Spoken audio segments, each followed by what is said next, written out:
Notice is hereby given that the Board of Directors of the Green Mountain Water and Sanitation District of the County of Jefferson, State of Colorado, will hold a regular meeting at 6 p.m. Tuesday, June 14, 2022, at 13919 West Utah Avenue, Lakewood, Colorado 80228.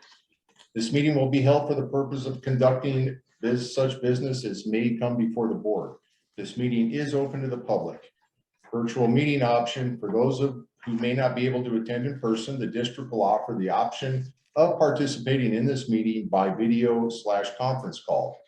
To attend, please go to https://us06web.zoom.us/j/895-3322-5776 or call 1-669-900-6833 and enter the meeting ID 895-3322-5776.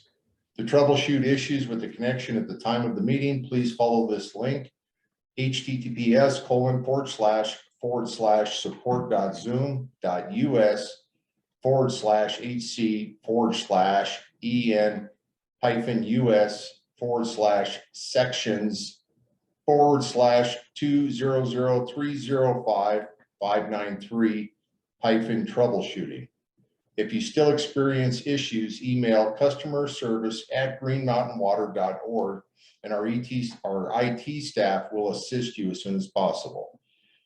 The district does not discriminate on the basis of race, age, national origin, color, creed, religion, sex, sexual orientation, or disability in the provision of services. People with disabilities needing reasonable accommodation to attend or participate in a district board meeting can call 303-985-1581 or email customerservice@greenmountainwater.org for assistance. Please give notice as far in advance as possible so we can accommodate your request. So we're going to move to agenda item number 1, which is called the order of declaration of a quorum. Jeff Baker present. Roger Wendell present. Dave Wickman. Todd Hooks present. Karen Morgan present. So I declare a quorum. We have all 5 directors in the board meeting. We will close agenda item number 1 and open agenda item number 2. Directors matters, disclosures matters. Do any of the directors have anything I do. to disclose? Just wanted to pass on to everybody. Last week, I guess it was Friday, I went up to the Special District Association class that they were having for new board members. And by the way, Manager Jeff was also there. And several things I picked up. I'd been to it before 10, 15 years earlier when I was on the fire district, but you know, it needed refreshing and new stuff and you know, bringing me back up to speed. So it was a good class. Anyway, we had talked a little bit earlier about concerns as to whether the state might be changing rules to somehow allow the city to take over our district or something like that. So I made it a point of, I picked up their handout on the legislative activities of this past session. And I did talk to their legislative liaison guy to kind of follow up on that and also talk to the attorney who was given the class.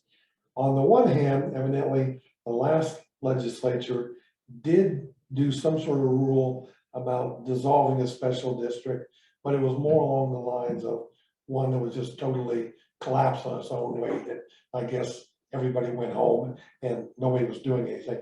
So it wasn't a hostile takeover and it was some sort of little rec district or something like that. So that didn't seem like a particular problem. However, I did take the opportunity to look over, you know, the Title 32 rules.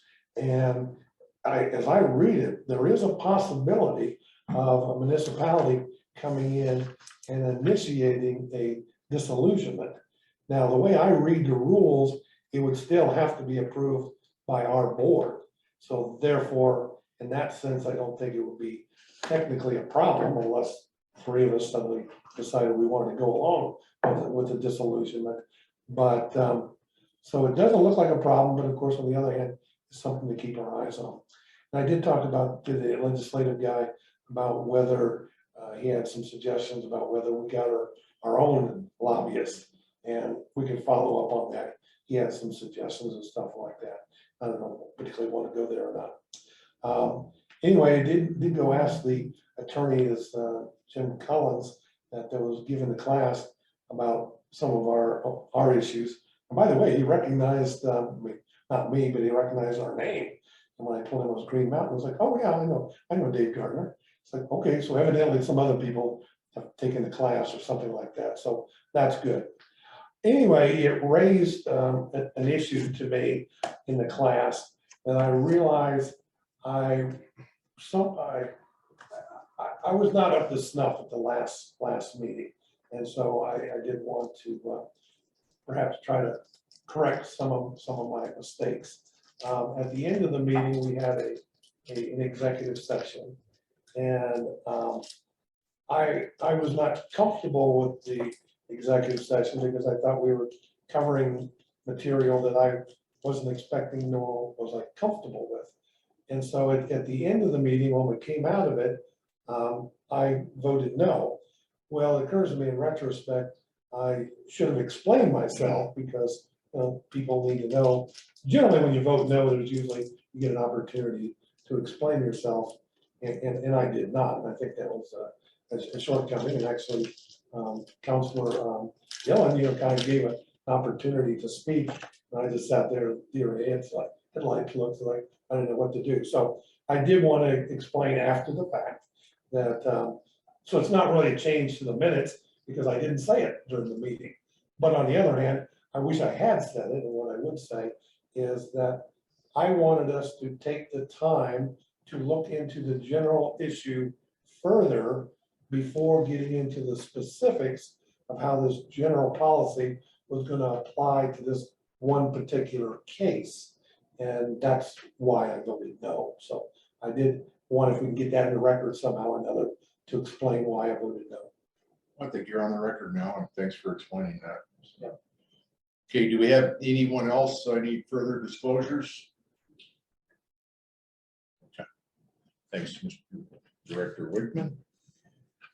All right, we will close agenda item number 2, and I will open up agenda item number 3, approval of additions to and deletions from the agenda. I would like to motion to move agenda item number 8 sub E, which is Ms. Crady, so she can speak and we can get her out of here on a timely basis. So do I have a second? Second. So we have a second. That's Todd Hooks. Any discussion? No discussion. Call the vote. All in favor, say aye. Aye. Aye. We have 5 ayes, 0 nays, so the motion passes. We will move you up. I didn't say what to move it to. Need to restate this. I need to move that to agenda item number 5. So I withdraw the motion, and I'm making a new motion to move Ms. Crady with the audit report from agenda item number 8 sub E to agenda item number 5. Do I have a second? I will second it. We have a second. Discussion? Would that be item B then under 5? I think generally they just shift down. No, I'm just gonna shift it down. Okay. Yeah, we'll just make that a kind of its own standalone. Okay, any further discussion? Okay, all those in favor say aye. Aye. Aye. We have 5 ayes, so the motion passes, so we will move you up to agenda item number 5. Any other additions to or deletions to the agenda from any of the directors? It's not a change exactly, but I'm expecting Scott to join us for legal. Yeah, I talked to him, so Scott Gessler is expected to be here at 9-ish. So we can always text him if and how it goes. Yes, roll a little early, so he'll be briefing us on the briefs. Yes. So, okay, I'm going to close agenda item number 3, and we're going to go to agenda item number 4, public Don't comment. we have to approve the minutes? We haven't gone there yet. No, we're in Oh, we're public. still on the agenda. Thank you. Oh, we will do. Okay, public comment, limit of 5 minutes per person per past motion of the Green Mountain Water and Sanitation Board of Directors, May 11, 2021. Members of the public wishing to address the board during the public comment period are asked to keep the comments civil and related to the items in the agenda or to the conduct of the district business. Members of the public wishing to address the board will be recognized by the board to maintain proper decorum. Since Green Mountain Water and Sanitation District Board values your input, we always offer additional opportunities for the public to provide comments by using the district email system or by phoning into customer service in the event they do not get on during the meeting in the period set aside for public comment. So with that being said, I will open public comment. We have nobody in the room, so is there anybody online that would wish to speak? Looks like Amara has her hand raised. Mara, you're recognized. Thank you. Thank you, Jeff. I have 3 questions tonight, and good evening, everybody. Before I get to those, I just want to compliment you, Jeff. I really appreciate how organized and professional and boom, boom, boom you are when running these meetings. So thank you so much for that. My first question is, I was wondering if you could disclose what all the legal actions are that we're involved in right now. So I know that Joe is suing us. I was called by several people and asked, did you know we are countersuing her? And there's a lot of scuttlebutt going around. We know about the big one that Scott's involved in, but could you please, not at the second, but could you please sometime tonight list, I just need a list or a summary of all the legal actions that Green Mountain Water District is involved in, and whether we're the defendant, whether we're the litigant, whatever, because I understand there are multiple, and I like a little clarity on that, if at all possible. Again, if we are involved, I understand that that is public knowledge or needs to be. My second question is related to that. I'm requesting a list of all the applications and projects that we are either currently involved in or are discussing or negotiating that require us to build out infrastructure. We know about the exposition projects, been discussed at multiple meetings, but I'm curious because there's other things happening in the city with people going around to various elected officials asking for things regarding sewer. What are all the projects that we are either considering or looking at that would require us building out infrastructure? And that's my second question. And my last one is, I'm curious and I need help understanding what happened at the last meeting on May 10th. In the last 7 minutes of the meeting, you voted to hire a citizen, a private citizen, to negotiate for the Green Mountain Water District regarding exposition. There was nothing on the agenda to the public in advance saying you were going to hire a third-party vendor. So one, I'm wondering, how does that gel with the special district rules? I understand you can add to the agenda and have discussions, but it's my understanding you can't vote on issues without pre-announcements, pre-disclosure, and public knowledge. Second part of that question is, what we have an attorney who's an expert negotiator. We have a full-time district manager. Great. We have 5 board members. Why do we need to hire, either for pay or volunteer, a single individual citizen to negotiate for Green Mountain regarding what we are willing to do or not do? That's how we got into trouble last year and the year before with John Henderson and related issues. So I need some help in understanding why this was done, how it's legal, and why we need to do that. That's it. Thank you so much. Okay, Mara, so I'm going to try and get these things answered for you. So I'm going to work back from number 3. So number 3, that was Dave, who was on the board here. And that was a committee that we had voted to their sanction to go off and speak to the developer on exposition with Director Morgan, because Dave and Karen had been working this item, and he wasn't hired. As far as I know, we're not paying him. He just went. So he wasn't hired. He was just due to the fact he ran out of time. He was appointed to the committee in Yeah. the March meeting. He was appointed to this committee in March prior to his departing. So we just, authorized, that's what we had to vote for, was to authorize the committee to speak for the district, or to go and get, gather the information on the exposition developments. And I think there was a legal component to this question. I'll defer to Dylan. To this question? Yes, For number 3. Yeah, so the action that was taken at the May meeting following the executive session was to formally instruct the negotiators on the position of the board for the cost sharing portion of the 10700 West Expo development, downstream upsizing. So the committee was formed in March and began negotiations with the developer at that time.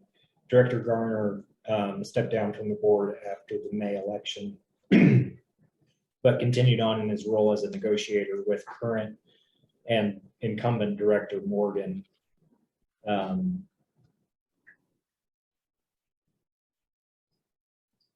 I think that covers it. Mara, does that cover your question number 3? No, but that's okay. I mean, I don't understand. I understand what you guys just said and why, and that's logical to me, why you would carry over Dave Garner to negotiate for you, since evidently he was doing that already. I just saw it as a vote on an issue, and I'm talking about process. And it just seemed to me that it wasn't copacetic with process, even if your explanation that you both gave me sounds like, this is logical. It was a situation we had to do. And it does, yes, explain to me why you're using Dave Garner instead of any of you guys on the board or Dylan. But I guess I want to make sure that we follow process on the board. We know we had a lot of problems with that in the last few years. I watched a debacle last night in the city council, again, process issues. And I just want to make sure that we stick with the process and we're consistent on every issue. That's all. Thank you. So I think, Mara, just to cover that, I believe we're trying to stay within the bylaws of committees. We can form committees with public, public input, or people from the public assigned to these committees. And that's kind of the road we went down. So I believe we were within the bylaws.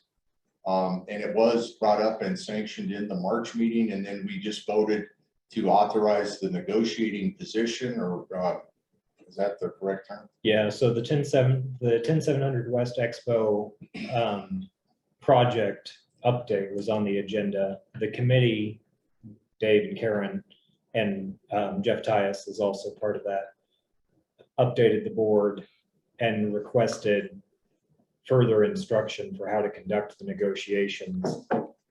So that request occasioned the executive session that we entered for that discussion.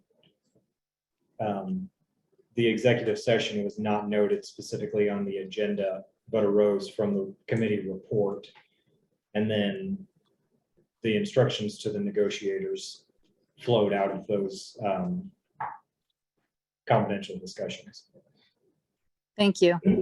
Yeah, in the legal end, the district manager heavily involved in the negotiations, along with ex-director Dave Gardner and present director Karen Morgan. Thank you, Jeff. So Dylan, can you give Mara a quick high level of our legal items? Yeah. We're going back to question number 1 for Mara. So the litigation matters of the district currently are the formation case, which is every special district has a district court case that is filed and initiated at the time of the formation of the district. That's the case where we file the oaths of directors and the bonds, and that just remains open in perpetuity, essentially. That is open. I'm counsel of record in that case. The last thing that happened was the filing of the oaths for the newly elected directors. There is the ongoing trial level, what's generally referred to as the Big Sky litigation in Jefferson County District Court. The last thing that occurred in that case was the bill of costs hearing. Related to that is the Big Sky litigation appellate case. Attorney Scott Gessler is counsel of record in both of those matters, and the appellate matter is not yet fully briefed. We are appellees in that case, the district. So we achieved a result that we desired at the trial level. The plaintiffs at the trial level appealed against us, and we're defending that. There's also a homeowner resident of the district sued the district for a sanitary sewer backup into their basement. That was several years ago. Counsel of record in that case is the Lane Law Firm, their insurance counsel hired on behalf of the district. That is also on appeal because the trial court denied our motion to dismiss on governmental immunity grounds, and that order is appealable. The Court of Appeals panel has that for a decision. We are the appellants in that case, seeking reversal of the trial court's order. There is a federal district court case filed by prior counsel to the district, Ms. Timmons. The district and 3 directors, a former director included, are defendants in that case, as well as John Henderson, private citizen. The district has defenses. There are no counterclaims brought by the district. I am not counsel of record in that case. That's being defended by William O'Connell, who is hired also by insurance to defend the district. Those are all of the pending and active litigation matters. Thank you. I go Thank now. you, Dylan. That really clears. Oh, yeah, things up. I'm sorry. There is one more. The district there is a suit against former counsel for the district, Ice Noble Seaver Poe, and one of the attorneys there, Jennifer Ivey. The district is suing the firm and the attorney for malpractice related to the drafting of the intergovernmental agreement with Big Sky and the developers. That is stayed pending the resolution of the trial and appellate level Big Sky cases. I am counsel of record for that case. My role so far has been to file status reports with the court stating that no action is appropriate. So that's not really active, but that is an open matter. Great. Thank you. Thank you so much for that update, Dylan. Then question number 2 will be answered by our manager, Jeff Tyus. So Jeff. Yes, thank you. So question number 2 on new development. We have not received any new development information from the city of Lakewood or Denver Water. So if new development comes in, they first have to apply with the city of Lakewood for sewer availability, and it'll be laid out on the city of Lakewood. They have a website that lays out new development maps. I have not seen anything come through them. And then they have to apply to Denver Water for a water tap, and I have not seen anything come from Denver Water. So they send us these documents that we have to approve secondary. So recently, the only thing we see being developed that we also have staff to go out and check is the 10700 West Expo Avenue development. That's all we presently see. Let me do a follow-up question, if you don't mind.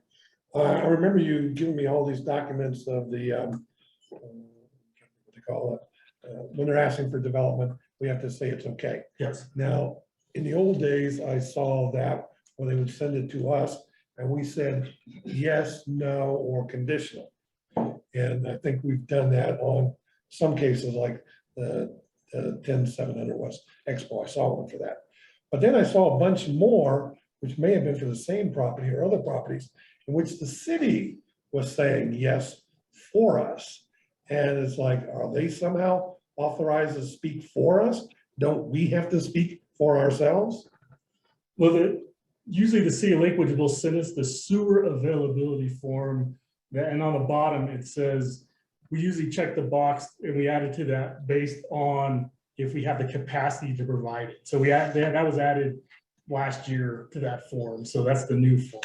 So the city of Lakewood asked for that one, but the Denver water one also, they have to approve the drinking water supply of that, and then they asked us to sign off on the drinking water. So Denver Water is only going to approve development within our boundaries. They will not approve any type of drinking water tap outside our boundaries.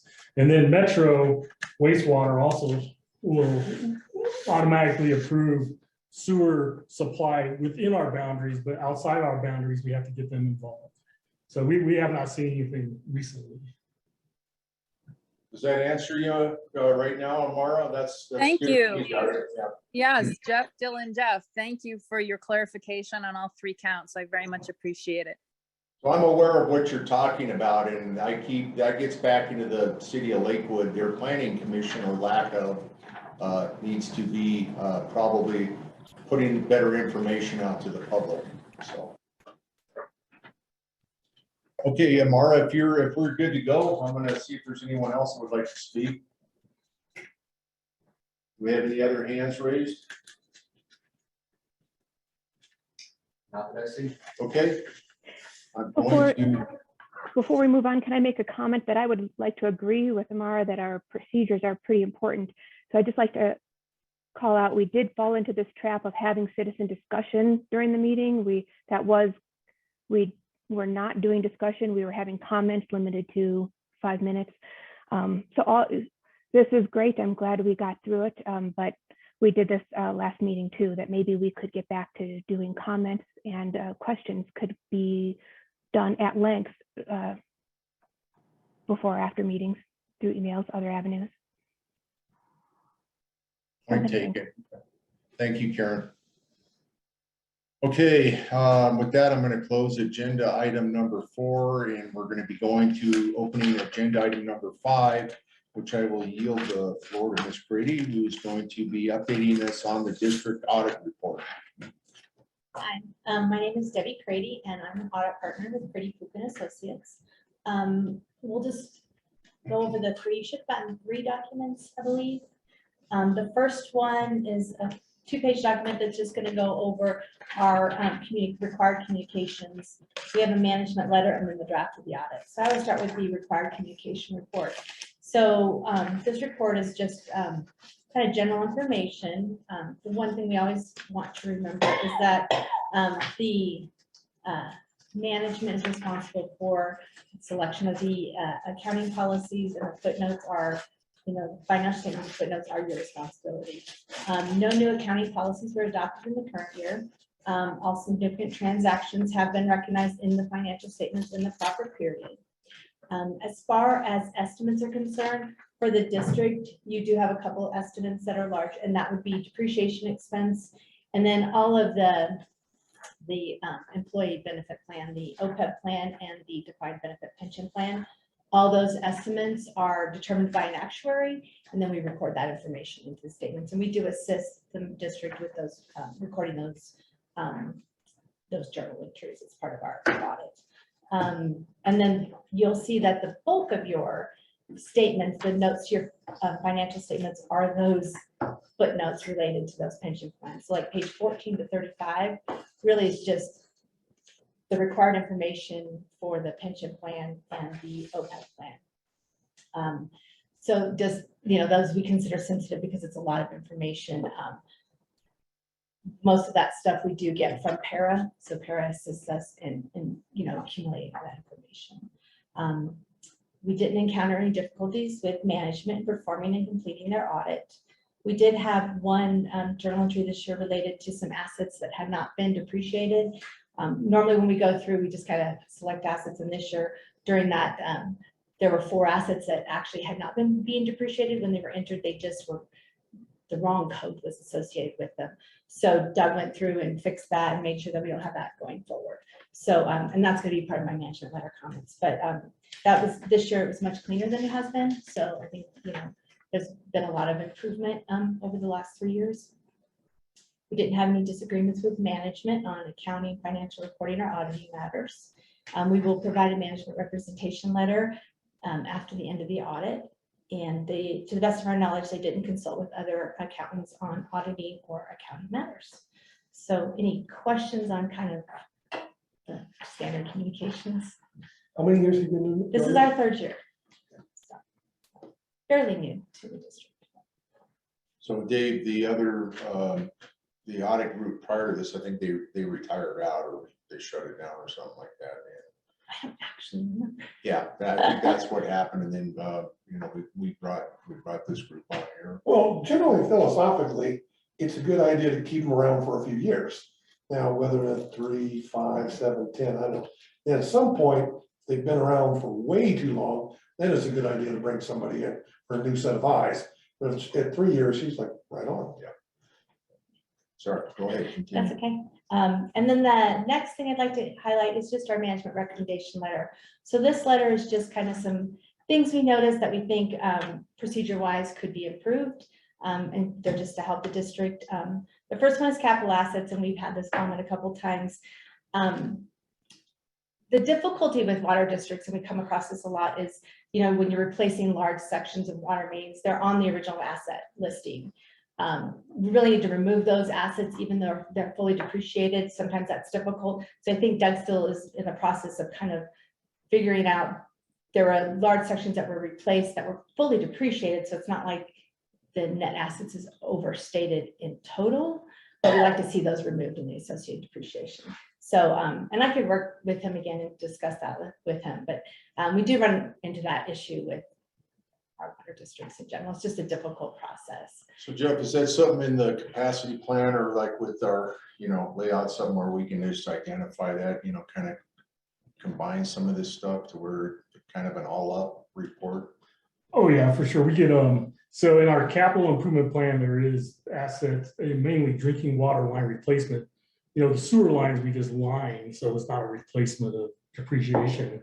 So we could list that on our spreadsheet that says we need to depreciate this asset when it's replaced. This year, we don't have any capital improvements to replace drinking water line. We're spending our money on lining sewer collection pipes this year.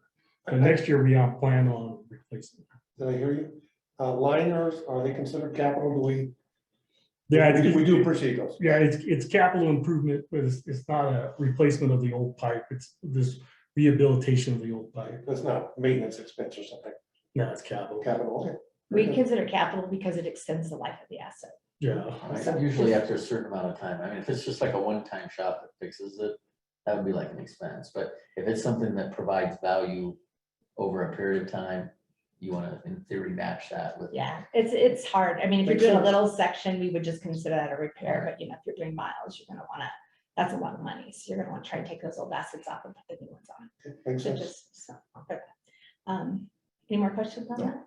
Okay. And then enhanced procedures over bank accounts. So there is one bank account that I think they call the operating account. And right now Doug is a signer on that account. And from our perspective, we'd prefer him not to be a signer on any accounts. He has access to QuickBooks and a lot of control. I mean, you have a district manager in office. We'd prefer the district manager or someone not doing accounting in QuickBooks be the check signer. In the past, it was very small dollar amounts because we actually do test that. We look at that and make sure the dollar amounts aren't significant. I mean, it's obviously a sample, so we're only looking at a handful. But this year there was some larger checks written out of that account. So we would just recommend that he not be a signer. So is that the workaround is to have you do that then? Yeah, Doug fixed it. So by tomorrow, I will be on it. And then also here's the check signing forms for all the directors, including I. We decide, you don't have to sign now if you don't want to, but everybody has to sign it by their name.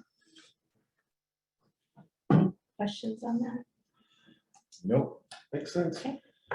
And then enhanced procedures over payments. So occasionally they have reimbursement payments that go out. And right now Doug kind of did it all. And you know, that's another thing, you just want to segregate that as much as possible. So we would recommend that, you know, the accounts receivable employees initiate that, he approves it, and then Jeff would sign it, so that we just segregate that. So, you know, that's always what we're looking for, is any segregation duties. So kind of having him not be a check signer kind of takes care of that as You well. want multiple eyes. I seeing things, do. yeah. So, you know, every year we kind of, you know, you kind of touch on different areas, and those are areas, or things have changed. So these are just things that, you know, we think can improve the controls of the district's assets. Any questions on that? Not so far. Just real quick, Director Morgan, when you get a chance, you'll have to come in and sign this document. Got it. I can do that next week. Okay. And then the last comment we had was medical insurance payable. So there's some small accounts on the books that have been there for a long time that have some pretty immaterial balances on them. And we're just recommending that they kind of look through those and clear them off. I think before we had taken on the audit, there was a little bit of a mess in that account. We helped clean up most of that when we started. There's still, I think, some lingering things, and I just thought I could work with Doug on getting those taken care of, so those just don't hold over year over year. They're definitely not significant. We're talking a couple $1,000s, which to the district is not material, but just to clean up the books. That's all I had as far as our management comments. Any questions on that? Okay, and then the draft audit. So really the main, you know, report that we provide is the independent auditor's report. And if you've been here last year, the reports have changed. So our opinion is now at the beginning. So it looks a lot different than it used to. It's still what we call an unqualified opinion, you know, or a clean opinion. So the district's financial statements are, you know, materially correct. What So- NASP number are we at this point? Oh, I don't even, Like loose stock? 90s. I mean, we're in the 90s at this point. Remember So back in the 30s? yes. So we're in the 90s at this point. But this is the new report this year. So it'll look a little bit different. I mean, it provides a little bit more information on kind of what our, you know, what our responsibilities were during the audit, that kind of thing. But so it looks a little different if you were wondering why. And it's a clean opinion. So that's the important part from our perspective, right? The management's discussion analysis is prepared by the district, not by us. And we do assist the district in the preparation of the financial statement footnotes and financial statements themselves. And we always take the stance that these are the district statements. So I know Doug's not here. I don't normally go over variances and that. I mean, you do have healthy net position, you know, which you need as a water district because you never know when those large repairs are needed. So there is, you know, a significant amount of unrestricted net assets and some good cash flow. But did anybody have questions on the report? Who does the filing with the state? I will file it with the state. Okay. So once we get the management letter, we'll upload this to the state. So didn't know if anybody had any questions on footnotes or financial information or You've been covering it real well, I think. any of that. I mean, And I'm assuming you've been through it? Yeah, believe it or not, I actually read it. Okay. thank you. I didn't read your 55 pages, but I read this. Yeah. Well, that's the trade-off. I trust you on this stuff. So if he's okay with this, fine with me. And we have till July, the end of July to file? July 31st. July 31st. Yes, it has to be filed by July 31st. Have you gotten what you need from legal? I actually spoke to Mr. Gessler today. He called me this evening. I didn't. So so we are good. More than that, more So than does the board sign off on it then? Yeah, so we did talk about the legal issues and felt that just the little footnote we have in there for contingencies was adequate. Considering most of the insurance will cover the 2 newer claims. So that, you know, from a contingency standpoint is what we're concerned about. And So do we need a motion to move this forward, Dylan? Yeah, move to approve. Okay, I will motion to move to approve the 2021 financial audit. I will second it. So Todd Hooks is a second. Do we have any further discussion from the directors? No discussion, call the vote. All in favor of passing the audit, say aye. Aye. Karen, okay. So we have 5 ayes, 0 nays. The motion passes. So do we have something we need to sign right now? no, I will actually provide the management letter to management, and they'll be the ones who you sign the letter and we'll get it done. Yeah, thank you so much. Thank you. That was real nice. Thank you. Have a good night. Thank you. Have a as great well. night. Be safe driving back. Thank you. Okay, we will, Can I have one more thing with the budget? absolutely. This is the signature to transfer large funds because we're a little bit over on our present account, so we have to reduce that amount on the account. So we need 2 board members to sign. Say again, we're a little too over. But we have too much money in one account that we're not supposed to have, so we have to transfer some money to another account in order to establish that amount percentage to match 50%. We have the ERC, the Title 32 regulations, so we got to balance out the Okay, CSEG funds. So, gotcha. okay. Agenda item number 6 now is approval of minutes. I would like to motion to approve the May 10, 2022 regular meeting minutes. Do I have a second? I'll second it. Okay, we have a second. Todd Hooks, any discussion? On approval of minutes? No discussion, call the vote. All in favor of approving the May 10th meeting minutes, say aye. Aye. Aye. We have 5 ayes, 0 nays. The minutes have passed. That's, so Dave can sign that one too. There's the next thing. All right, we'll close agenda item number 6, and we're going to move to. Is it just a matter of Roger and I need to sign it, or does everybody need to sign it? No, just got 2. 2 directors. Just the on it. 2 new ones, or just any 2? We're letting you do it. Give you some ink time. Ooh, That's when you go to prison. Is that the one I have to make good on? Not it, not This is my Hawaii spot. Okay, Yeah. we're gonna open up agenda item number 7, district manager report. I'm gonna yield the floor to our manager, Jeff Tice. All right, so thank you, directors for being here. Thank you, Gil, for being here. And thank you, Director Morgan, for zooming in. So the district manager report, the outline, a recognition dashboard, we'll pull it up here, goals, operations. Yeah, the report package. There you go.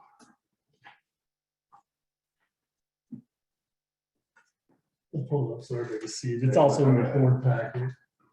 Pull it up on,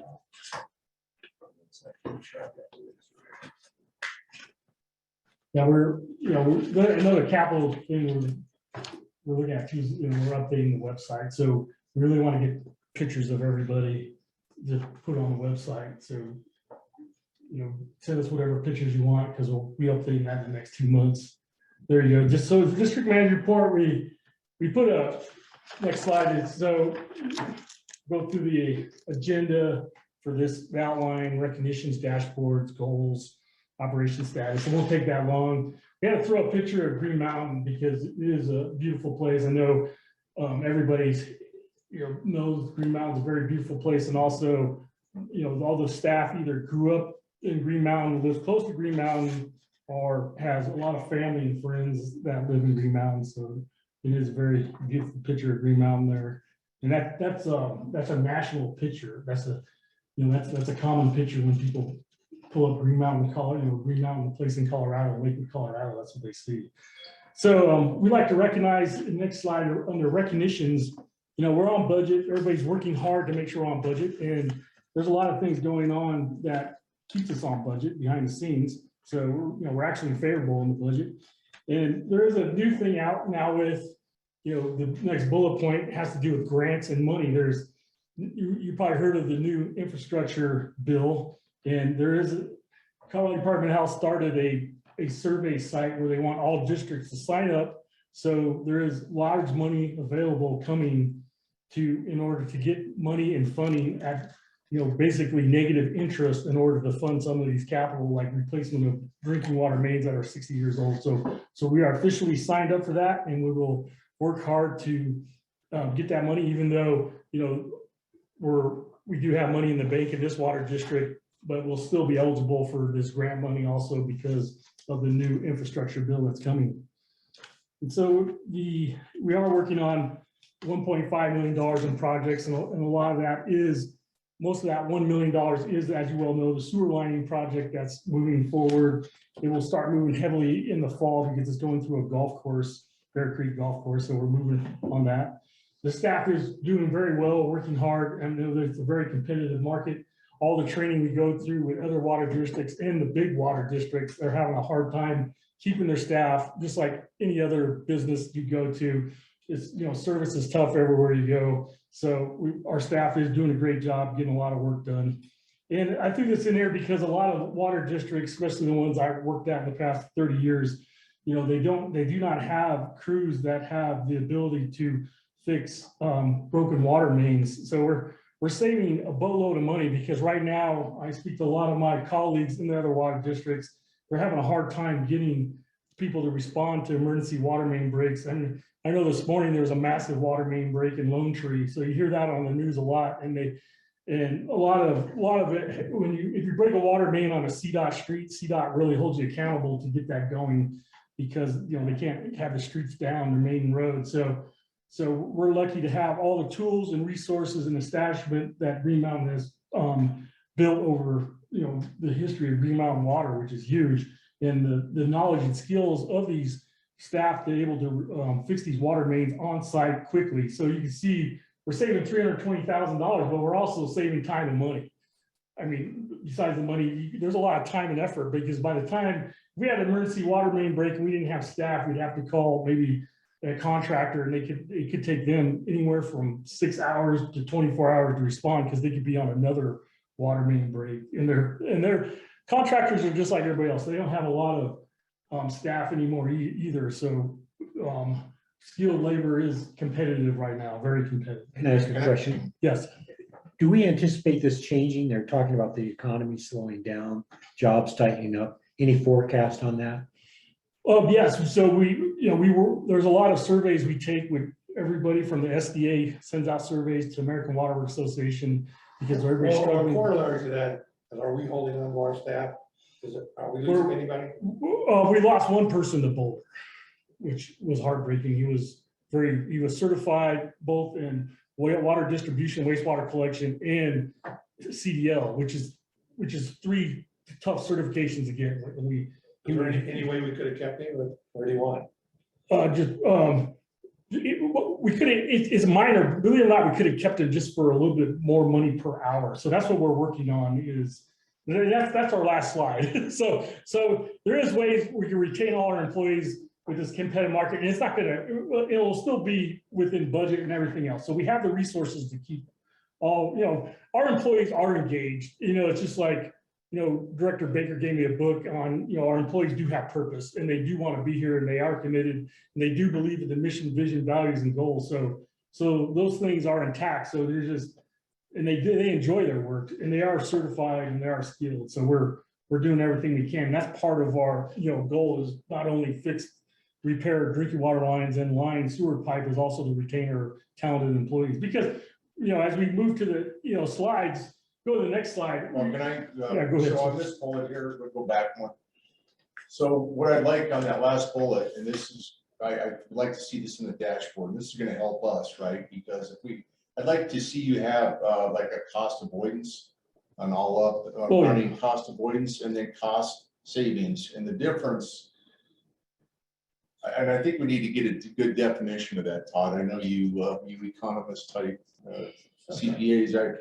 There was always this thing, and I would go into our all up metrics, where people go, well, that cost avoidance is a bunch of smoke, and I'm like, it's really not. It's a metric that shows we would have had to spend one way or the other.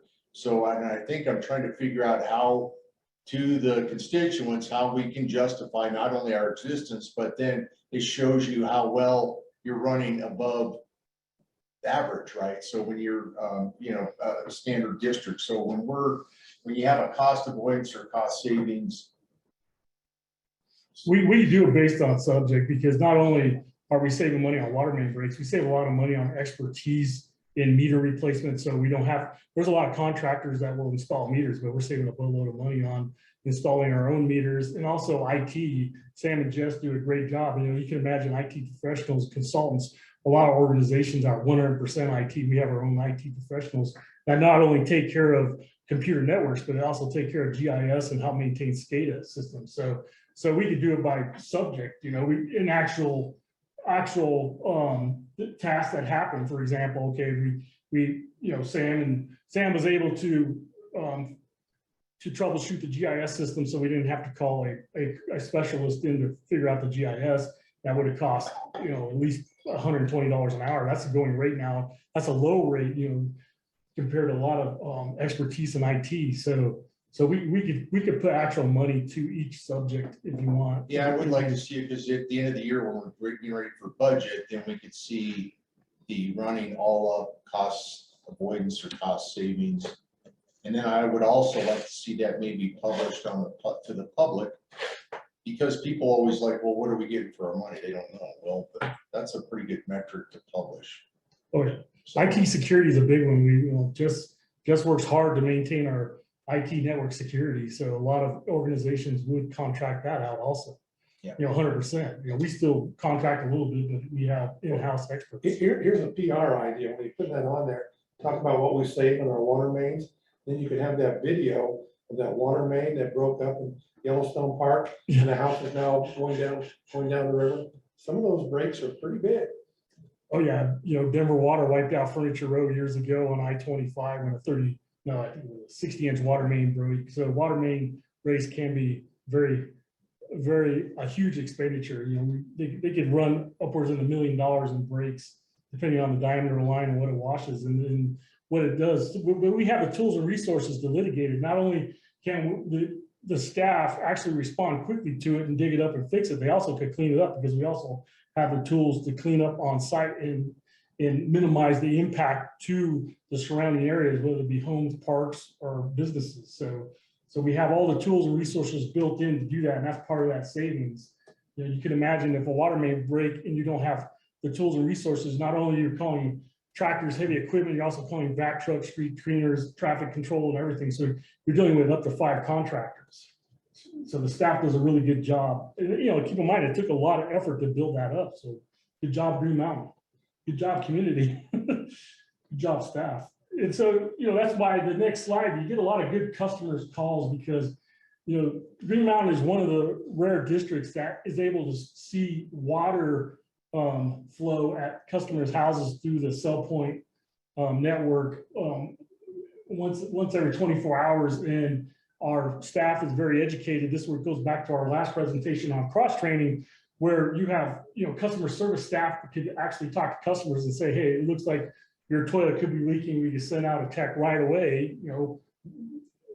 We have this 2-hour window that we send out people. This is very rare for any service organization to be able to send out people within 2 hours to respond and say, we can test your system, we can dye test it. And we're also expanding our website this year. That's going to the capital budget, where we will have like videos and training videos on, how dye testing your toilet. We have staff to train that and publish videos. Jess came up with a good idea doing that today. So we do get a lot of great comments, and these are real comments from actual customers that were either emailed or voiced. So that's their actual quotes. So we're proud of taking care of our customers. Like I said, a lot of the staff grew up in Green Mountain, and everybody has friends and family that lives here. Matter of fact, I had a close friend that called me. I went to elementary school with and went through junior high school. And I said, oh yeah, you live in Green Mountain. He's lived here for over 20 years. He lives right down the street. So that's why we want to take care of everybody here. So there's a customer service graph. Go to the next dashboard. This is a big one. So this shows that we're able to respond to the different categories of calls, emergency calls, and email quickly. Our goal is to respond as soon as possible within 2 hours and keep our customers satisfied, which is, we have the tools and resources and know-how to respond as a water district, which is, a big deal, because you guys know better than anybody. If you call Xcel Energy or any cable provider service, it's time consuming. So this is great work that's been built up over years that provide the tools and resources and the know-how in order to take care of the customers and the community. So on that chart, like Mondays and Wednesdays, is like, that's kind of like there's like a little pattern there. Is there a reason for that, or? Any thoughts? Well, yeah, some of the spikes are when we get billing, when the Okay. bills go out. And then naturally, that 3-day was that 3-day weekend, Memorial Day, this weekends, but a lot of the spikes have to do with billing and, if we have to contact customers on, if we have to, say, hey, gotta pay your bill, let's, we get so many months before you disconnect or work with them on that. Or they have questions on their bill. And what's meant by an outbound call? If we have to return a call, so if somebody left a message, so we try to respond to that as quick as possible. So we have, answering the incoming calls, and we answer at least 99% of the calls, because we have 3 people answering those calls, Linda, Becky, and Doug. Even Doug will step in, so everybody works hard doing that. And then we have, they're able to dispatch right from their seat, the technicians that go out and troubleshoot it. Outbound billing calls, also Becky and Linda monitor people's water usage, accounts that have potential leaks, and will actually reach out and contact the customer if they see those type of issues. And this is real-time monitoring now? It's, Yeah, we get the cell update every 24 hours. 24 hours, So yeah. they're using, it's got 15-minute increments in that 24-hour. So Jeff, that would be another metric to capture for the dashboard. So if you guys are receiving from this cell points where, let's just say round numbers, 10 customers, and they were pumping 60 gallons a day, and we caught it. That's what the kind of stuff like I consider a cost avoidance, or so it's a positive story for what you're doing. So it's a metric that And how do these stats fit in with after hours and weekends? Yeah, so you see the bottom is the days. So the lower ones But are. we're responding immediately. Yeah, so we have on-call people, so if somebody calls here, the on-call person will respond on weekends and holidays. Yeah, so we'll definitely make a dashboard that shows, okay, we contacted, in the month of July, we contacted 10 customers with possible up between 20 to 60 gallons a minute or 20 to 60 gallons a day of water, and we put that easily on the dashboard. Okay, next slide is the asset care. So the asset care program is really the technicians that are going out there. And, keep in mind, we have a work order process. We have computer management systems that track the work, and it's all tied to the global information system. So they're able to be just, you see the subcategories, either dispatch or the given work orders are ongoing. You see it up there in feet, that's, how much of the collection sewer line is cleaned in feet. And then under that is the 811 locates is actually came out with a very strict laws in 2019 that we were giving so many locates per day. That shows how many locates in the month of May that were complete. Locates are this marking our underground water and sewer utilities underground, which are critical to protect our assets, because you don't want any type of boring. There's a lot of boring going on with either gas lines or even fiber optic. So that's why there's so many locates. And then all the other is basically what Director Baker talked about a lot with predictive maintenance. So, if we weren't doing this, we'd have a lot of emergencies. That's the last thing you want is emergency repairs on a water or wastewater system. If you think about water and wastewater flows measured every second of the day, you want it to run every second. It's like, okay, you could lose power for an hour or 2 hours during a blizzard, but you don't want to lose water. So we measure in seconds. That's why if we have a broken water main, we want to isolate it as soon as possible, get it fixed, and minimize the impact on the least amount of people. So we have the tools and resources to do that. And part of that is all the predictive maintenance that is done with asset care. what does mid-cycle read mean? That's just checking reads on the meters before the end of the month, isn't it? Check, so yeah, before 30 days. So like I said, we have the ability, they are working on real-time meter readings. It takes a lot of time and effort because it's tied, we're actually tied into the Verizon phone network just to get it once every 24 hours, and it's expensive. So So really, the cost for real-time access meters isn't there yet. You know, the technology, plus Green Mountain's got a lot of up and down hills. And you can imagine, you know, it's just like when you use your cell phone, you got to stand in the right place to use it. So you can imagine if we're trying to cell point into a meter that's underground, it's really hard to get it to communicate with the Verizon network tower. So as technology moves along, it's going to be a few years before we get real-time access. But so sometimes we have to dispatch technicians, field crew to a meter to check it out, make sure it's reading correctly. So each home is being polled rather electronically or through radio once a day, every home. Yes, sir. Okay. Yes, sir. And then our customer service representative is able to access that information and perform diagnostic checks over the phone. That's why they have that 2-hour window. They do it so quickly. And keep in mind, a lot of water, I live in Aurora Water doesn't have that yet. You know, I came from Arapahoe County Water, they didn't have that yet. So we're ahead of the times when it comes to the ability to provide real-time service. And a lot of my good friends that live here, when I go to lunch with them, they show me on their phone and how they're tracking their water. They're real proud of it. I thought that's pretty cool. They're happy with that service. And they actually know the field reps who come out in person know them. It becomes a small world when I'm having lunch with my good friend Gus that's lived here for 40 years, and he's good friends with one of our field guys, Rick. I'm like, oh, it's a small world. So Green Mountain does a great job taking care of assets, and a lot of assets are 60 years old plus, and also taking care of the customers. And we really want to keep the customers happy, so we're on top of it. If they have any type of issue, we want to fix it. I know about 10 years ago, we installed all those electronic transmitters. Does that cover the entire district? Everybody's got those transmitters now on their meters. Yeah, what we have, like 95%. That's the cellular endpoints, Yeah, cellular. covers in the report. And they'll talk about how many they install it every month and how far. Yeah, it was on last month's report, those cell endpoints, that's what those are. We didn't put it on this report yet, but that's part of that capital improvement. So if you look at the capital improvement list, we keep buying those cell endpoints to tie into the Verizon network to get that data for each meter. So part of the maintenance would be battery replacement periodically. You have very few meter readers anymore.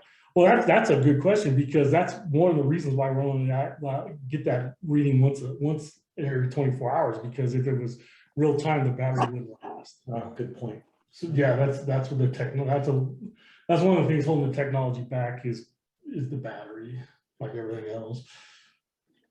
Good question though. So asset care is a big one. Next slide. And so as we move forward, this is our goals for really capital increases. So we want to start increasing capital. I know everybody in the United States has kind of slowed down the past 2 years because of COVID, and now we're struggling to get equipment, parts, and resources, people. So as soon as that speeds up, we really want to, this has all been documented in the past year. We want to focus on replacing drinking water cast iron pipe, and also keep sewer lining, rehabilitating existing sewer pipe, especially clay pipe, and then improve our network infrastructure. I know if you guys track the news, there's a lot of network security issues.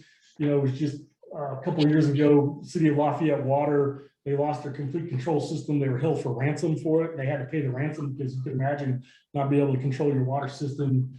You don't have time to do anything because that water has to run every second. So we're improving our network security. We want to keep improving that. We want to keep having redundancy. And in turn, that will improve our asset care, and also, like we talked about, better customer tracking. So as in that way, the whole system is going to last at least another 60 years. So if we keep investing every year, this Green Mountain will stay beautiful, and we'll keep making it last another 60 years, just like it's lasted this 60 years. It's a great investment too. Any questions on that's our goals of investment? We're confident we have a sufficient level of security at this point. Yeah, we're following. So Jess and Sam work very hard to follow what's called NES, what's a National Institute of Standards security. So we actually have a contractor on board right now helping to test our security. So we'll keep investing. When it comes to network security, it's continuous. because, it's just like anything else. You can't just say, okay, we improved it 2 years ago. It's just a continuous involvement. So that's why it's a good idea to have that cost avoidance where we have Sam and Jess on staff that works with continuously improving that. It's just, just every day catches something to protect our network. Trust me, this is the most protected network I ever worked at. I had a USB drive I plugged in my computer and it didn't work. So I called Jess. I said, I can't get my USB to work. He goes, that's because we don't allow USBs. I'm like, I couldn't argue with him because if you read the history, that's what shuts down a lot of industry is somebody's corrupted USB. So yes, we're very tight on security. And a cautionary tale on when we're talking about our IT stuff, we need to be careful what we're saying in the public. I'm just saying, please be cautious because there's a lot of, the threats are real, he just told you about it. So, if we need to do that, or if you guys, especially you guys need, if you need we'd have to be in an executive session level and it needs to be secure conversation, but I would caution us talking much about this right now, one way or the other. Well, maybe we ought to schedule in that very soon because I don't know that I'm making a mistake. I might make it, so it might be worth educating me. So can we, okay, well, remind me at the end of the meeting and we'll put that for the next, meeting. Maybe. Yeah, I get added to the agenda. That's why we don't show any charts or graphs or, we don't show anything. Well, we show his words. We don't show any prints or anything on. I don't even like talking about it, to be honest. Yeah. With you. I came from that world and it's like, I'm not even comfortable doing that. Yes. So, Yes, we understand. Yeah. So that's our goals for investment continues. So operation status, next slide is. No, I'm sorry, excuse me, I have a question, if I can interrupt. But on that last slide, I'd like to suggest maybe if there's an IT training session, that might be better than having as a board member, board meeting. If there's something that we need to know, that might be good. I had a question on those liners. I asked you twice by email, but I would like an answer to my question. If you could send it to me at any point, you can check on the master plan on those clay pipes that we are lining. I'd like to know how many of those are over capacity, as we were just finding out a little bit that they are more than we thought. So I'd just like to know what they look like. Yeah, so this year we're lining the section of clay pipe that's running through Bear Creek Golf Course. And it connects to a meter that flows to Denver Metro Water. And I do not believe those lines are over capacity. Well, they can't be. That's kind of a main line. And then if there's any lines based on engineering studies that could be over capacity, we could show those. But right now we don't have any precise capital planning to show. Okay, we're gonna. That's probably something we'll budget for next year. Is what sewer lines are over capacity. So I think that what Director Morgan is concerned about is, Karen, you want to know, so we're not doing like the exposition thing. If you go and line something that we're already over capacity, it should be on the capital plan to replace, correct? I would think so. We just had a discussion about lining the tanks and whatnot. And I understand that this is standard and it may be all fine, but it looks like when we're looking at the pipe capacity, the capacities are over what we thought they were. So maybe we need to look at that in light of the fact that we now have a master plan for both sewer and water to show what the capacities are for all of them. So I'd just like to know. The delineation in your mind would be if we exceed the current, we have our capacity cutoffs, right?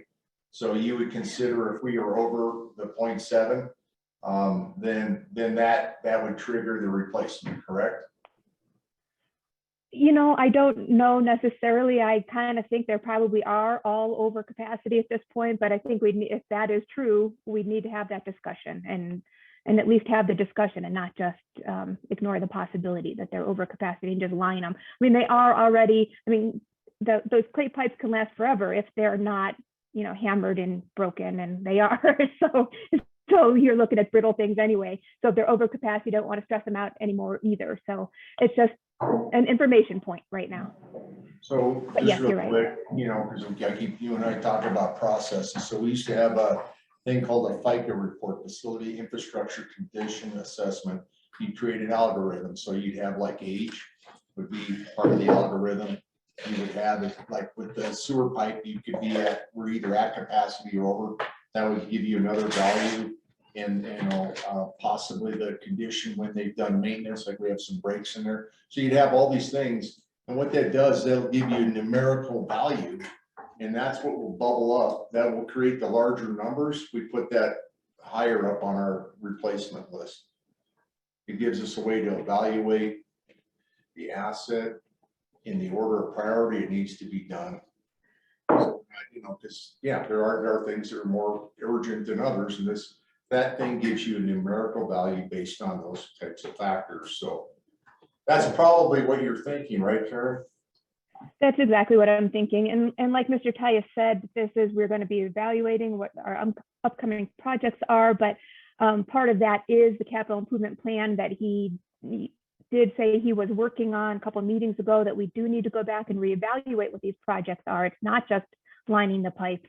We do need to work back in with a good priority system for the things that were identified in the master plan, and those weren't on the plan. We do need to look at it from a capacity point of view at this point. So Look at a facility infrastructure condition assessment. It'll give you an algorithm thing, and you can kind of, you know, play that out however the staff, what you guys give the value, and it will give you a numerical criticality, like the VIX or box thing for the stock market. Like it'll give you a critical number.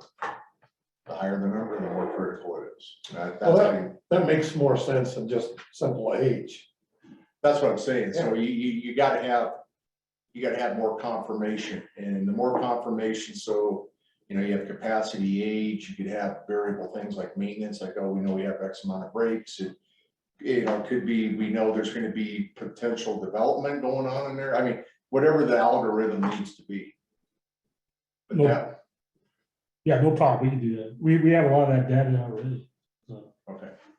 Sorry to sidetrack there. Oh yeah, no problem. We can put together a chart that shows a score of critical locations of sewer pipe. In case we have to replace, in case we're over capacity, we have to do something else or replace it instead of line it.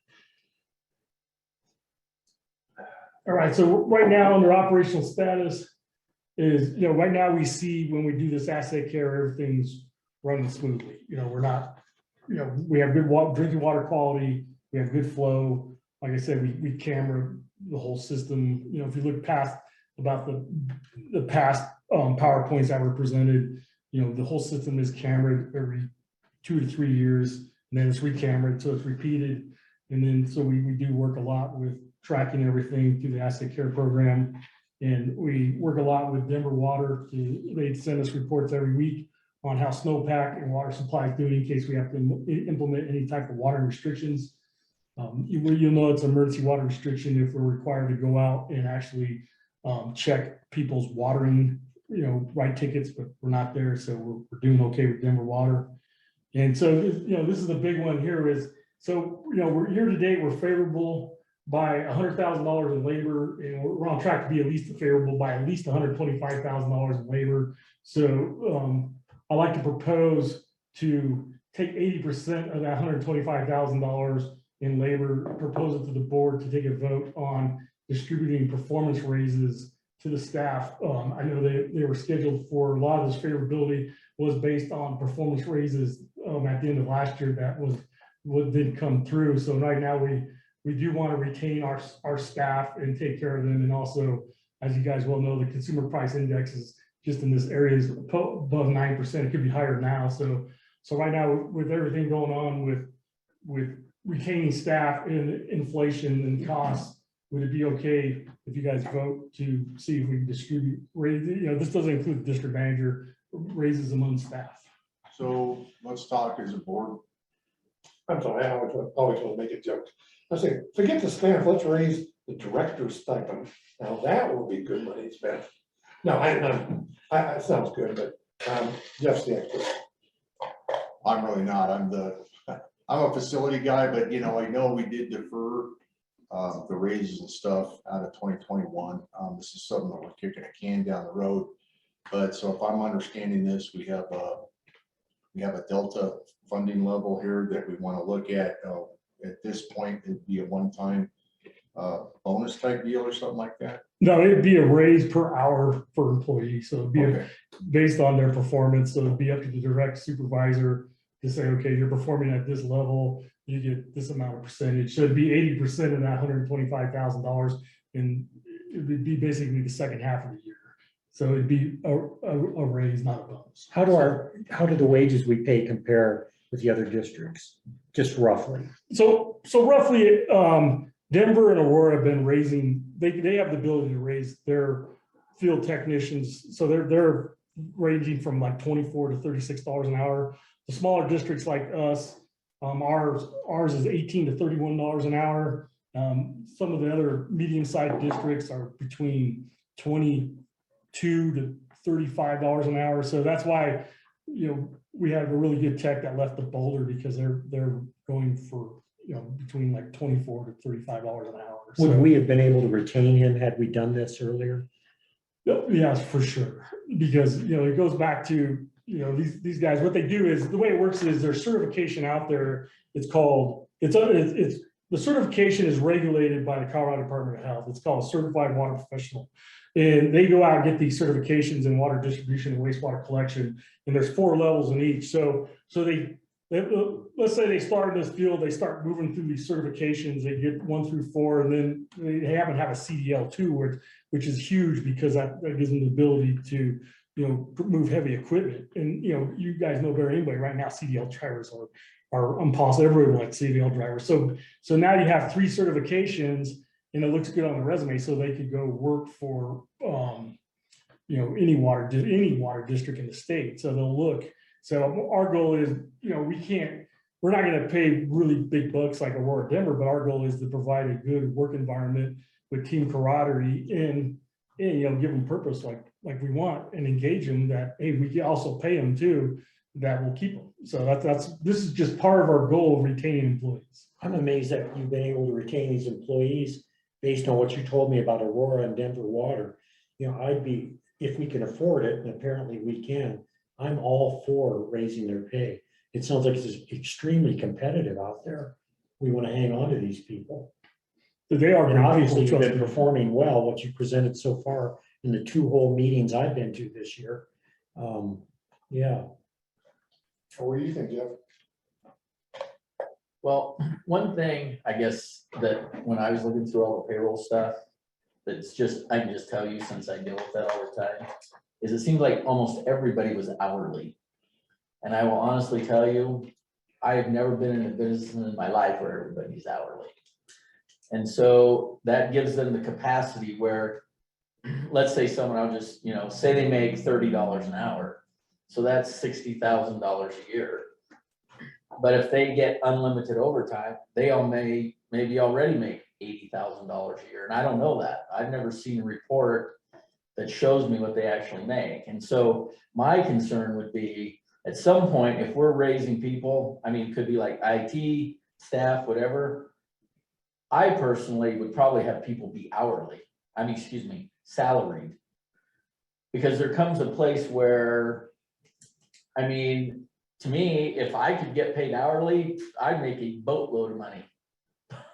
Well, so typically in the trades, like your people in the field, you know, mostly what Jeff's been talking about, those are all hourly type positions. You know, in-house staff, that could be a salary type thing. You know, you could have a delineation on that.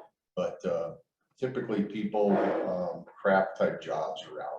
How about Aurora, Boulder, and Denver? Are they mostly hourly? The people that do this kind of work? Yeah, yes, just like, yes, definitely. The field staff are definitely hourly. So we just have a lot of field staff, but, you know, so everybody's right. So Director Hookson says, yeah, we could have certain people at salary, but that's kind of like leading to our next presentation towards the end of the year is restructuring job descriptions to meet salaries and stuff like that. So we just thought this one would be a quick hitter, like a low hanging fruit, which would be quicker. So there is a couple issues I've been in this business for 35 years. So in the 1990s, everybody wanted to work overtime.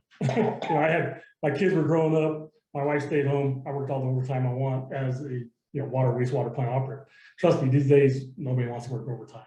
So it's just the way the demographics have changed where people don't, if there's a water main break, people are like, oh man, this is tough, because a lot of people, adjusted their lifestyles to say, well, overtime is tough. And if I got to go into work overtime, if I have to be on call, it's tough. So it is changing. That's why, you see a lot of people who don't want to put in for certain jobs that require overtime. And it's a lot of people take jobs and say, hey, listen, I enjoy, taking a hike with my Labrador Retriever at these times, and I don't want to be bothered. I don't want to be called. So yeah, it is a balance right now in society. So we do have, certain people can be on salary, but that's something that's a long-term fix with job descriptions. And then the field techs, there is field techs in every water system that are, like Director Baker said, that are hourly because they're craft people. So it's an hourly trade. Now, the guys that are fixing the breaks on an emergency basis outside of regular hours, do they get some sort of combat pay or something? Oh yeah, so by rule of law, we have, if anybody works over 80 hours or 40 hours a week or 80 hours, we have to pay 40 hours a week. 40 hours by time and a half. But they're, like I said, we're still saving money because they're doing it quickly. So you can imagine if we had to hire a contractor to fix a water main break, you'd still have to have staff manage the contract. Well, I'm just thinking as far as retention, if I had to get up at 3 a.m. to fix a break, I might be thinking about getting an accounting job. That's a good point. And that goes back to asset care. So everything's tied together. So if we implement capital improvements in asset care, we're working less overtime. And we're doing predictive and preventative maintenance, we're doing less emergencies, we're working less overtime. We're working smarter. So if we have smarter field techs that pass those tests, they're working smarter, they're doing more preventative predictive maintenance, we're paying less overtime. Plus they don't want to work overtime anyway, Real quick, because this could roll on and on. So here's the thing, that's what you've heard a lot of conversation, especially between Jeff and I. We're trying to get the metrics that would make sense to present to the board so the public can see it, right? Rather than just like, oh, we want to raise or we need this. And it's like, it's just some, you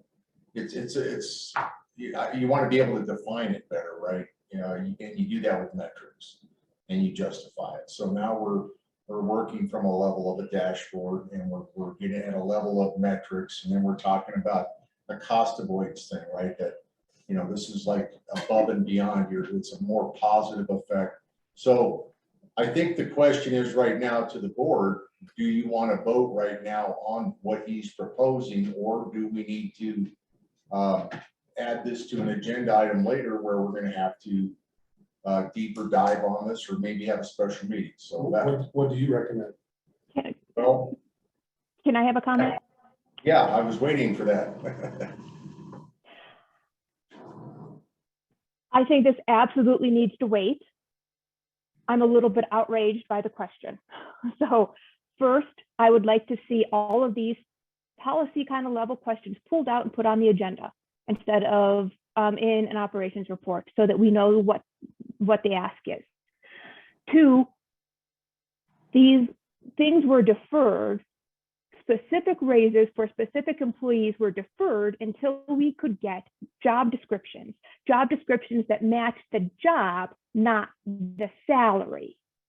So that was first, and that was what we asked from day one from Mr. Tyus, and we're still getting into it. I'm not saying he needs to have it now, but what we do need is to have it before we agree to this. I'm not going to agree to a blanket raise. We did give extra bonus last year, which I think is, we have to remember to take off of the budget for next year. I don't agree with government bonuses anyway. 3, I'd like to see, yes, an overtime report if we can see when and where that is happening, because the overtime did come in, I thought, a little bit much for when the things were happening last year, and I would like to keep a better track of that. So since it's up, if you could make a note of that, Mr. Tyson, that doesn't need to be in anything else. You can send it to us monthly or something in a separate report. I think it's a little disingenuous to be talking about what good jobs and cost savings we're having because we don't have to call people in, we don't have to call contractors in. Well, of course not. We hired good people to do the jobs. So we have a full-time employee. The district assumes the burden of whether or not we're going to need somebody full-time, of the equipment and that. So it's wonderful that we don't have to call in a contractor, but that's because we've already hired somebody. So I'm glad we don't have to hire a contractor to do the job we already hired somebody for. So this is not a cost savings. It's a bigger picture that we need to do a lot more analysis for. And that's going to be looking at years and decades worth of numbers to come up with a pure, true economic analysis of how much we're saving, not just on a break here and a GIS call there. So what we need to do is what I think the board left at also, we also left at the employee who left, there were other issues involved. So just let everybody know that there were other issues involved and that was not a pure time pay situation. So we can go through and look at all of this again, but what we need to start with is getting good job descriptions and then matching that to what's the appropriate salary, and not thinking that everybody needs to be making 130,000 and then bumping up until we get there, because we don't have a district that can support that. I had two additional questions. Yes, Just backing up a little bit, the people that are on call, are they compensated for that time that they're on call? yes, they're paid an on-call amount, but they only get paid for hourly pay if they respond to an on-call situation. That goes back to, all water utilities have to have on-call people. Some water utilities that are really big have, people in control rooms, like, Denver Water would have people in control room and on-call people. So we're able to bring that control room with us on call, so we don't have somebody on site 24/7, and then they respond to emergencies, and then they get paid when they respond to emergencies, and also they get paid an on-call rate, which is minor, just for being on call. And I apologize, I don't mean to diminish Director Morgan's comments. I was just backing up on things that I was thinking of earlier.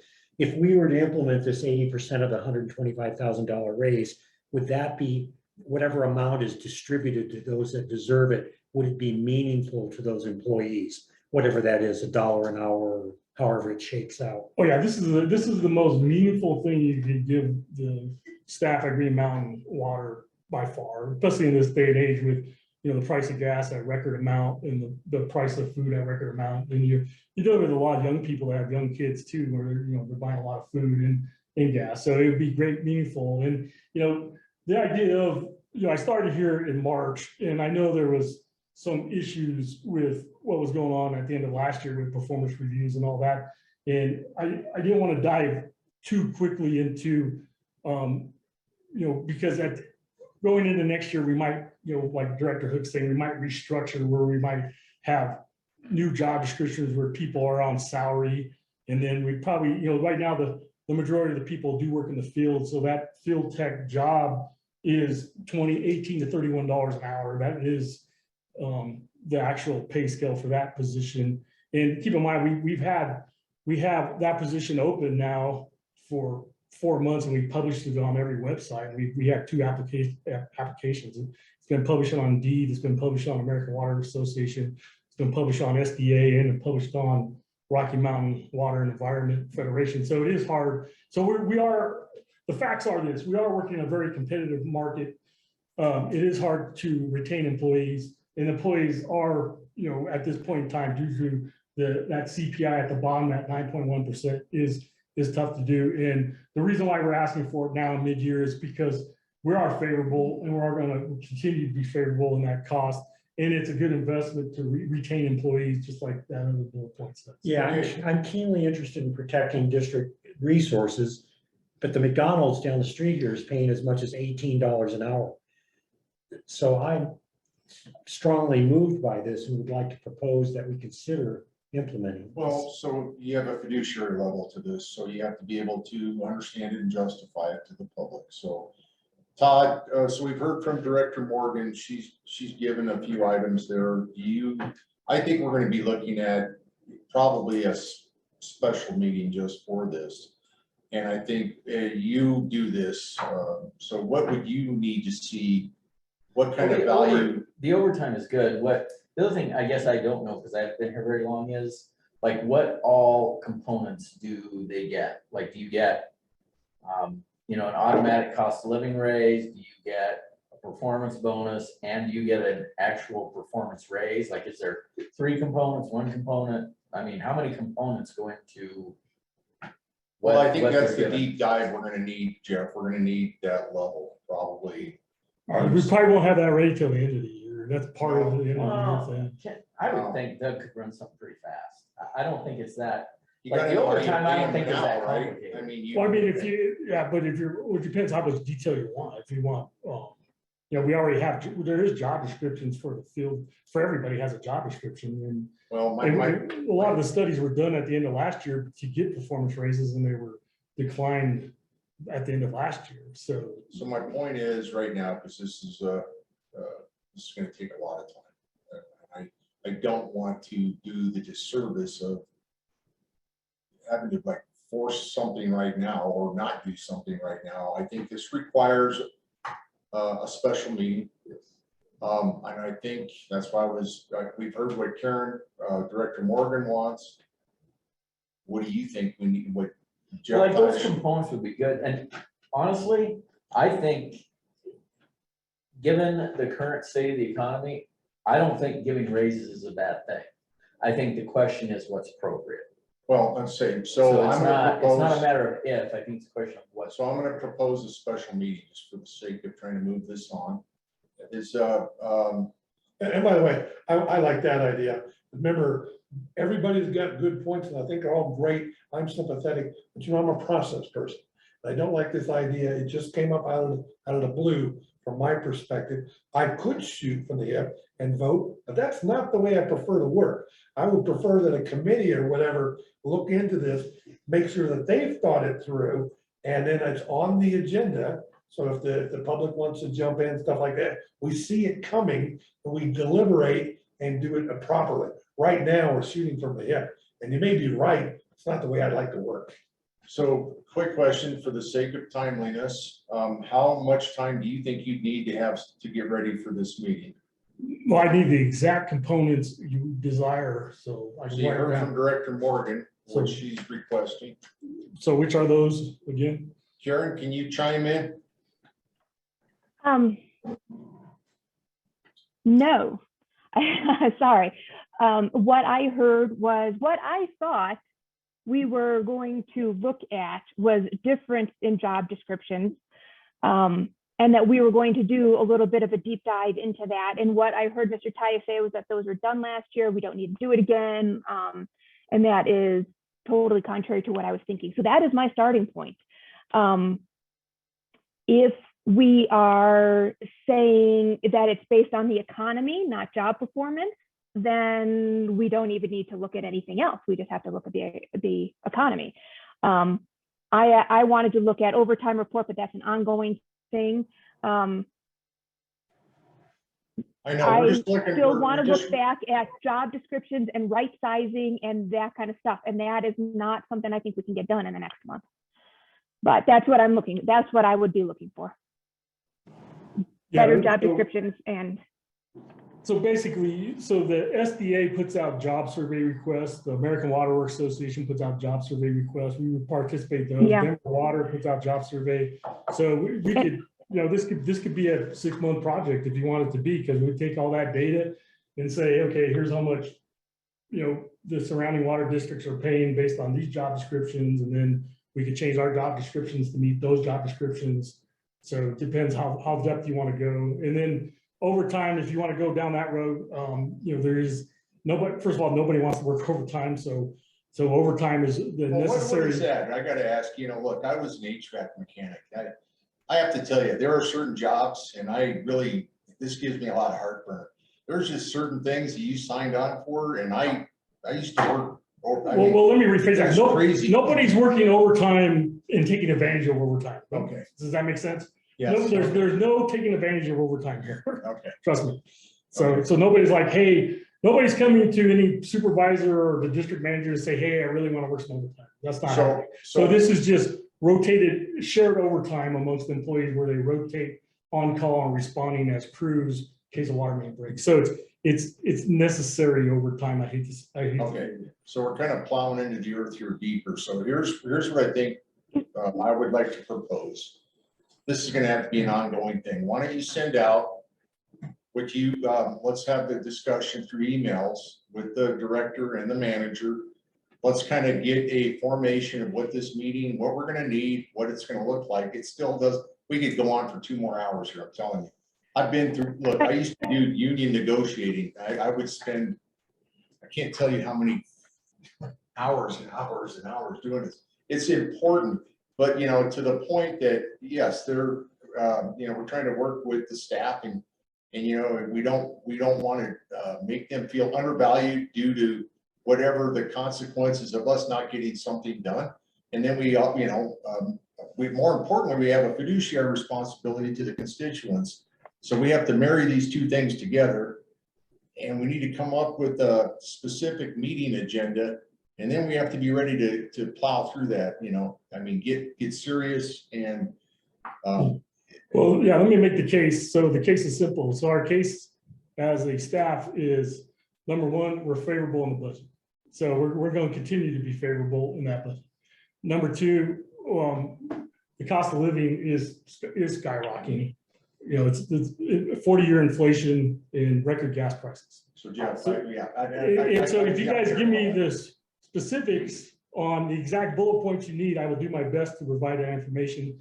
But this is real information, and keep in mind, every PowerPoint leading up to this one showed exactly what the staff has been doing. And you know, that's where we kind of turn over the trust to the actual leadership to say, okay, if you approve X amount of dollars, they can do their job and base that on performance of their individual direct reports that are protected under a lot of labor laws. Well, Chief, my inclination is, I don't want to wait 6 months. I'm sympathetic. I probably want to do it, but I don't want to do it tonight. Again, that rush factor. If we can do something in a month from now, that's been well thought out and properly noticed, that's something I'd feel comfortable with. And that's what I'm proposing. We need to get out the schneid here. So I'm going to propose a future meeting. I think I would recommend that directors that have concerns on what bullet points, Director Morgan, Director Hooks, or whatever, the value added information we need to get to make this meeting to be able to make a decision, you know. So I don't want to kick this can down the road any further. So we're gonna look at a future meeting, TBD. So I think you have something to go off of. I would encourage. Yeah, I just need I need the exact bullet points so I can perform my homework. I need those exact. I have one additional question. What, beyond the wages, what will it cost us to have replaced the guy that went to Boulder? Is there additional expense having to hire a new person and go through all of these levels of training and everything all over again? Yeah, there's been a lot of studies produced in that. You know, I'd have to pull up those studies, you know, over the years. Everybody knows that is, you know, when you start losing employees, it costs X amount of dollars to train them and get them up. So, you know, I can't put a number on it, but you know, somebody will estimate that. And if you want that as a part of a bullet. Well, I don't need it as a bullet point, but if we lose another 1 or 2 employees, that's going to be very expensive to this. Well, that's why needs to be a sense of urgency around this. To Director Wickman's point, 6 months is not acceptable to me. I do think we need to have a sense of urgency. I think we're looking at the job descriptions we talked about, and you said you'd have 6 months to have these jobs. I don't know why does it take so long to get job descriptions? Well, that's part of, if we wanted to propose next year a restructuring program that addressed salaried people in new job descriptions based on salary, we'd have to create those job descriptions and then do the research on what those type of job descriptions would pay. Is there something we could do a month from now and then 6 months now enhance that even further. I mean, so we're not ignoring it for 6 months or more, but on the other hand, I don't want to jump tonight. So I think that what I'm hearing, if I'm hearing this correct, is, right now, there's a spread at the craft level. So we're talking about the hourly, does that sound fair? Predominantly? So we have 20 employees and like Director Hook said, they're hourly. So, we're proposing raises per hour based on X amount of dollars based on performance. And then if we restructured by the end of the year or next year, then we restructure job descriptions to separate salary and hourly. Okay, so I guess Director Morgan mentioned I'd like to see if you can get the overtime, staff overtime for the last 3 years. That gives you, I think, some kind of a weighted average. We have the job descriptions. You have a CPI. What am I missing, Director Morgan? Can I ask if we can do this as part of a performance review under executive session? Because some of the things I have to say that are pertinent to this. Well, I think that meeting will be an executive session. Is that right, Mr. Woods? Can we do that? Some parts of this, but just the general conversation about salaries staff-wide, that's not appropriate for an executive session. A staff-wide salary, I mean, that's more of an economy level. And to say to the people of the district again, so I don't want to get into it now, but I would like to have some executive level and go through some of the more details of the jobs and performance. I don't think anybody is saying that nobody's doing a good job. Everybody is doing a good job. It's just everybody's in the same economic boat. So you got So we to used keep that in mind to, too. so Jeff, let me help you with this. So performance review, based on performance review, we used to have, you'd have like your cost of living level, right? You had an average performance review or something like that, you were in cost of living. If you had a mid-range and you had what they called, high, high performers. So that's what I was saying, the components, like of how raises, I've not been here, I don't know, I've never been here during a raise. So like, but just what the components are. Like, is there a standard cost of living raise every year of say 2 to 4%? Is there also a performance? Yeah, that's right here, just right there. The performance were postponed. That's why we're favorable, because the performance raises from last year were postponed. Right. I think what would be helpful is at the end of last year, Kristen, the interim manager, prepared the proposal for the currently postponed raises. And that was a relatively detailed document that if you, my proposal is that be circulated to the current directors, that you take a look at that, see what additional information in that or revised information you would need to make a decision. Well, That's I a will tell starting you, I place. remember that. Yeah. And I can just tell you from, I guess, my experience, and not with water boards, but being just out in actual business, some of the things that were proposed were not like in line with what people were being paid for like they were over like a fair amount. Some weren't, in my opinion. And I think the value of that document is that will provide a guideline. Right, like a starting point. Yeah, and tell you what additional information you want. Right, like a baseline. Right. Okay. So we're gonna have homework, because I want to get off of this. So do you have enough to go off of there? Yeah, so far, the biggest bullet point, so you want staff overtime. Well, I just We wanted need to to- we see need what to see we're it. We at. need to I see just what- want to see how much is out there. I mean, if they're not getting overtime, but I'm just saying, I would like to see, because I don't know, if Todd is getting 20 hours a week overtime because he wants a new boat and a Harley, and he's just being let do it, and the guy's already making $90,000 a year at a $50,000 a year job. I'm not saying this is happening, I'm just making this all up. I mean, that's the stuff I want to see. If there's like just basic overtime with, So say, we have busted pipes, that's what I mixed, wanna- you have a mixed staff. It's not like we have all tech, all craft, we have in-house, we have outside workers. I think we need to see the staff, what they do, where they're currently at. That kind of gives people an idea, because we have a lot of different positions here. That would be helpful, I believe. And then send out what Dylan had stated, send out the Kristen report that went out whenever that was, I've lost track of everything. Send that out to the directors, and then you start thinking of how much time you're gonna need to get this ready. And then I will schedule a meeting. I will, we'll let everyone You know, know. and sooner is better than later. Yeah, For the absolutely. staff's sake. To Well, Director Wickman's point, we can do a two-step thing. We can do I believe there's a sense of urgency around this, but it should be 2 phases. Yeah, so I promise that I'll give you all the information you need. I'm good at that. This has been going on since December of last year, based on Dylan's report that Kristen talked about. So we're going on 7 months. So I will send out an email to Dylan and BCC all the directors saying, here are all the bullet points. That way I give you an opportunity to comment on those bullet points in case I get them wrong for this next meeting. And then once I get everybody's agreement on those bullet points, then I'll start working on giving you that information.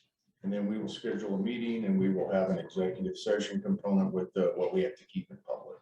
Yep. Okay. All right. Can I shut this down and roll out of it? Can I suggest, while we're on the topic, I was going to bring up under new business anyway, but while we're talking about employees and reviews and everything, I'd like to suggest that we do a 6-month review for Mr. Tyus as well. We did not do that with Mr. Krupkowski, and I think we neglected to do that. So it would be helpful, I think. So I think in anything, one of the bullet points should be annual performance evaluations on everybody. And I think there should be quarterly reviews. There's, to let people know. I think it's kind of a disservice to whatever, if somebody's doing good or if they're not doing good, you should be letting them know at a quarterly level as a manager. And then also the evaluation from the board for yourself. I think that's enough to work off for now. Okay, so I'm going to shut this down, and then I want us to move on to the next thing, please.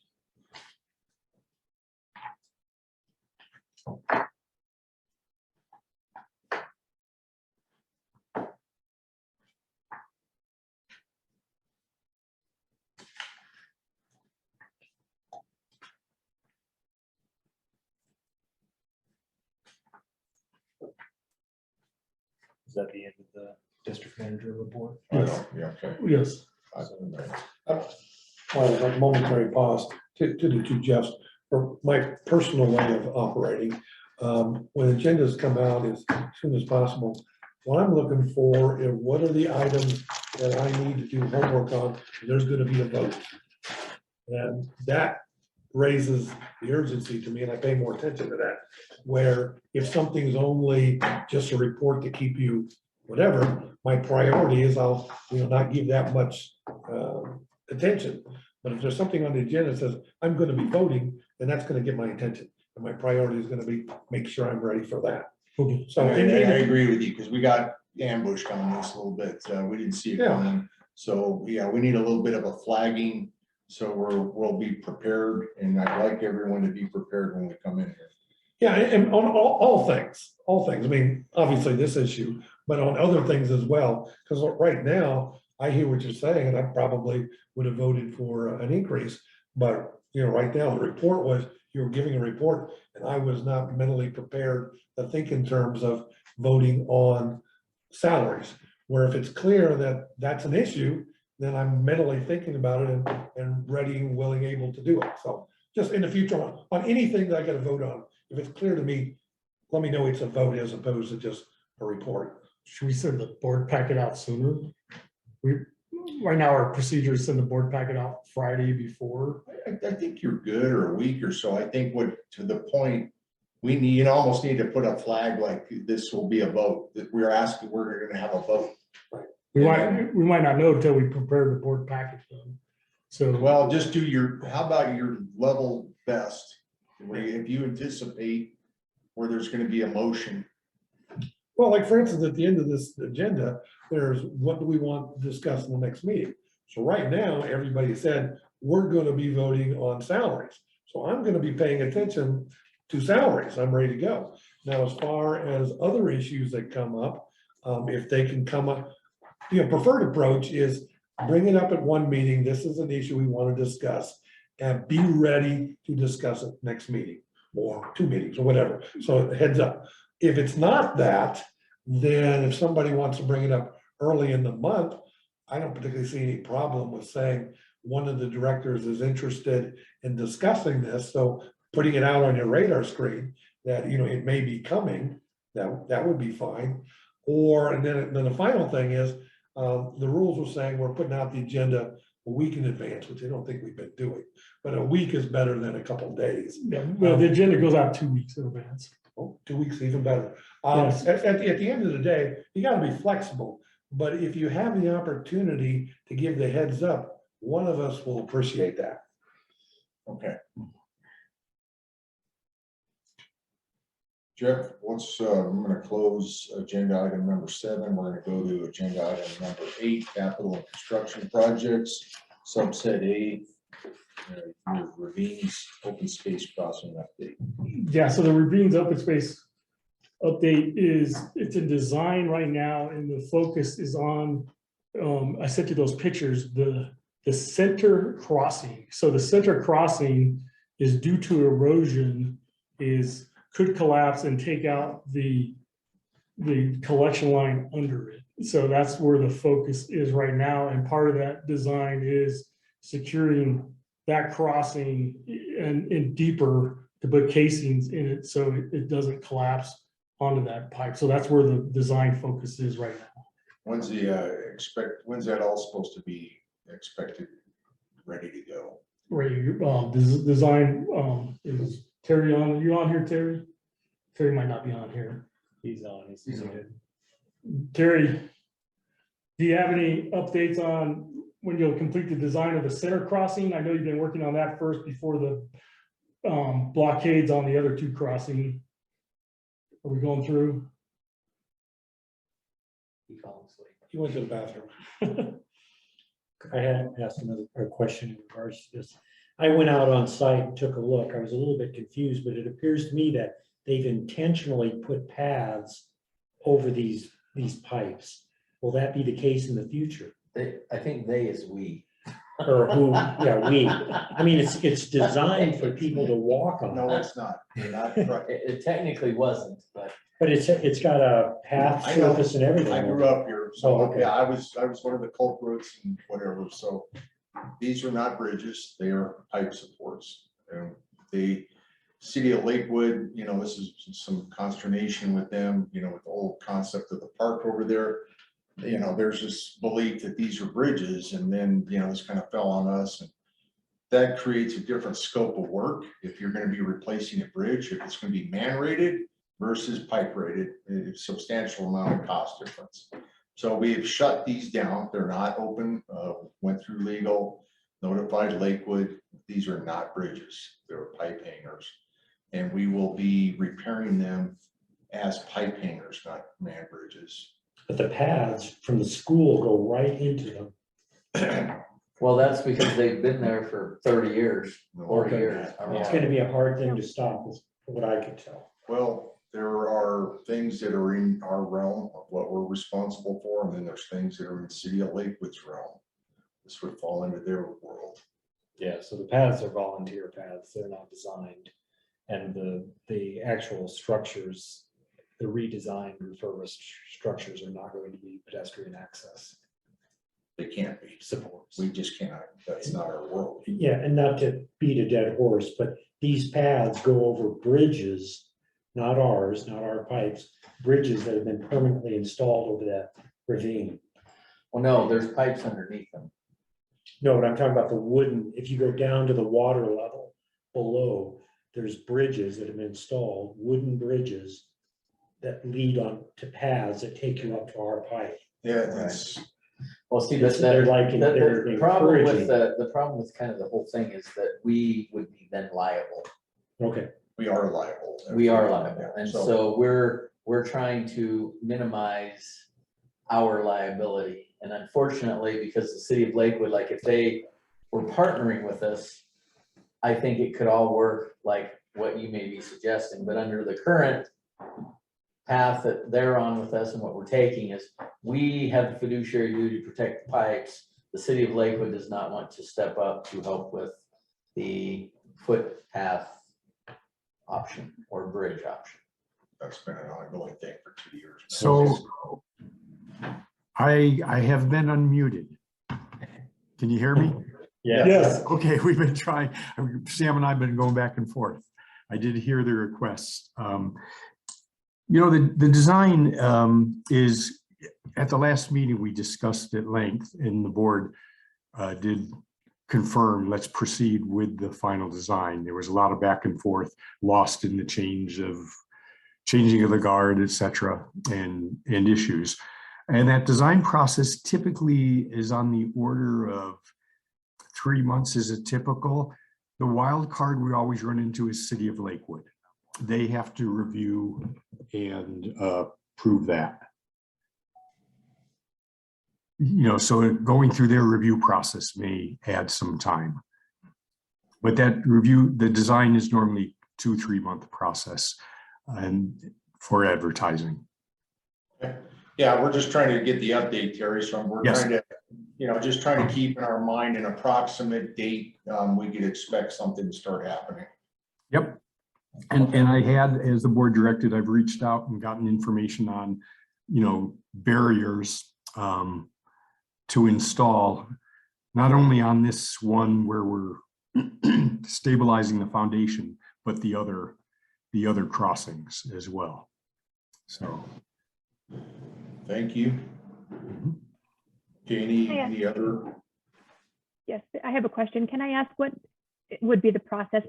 Thank you, Terry, for, it sounds like you're starting the design, but if we wanted to bid out the design work as well, can we do that? Do we have a process for that? Oh, you certainly can, yes.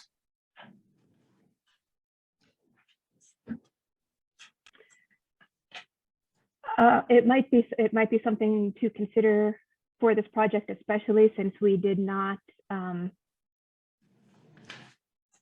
and Terry can correct me if I'm wrong, but some of this was a little bit new territory. And so it might be worth looking for different solutions for and see if we can come up with, outside ideas.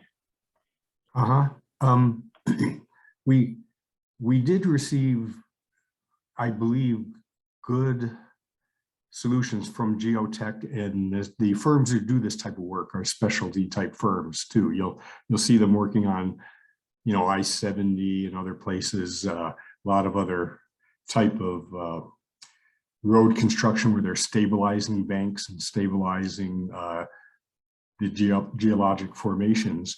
The plan, Karen, for this, and I think it was sound, was micro piles. So they're drilled through the existing foundation, but they go down to bedrock. So they're very deep and stable. And then you attach them to the existing bridge abutment. The abutment itself is okay. It's the erosion of the earth underneath it. That was the plan for stabilizing that abutment, but as well, we wanted to do some soil nails, shotcrete on the face underneath, just to stabilize that eroding conglomerate as well. Just if it continues to erode, the micropiles would carry the bridge, but it's certainly much better if it doesn't erode. And then, as we've discussed, of course, working with Lakewood on diverting the drainage so it's completely away from the bridge and from the trail. From the crossing, I should say. It's not a bridge. Why wouldn't we just divert it anyway, Terry? If we're gonna do this, why wouldn't we just go ahead and divert it? We gotta protect our asset. I have no confidence in Lakewood doing anything. So why wouldn't we add that to the scope of work? We'll just, we need to protect, they have a, Maybe we should see the cost component before we completely agree with that. well, you could make it a separate, you know, a separate line item on the bid, but Correct. you know, the reality of it is, it's like, why would you do something and then you have a root cause, right? I'm a process guy. If the root cause is gonna cause another problem, why would you, you know, you have to address the Well, problem. no, but he is saying that the caissons or the pipe would. They will the hold, chair- yeah. Right, but if the ground erodes, isn't that Lakewood Park's problem because it's their park? Well, that's the circular firing squad we're in right now, where their lack of erosion control put us in this situation. We pay that extra stormwater fee, which got double Right, and triple. But like I said, what I just don't know is like, for that kind of site work, one, will the city of Lakewood let us do it? Two, what does it cost? Yeah, and I don't know the answer to the former. Yeah. I can speak, nor do I, however, I can speak to the history. Lakewood brought this Ross Williams to our attention in the first place. He contacted us because their crews noticed the erosion a few years ago. And we met out there with their open space and some of their stormwater people. And their overture, our discussions with them was that they would cooperate and help. They might even use their crews to help. Now, with that said, I would tend to agree with Jeff. We design what we want and put it as part of the package. Then we know it's done. We know it's permanent. We're not relying on their crews and how effective they are to do that work. But they were cooperative. They had asked us for a proposal for a preliminary drainage report and design.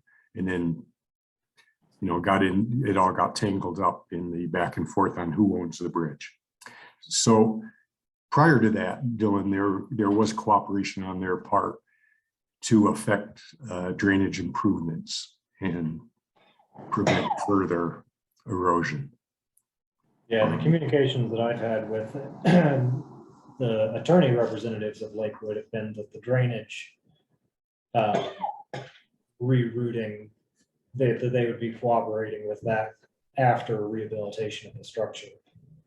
I agree that it is an open question whether that will be the case in 2 years or whenever it actually happens. But they continue to make cooperative overtures. Okay. I tend to think, I'm sorry, but to go back to my original point, I'm going to argue that that's not something that we can do. It's on their land. So it would be great if we had cooperation. If we had cooperation, we wouldn't be here. I'd like to go back to that original question of bidding out the design, if that is something that anybody else is interested to do. I understand that the design with the caissons is stable and there's reason, but I don't believe that was in the original bid, and that's why the one bid that we got was so over what we estimated the cost to be. I would just be interested in seeing some other firms, seeing if we can put that out there to see anybody else can do that. You're directing that question to Jeff Tyus then, to put Is this out that any idea, anybody have any idea what kind of cost that is looking for, that if that needs board approval? Can we do that now? Do we have to have that discussion? Is that something he can do? So are you? It would be dependent on cost, right? Not really. You don't have to publicly bid a services contract independent of the cost, only construction. And you're talking engineering services for design of the structure rehabilitation project, right? Yes, good point. I forgot about that. So this would be the service part of it. Yeah, so you could put out an RFP for construction engineering services independently of the construction. Yeah. Yes, okay. I don't know how far along Terry Merrick is in the design. There may be some costs.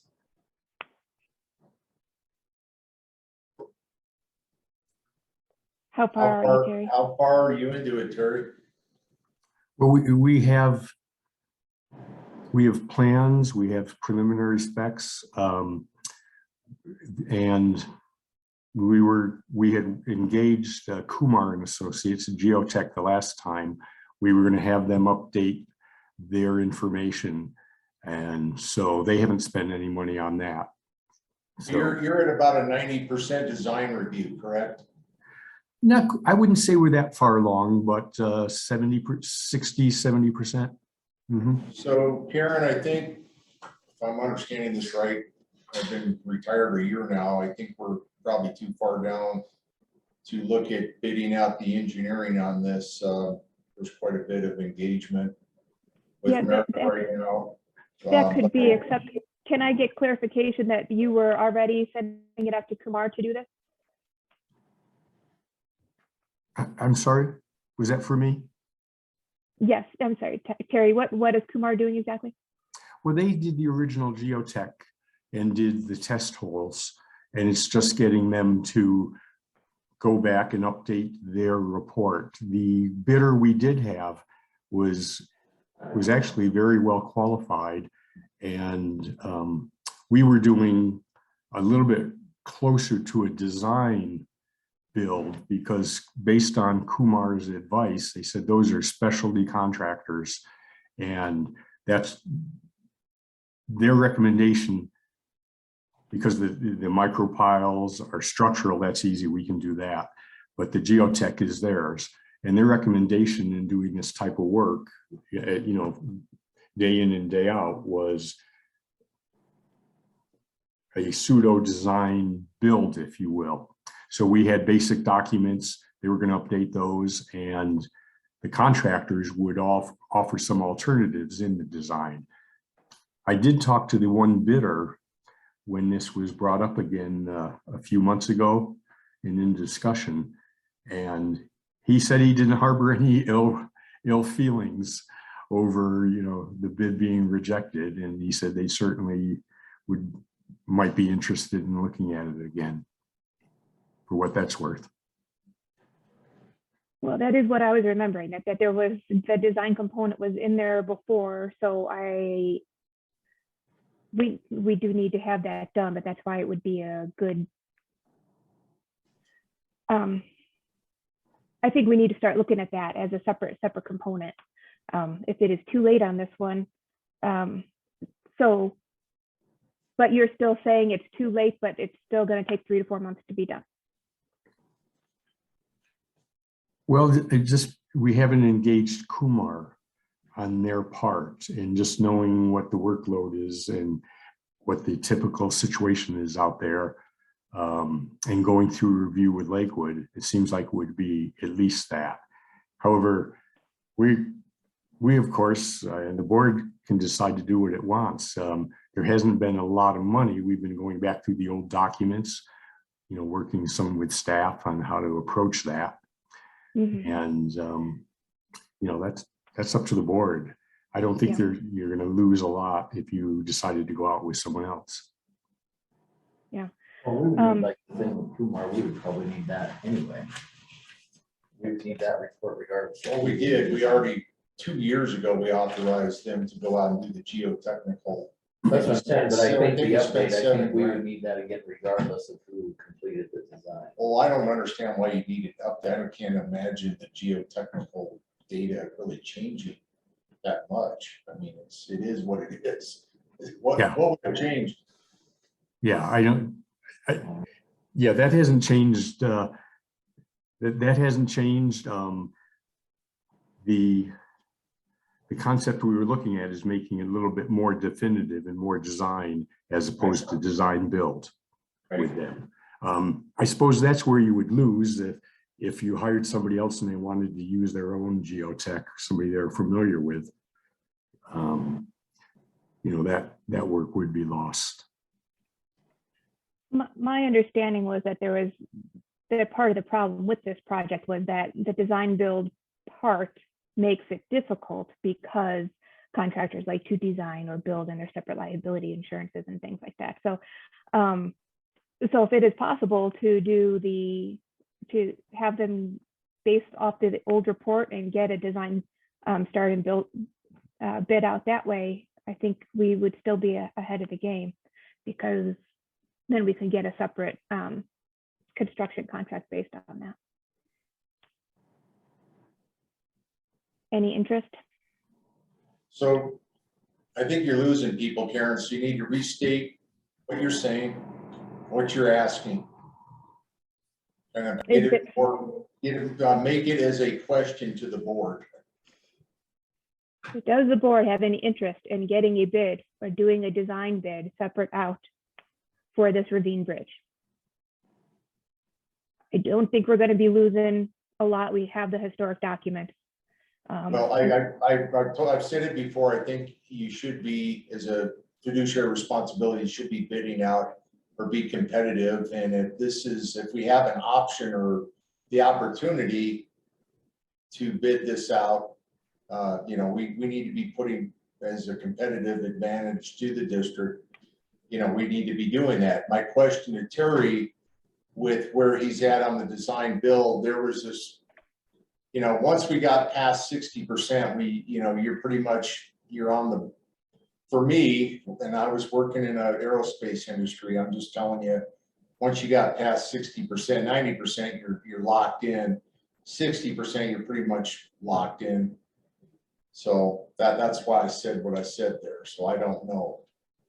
I think we should be, bidding stuff out for the competitive market, but that's why I was asking Terry where we're at on the threshold with his design build. What percentage is he at?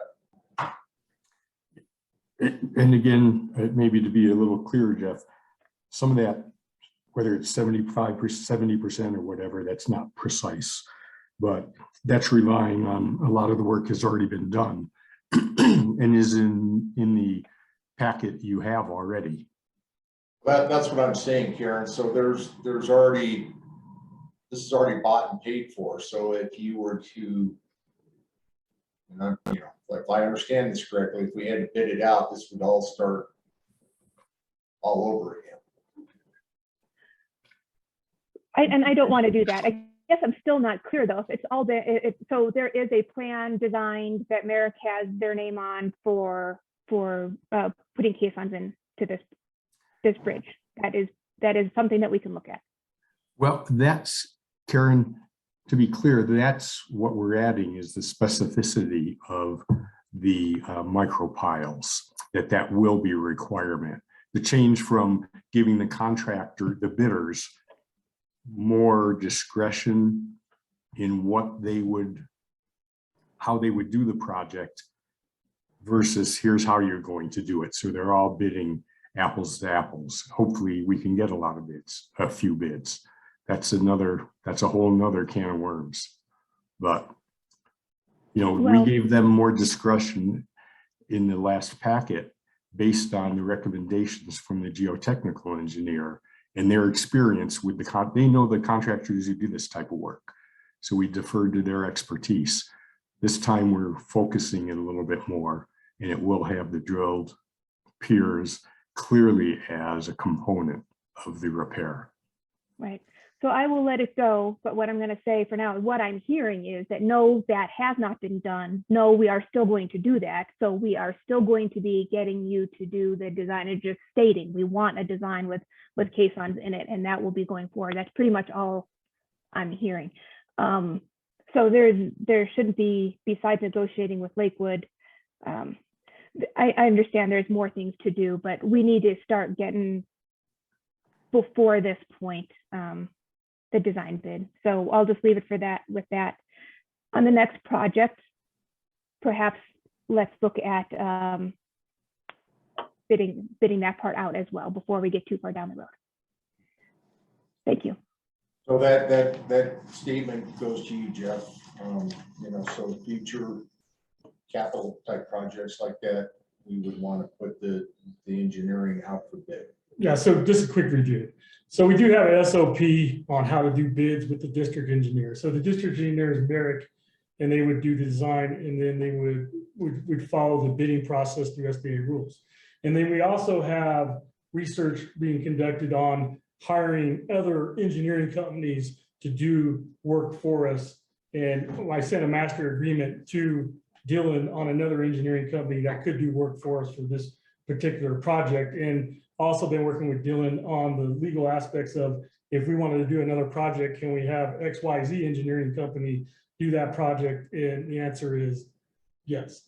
And that's Yes. under the Yeah. old agenda item 9A. Yeah, which we're coming up on. So in future projects, we do have the flexibility to use, and plus, this is common, we talked to Terry about this, and all water districts do this, is use more than one engineering company, especially if you increase the capital, we use more than one. But, right now, Terry is, Merrick is our district engineering. So we rely on their expertise a lot because they have over 30, 40, 50 years experience dealing with the system. So this was all in that business case report that was asked for. They addressed all these issues in that business case report. And also the email that was sent out on the ravines also addressed this issue. And also in the last month staff meeting, we were instructed to move forward with the design on this particular set of ravines. So we are on track.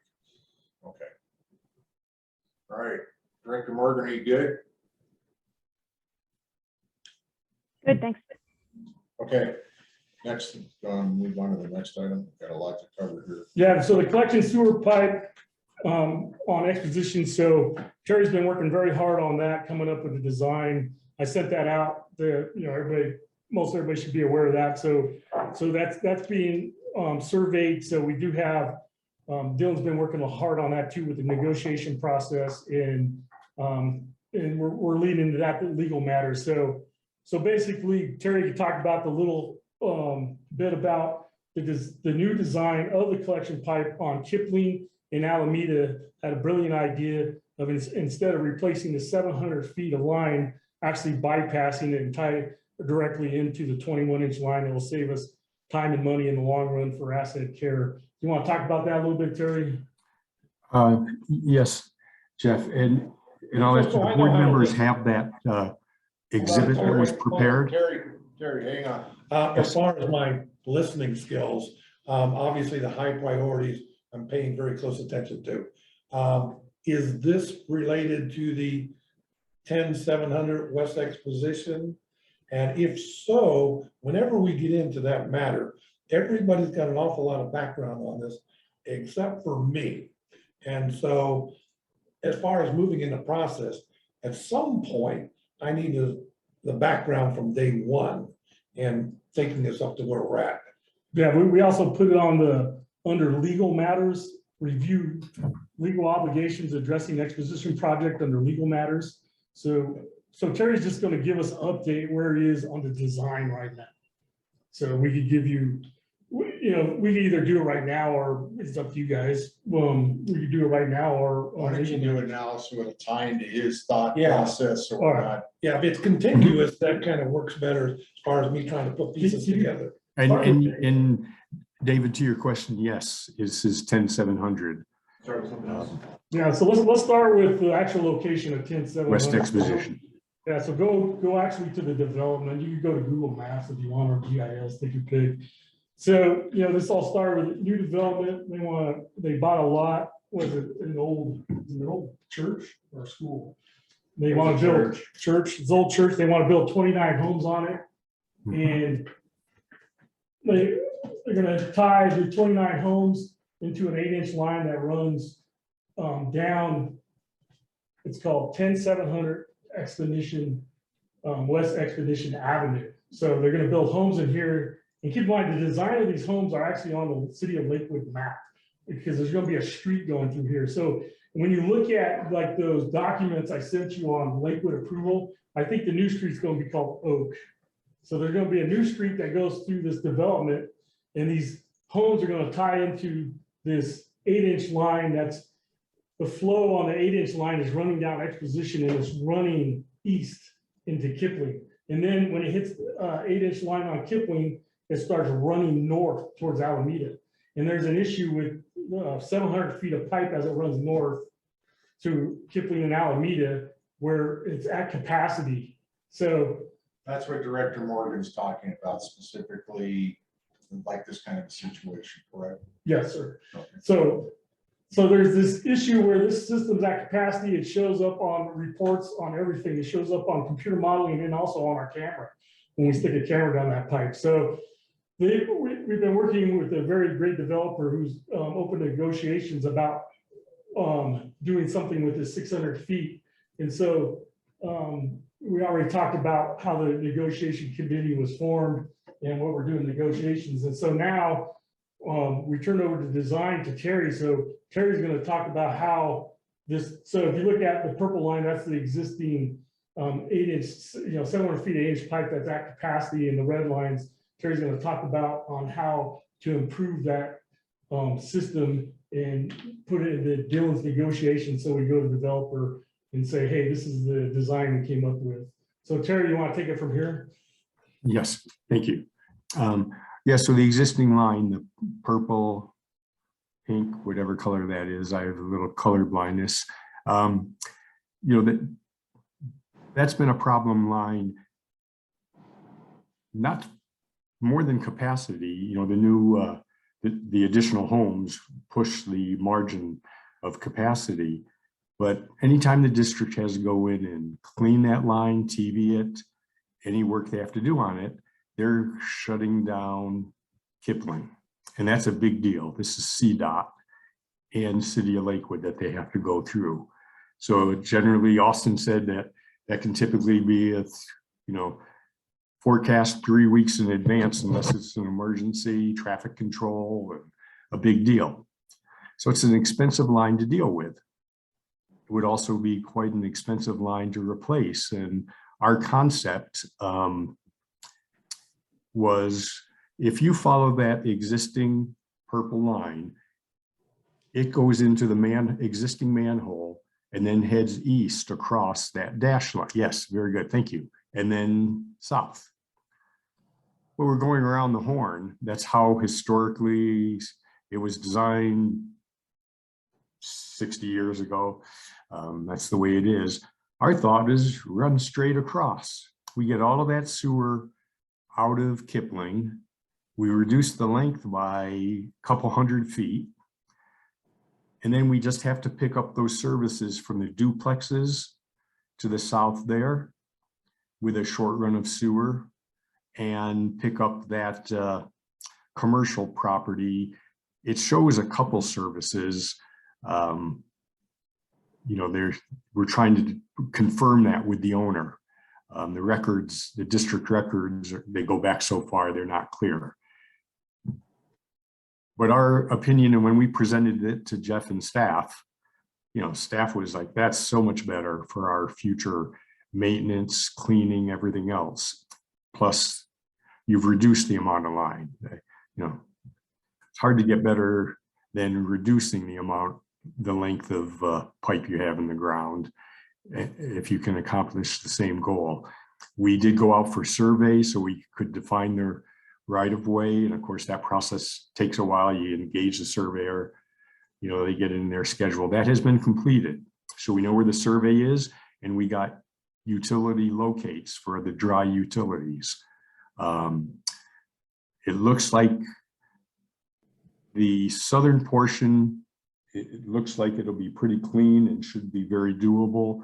The northern portion that picks up the commercial services is a little bit tight. We've talked to the owner and we're scheduling a meeting to meet him on site. We explained to him, this is a benefit to those property owners. If and probably it'll be when someday they have to do maintenance or replacement of their service line, you can imagine the cost for the portion that crosses the sidewalk and goes into Kipling. So he obviously appreciated that that was a benefit, not only for Green Mountain, but for himself and the owners of the duplex. So we threw out some dates to try to meet with him. I discussed this at some length with him, and ideal would be if he even will grant us a little bit of additional easement into his parking lot. But it looks like at this stage, it's doable, and I think it ends up being a much more elegant long-term solution. Because, you know, you put pipe in the ground, you live with it for 100 years or more. Economically, you might place it at 80 years, but that pipe's going to be there a long time. And every couple of years when they go out to have to clean, or if they have a maintenance issue, I think it'll be a much improved situation for the district. And again, for those property owners.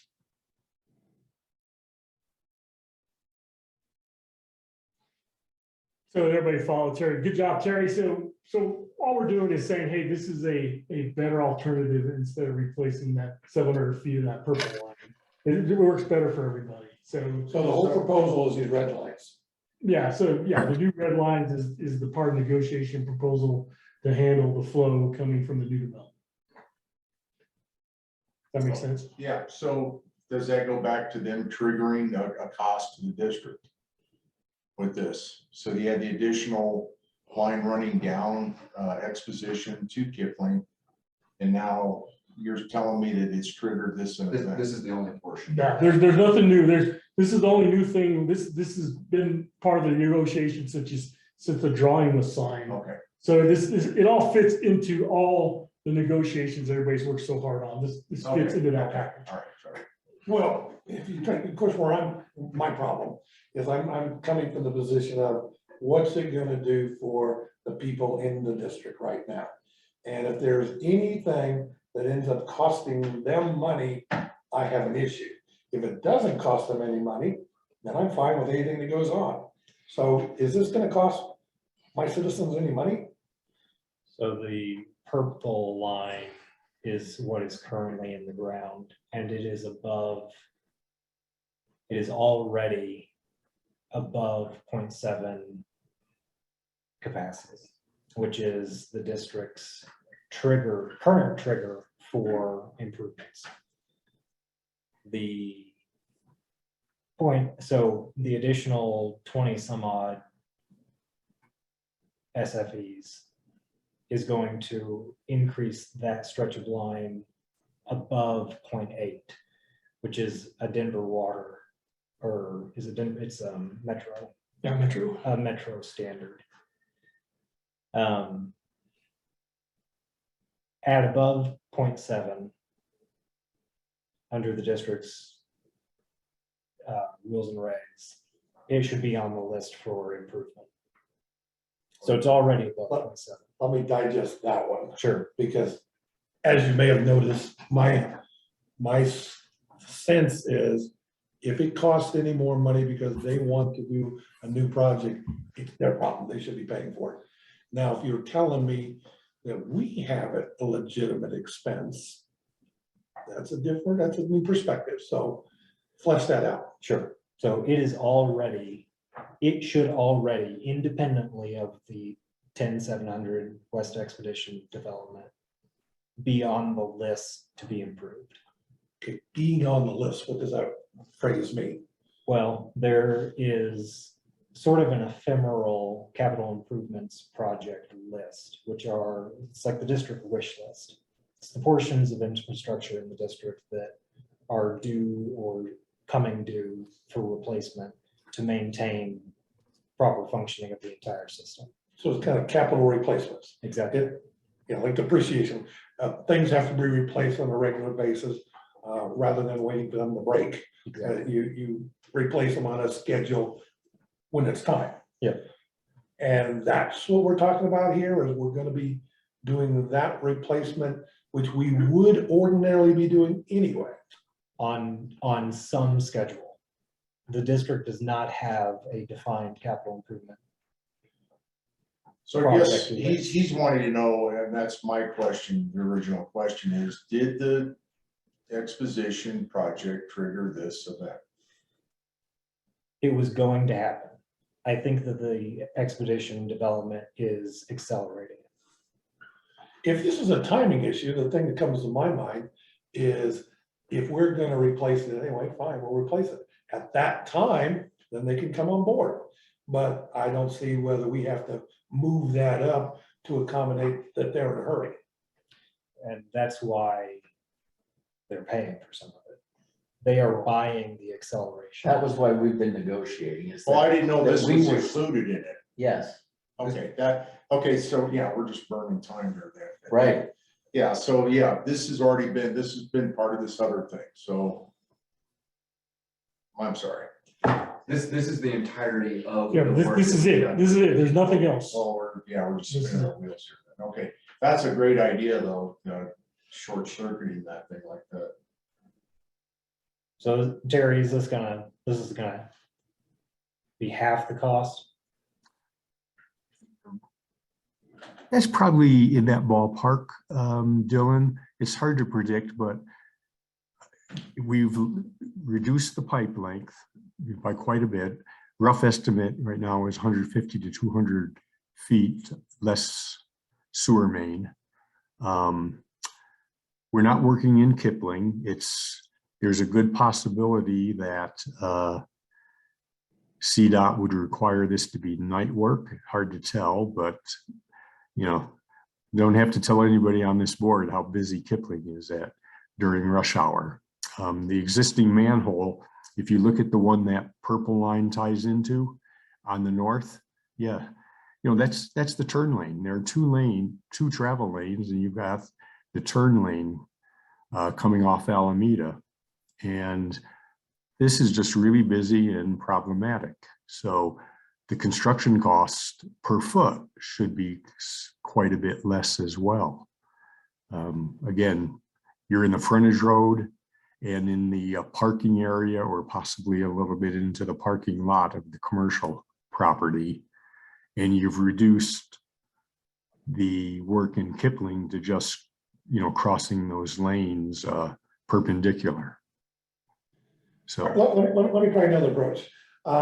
If they were not here asking to support their development, they were not in the equation at all, We would be fixing this. we would be fixing it. How much would it cost and when would we be doing that? Well, I can start answering these questions. So everything's tied together. So the way a water or wastewater utility works, the way all water and wastewater utilities work, is they start off with an engineering company that puts together a plan. They call that plan a master plan. And so there's a document out there that has a master plan. So master plans are based on engineering computer modeling. So in those engineering computer modeling, they'll identify areas like this that are either at capacity or have issues that need to be focused on through capital improvement. So you have that master plan. And then we have the asset care program that we run, where we run our camera trucks down here. So all this is in all those presentations I'll keep sending you guys. So in the master plan and in the asset care plan, they both show this is a hot area. But there's other hot areas out there. And so we, when we talk about GIS, the map behind you is actually the collection system. And so we map out on the asset care, working with Terry on his computer modeling, working with other engineering companies too, with CDM Smith, say, okay, these are the hot areas. So let's focus on these areas. So this year, the hot area we focused on for capital was the line running down Bear Creek Golf Course. So that was the priority this year. So sooner or later, this is going to be on the capital list, sooner or later, based on how we prioritize our capital money. So that's why everybody said, okay, we're speeding this up now because of the development. So that's why we're negotiating costs with them. Sooner or later, a year from now, or 30 years from now. So the only way we predict that is it's moving based on asset care. So the asset care cameras will go out there and say, okay, these are the hot areas. Sam actually publishes them on a map, just like that. Sam actually put together that map. And so let's say we have 10 hot areas, and then we get with Terry, and Terry says, yeah, based on our computer modeling, based on data from flood planning and surveying, they actually use surveys. They go out in there and survey these pipes, say, yeah, these are 10 hot areas. And then also new flow monitoring. Keep in mind, this is all in the past presentations, everything's tied together. So based on new flow monitoring data, where you see those flow inserts, which are brand new type of flow meters that Denver Metro Water has proven to use, we can collect more data to show, okay, these are our priorities. So this hot area it was a pretty hot area. So if we say, okay, it probably would have been 3 to 4 years if nothing else came up. But that's why we have to plan it year by year based on all this data. So we have master planning, computer modeling, we have asset care modeling, and now we're shooting for next year flow insert monitoring, which is new technology. So with all this, So instead of 4 years, we want to do it this year. yeah, so the reason why we're shooting for this year is because right now it's at our new, rules and regs 0.7, which is, depth over diameter, this is the depth. So we can actually, you've seen those pictures I sent you guys where it shows the inside of a pipe with a camera. If you can see the water level just on a lake on the inside of this pipe, that's how they come up with depth over diameter. So we're saying, okay, this is already at, like Dylan said, this is already at 70%. And now if we put these 20 plus units on there, it's going to get up to 80%, which is actually a national standard. And keep in mind, our standards are more strict because our system's older. So now we're putting it up there. So that's why, okay, we're speeding up the process of fixing this and trying to work with the developer to do cost sharing on fixing this system. So the other alternative is we wait 4 years and we do it on our own. Yeah, well, who knows? Maybe next year something else happens, to it. But yeah, so it could be one. So I'm looking at option 1, option 2. As an economist, that's what I do. It's like, what are your various scenarios? You compare your scenarios. What's the difference? I think that is a fair, if you're gonna reduce it to 2 options, yeah, it's do it in 4 years and bear the entire cost burden, or do it this year and bear some portion. Okay. I mean, I don't know if that's the answer, but at least that's a way of doing it and on a space. So we have a cost sharing, and through a series of events, we're committed.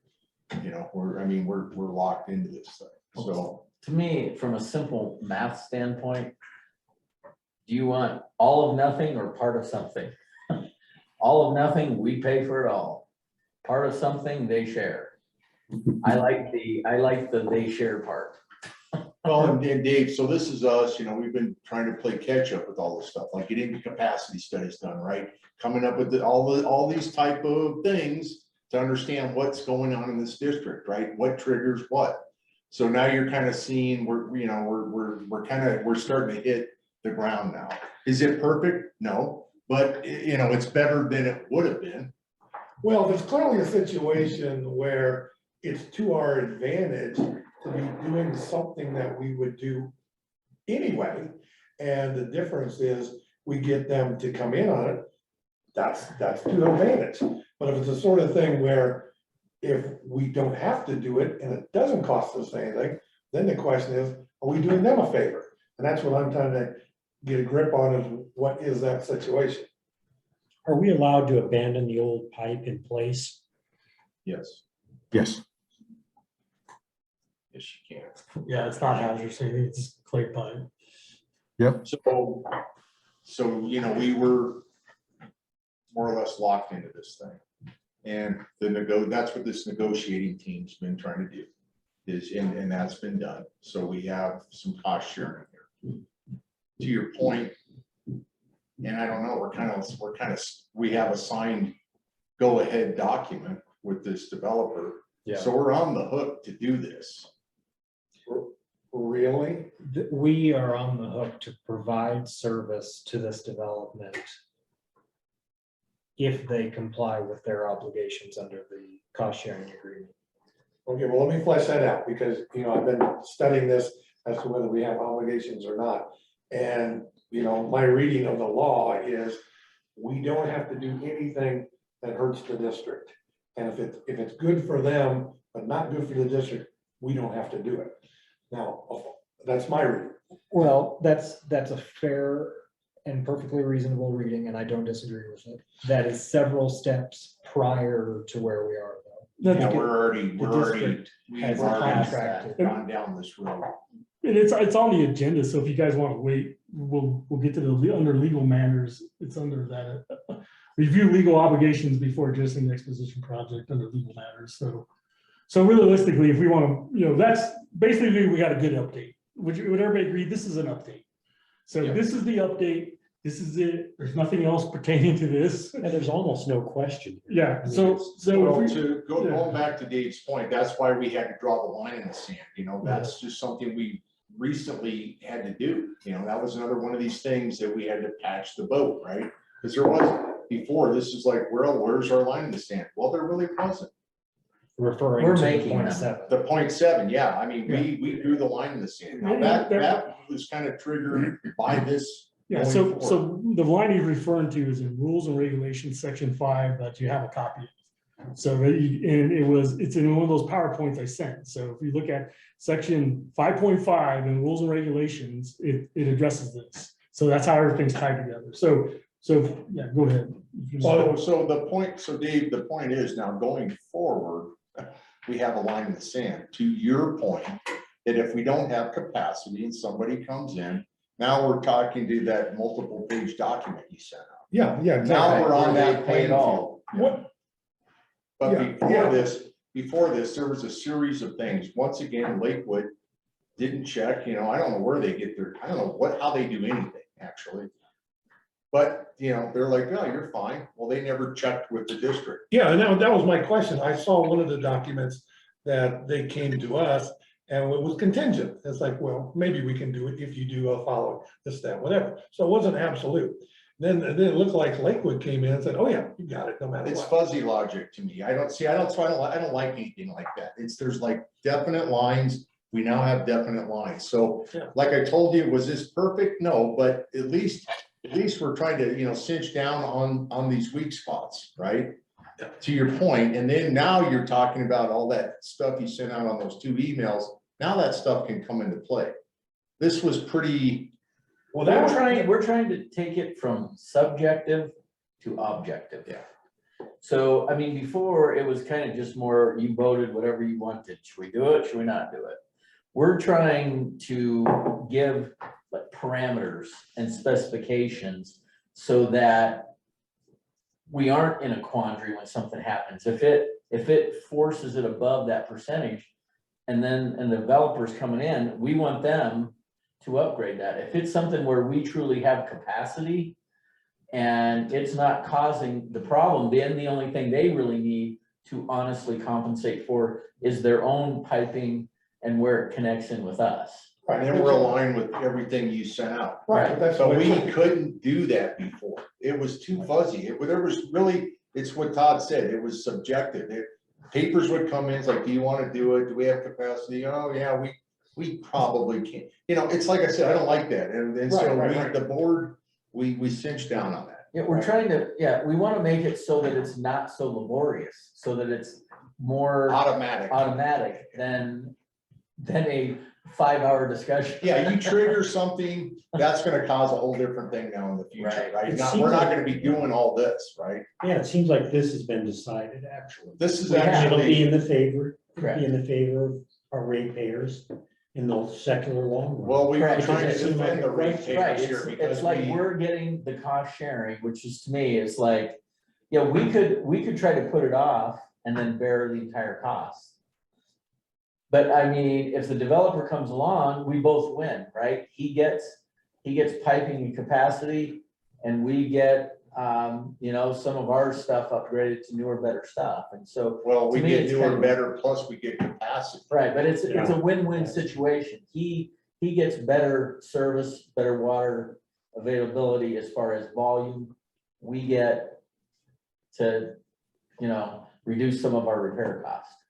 And it's a problematic area. It would have been in our, I don't know, when we rack and stack that FICA plan I'm telling you about. This could have been one of those that was bubbling up near the top, to your point, and that's why he was saying maybe 3 or 4 years, you know, he's still trying to get his hands around that right now.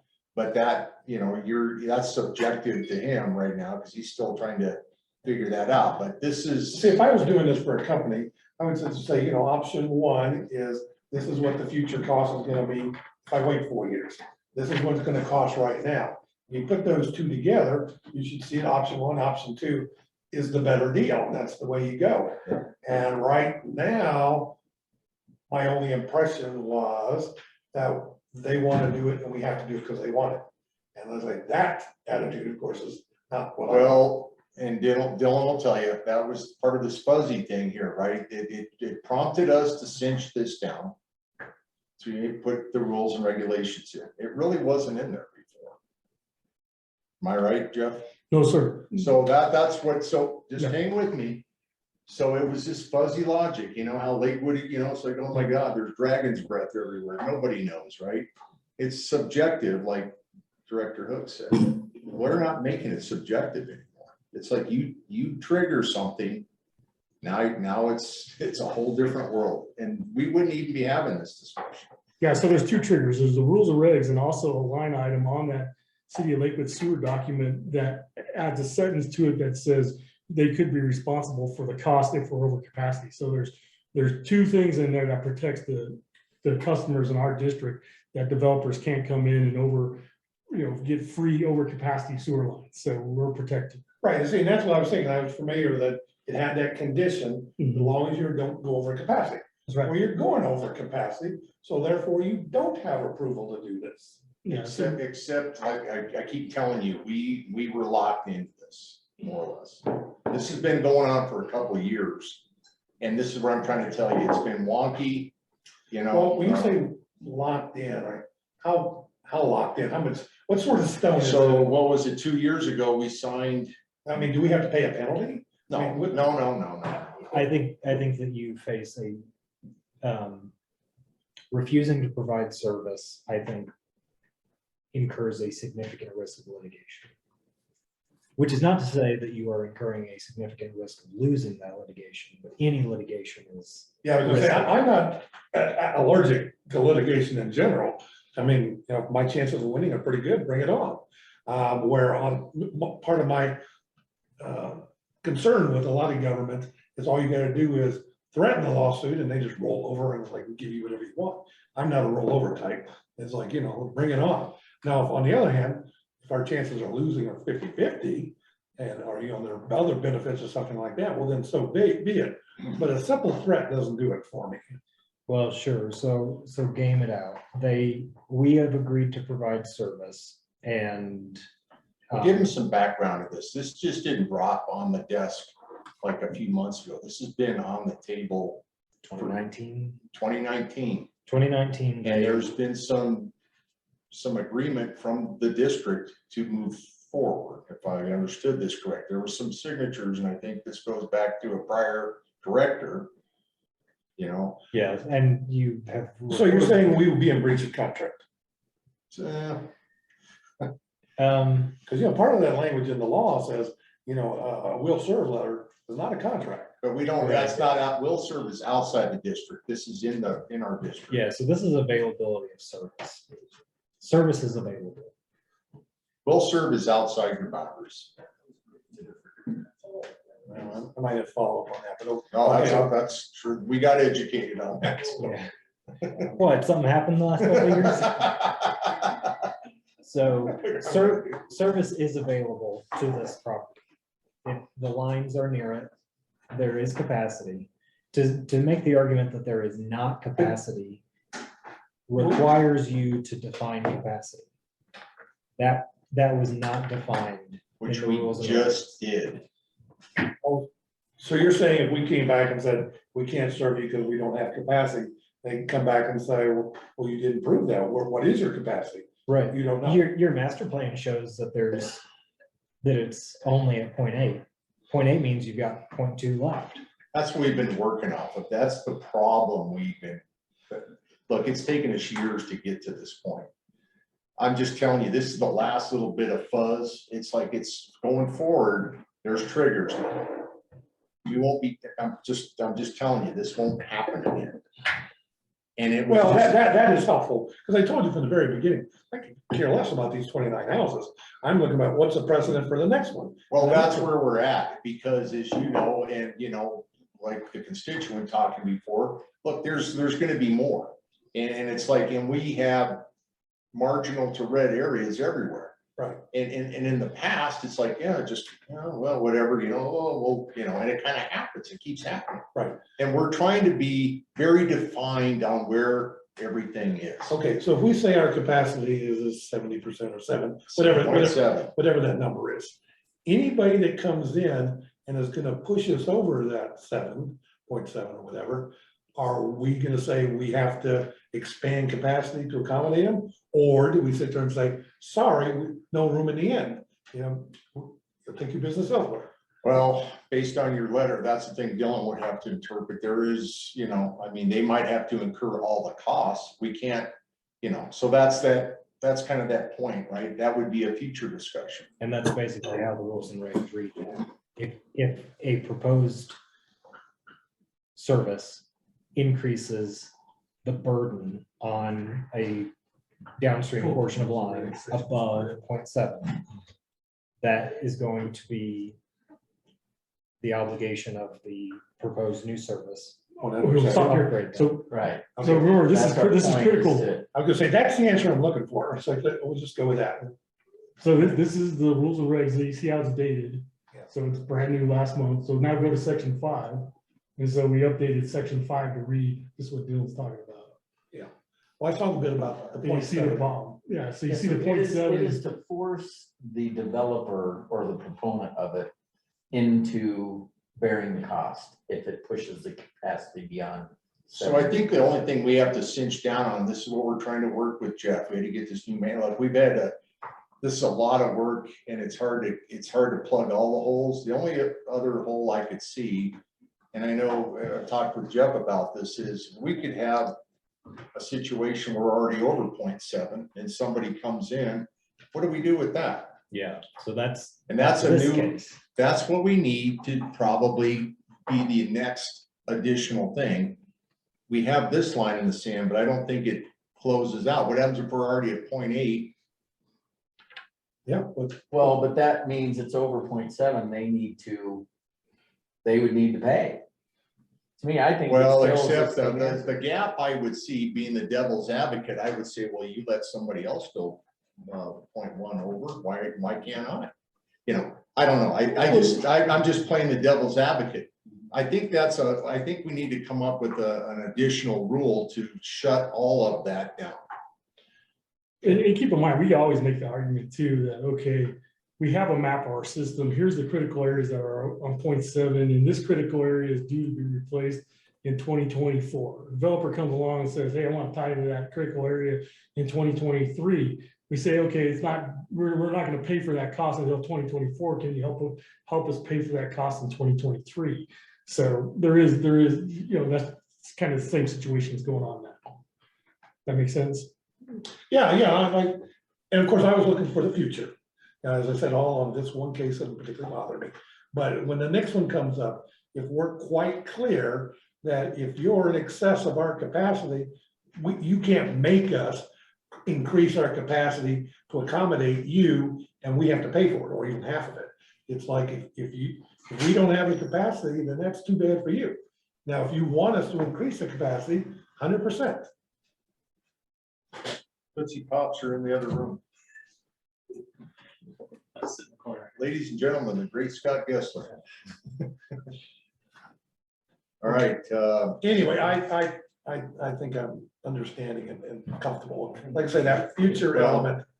that's what I would encourage you to focus on, is probably, and talk to Jeff about additional, because Jeff's big on that. He's saying, well, let's take you can adjust it in the rules and regulations, have that conversation.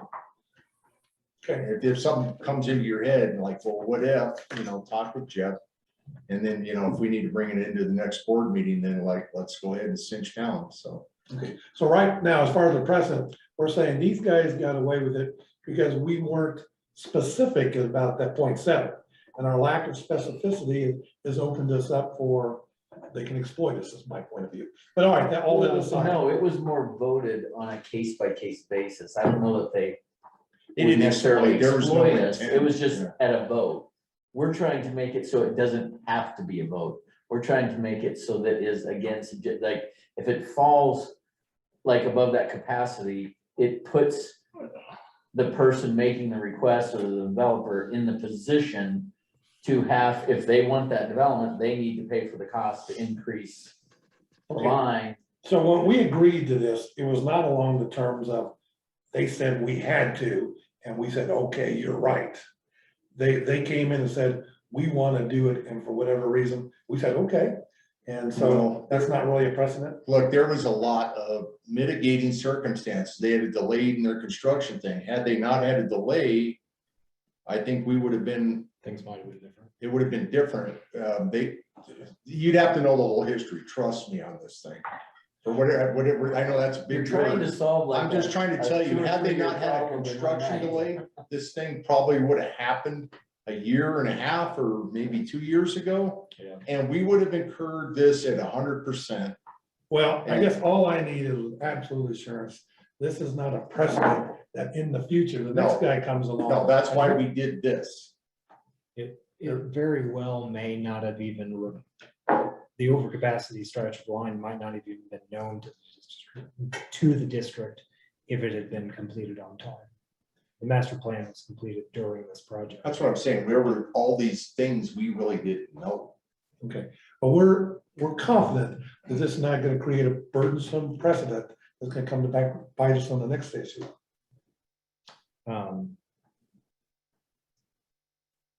Not in the same way. So here's something that could happen. There's the 0.7 line is a two-edged sword. It creates a line that we can reference when developers seek to acquire new service. We refer to the 0.7 for capacity. And then we get to say, yes, you can have your service if you pay for the cost of improvements to avoid increasing 100%, capacity beyond 0.7. 100% pay. Sure, whatever it is. Okay. Because, it's a little more complicated than that if there are changes in zoning. But that aside, the 0.7 also decreases the discretion of the board for putting projects on the capital improvements plan schedule. So before, it would have been, oh, well, we're only doing the ones that are above 0.8. Or we're only doing above 0.7, or we're doing the things that look the worst, or whatever. It was more subjective. The objective, the goal of making things more objective carries with it greater obligation for the district. So now maybe we know more, the district knows more portions of its infrastructure that need to be improved. And because it knows it, it needs to put them on the schedule to be improved. So there are negatives to this.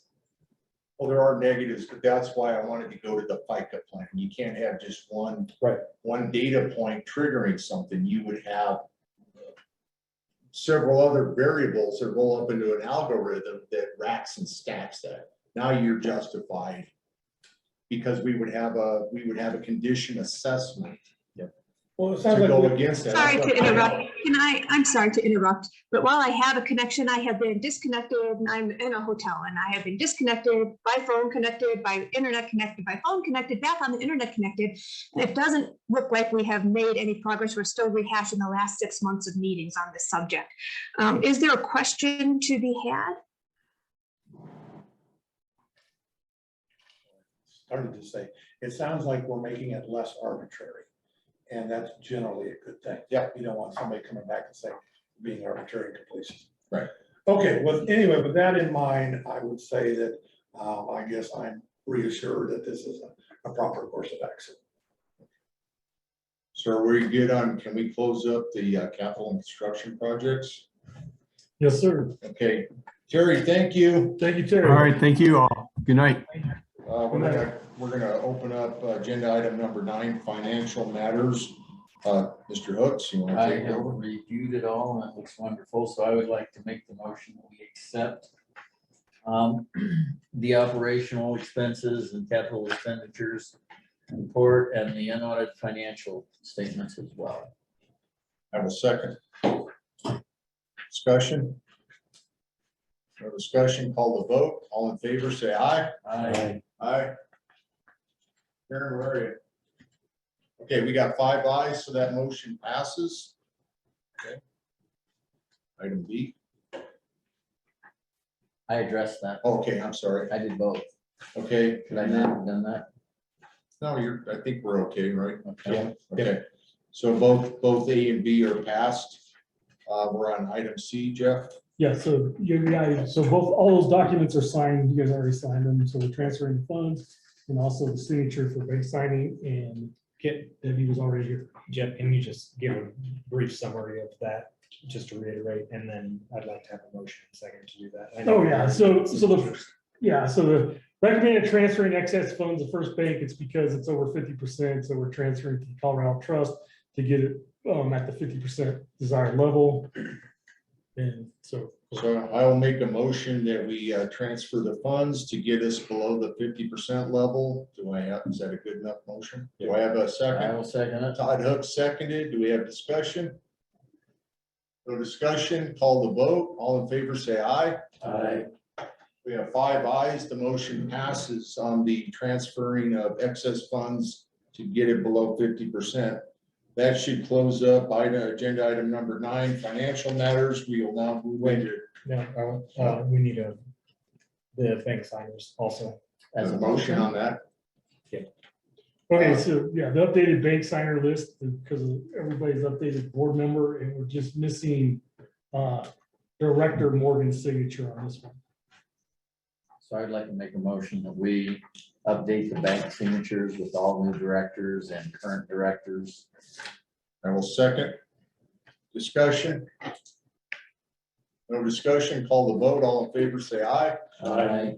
Aye, we have 5 ayes. The motion passes. That'll conclude financial matters, agenda item number 9. Going into agenda item number 10, directors matters, options from business case report engineering position. So that's a business case I sent out, so if we can make it quick if you want, so.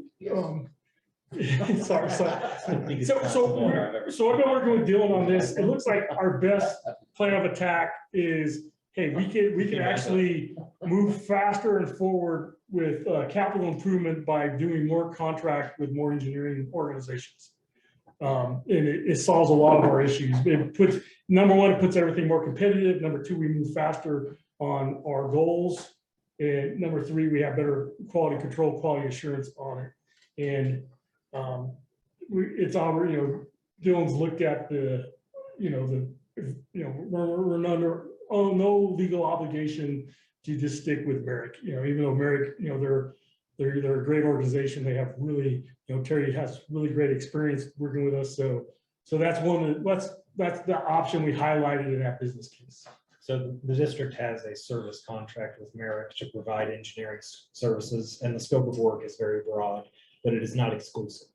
You can solicit engineering services from other firms. You could have the same scope of work, it would just be different projects, or you could send it out for bid, like Karen was talking about earlier, for individual projects, or even for a new engineering firm. So do I need to motion this then? I don't think there's an action item. So, to be clear, be really clear, I do think it is a horrible idea to be single-ended with anybody. I mean, there's things you need to be, but with the engineering firm, I think we need to be able to put these projects out to bid in general. I don't think we always need to be locked in with anybody. I think that's a bad business example. So what's your opinion? That's my opinion. And you should always have versatility. Flexibility. I would agree with you. We did rely on IQCs, I think what it was called in the federal government, indefinite quantity contract. So in the government, we had the option to continue with the same contractor if we chose. No, But I agree with you. It was the same thing at Lockheed, but I will tell you over time, when there's just, it tends to be to keep everybody a little bit on their toes. Nobody should be just locked into the deal. You should have to work for it just like anybody. And I've seen how that can go sideways with you. We had contractors that I worked with in the aerospace industry, and we were single-ended. I had a huge facility to take care of, and that's not a good idea. It's just not. It didn't work out well. Like being a tenured. Yeah. So, okay. So Jeff Tyus has sent me at least one, maybe two engineering services contracts. I have not gotten around to reviewing those yet, but I will. I'll provide any comments that are appropriate. But I think those are the options. Ongoing, you just contract for individual projects with Merrick, contract for individual projects with some other engineering firm, or you send it out for bid. Okay. And to get this more in the automatic thing, we need to, we have a manager here. We just need to authorize, give you direction and then authorize you to move forward on that. I don't think we need to be, I call that kind of an overreach. I don't think we need to be Yeah, in that world all the time. I don't think the board should be deciding which individual project is treated that way. I think that that's an operations level decision. Anybody have any issues with that? Okay. All right, next item, I think. Is that clear? Yes, sir. Perfect, clear. Thanks for your input on that. And then the committee report, Denver Water, that's Director Morgan.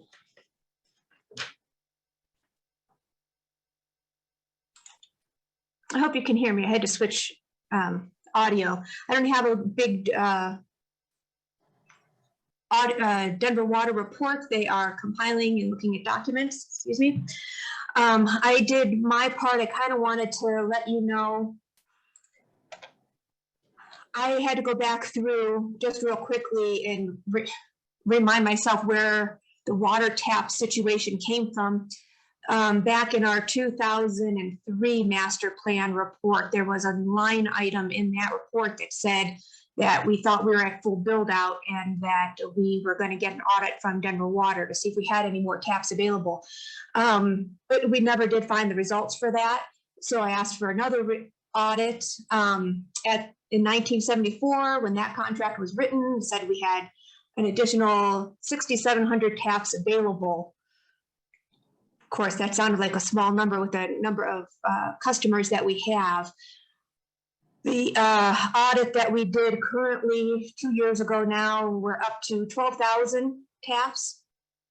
But that number became moot because we asked Denver Water about it and they said they would agree to give us as much water as we want.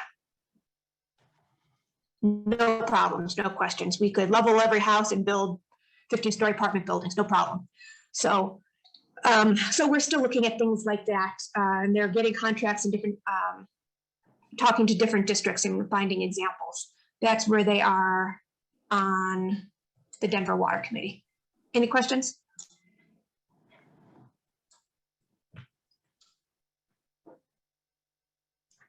Okay. I think the next one is mine too, the legislative update. Director Wickman talked about this a little bit. He talked to the SDA. That has been what he found has been my findings too. The one that I was very concerned in the legislation that passed this year was made it so that a city could initiate a dissolve. And I know it was targeted for one special district that was having problems, but the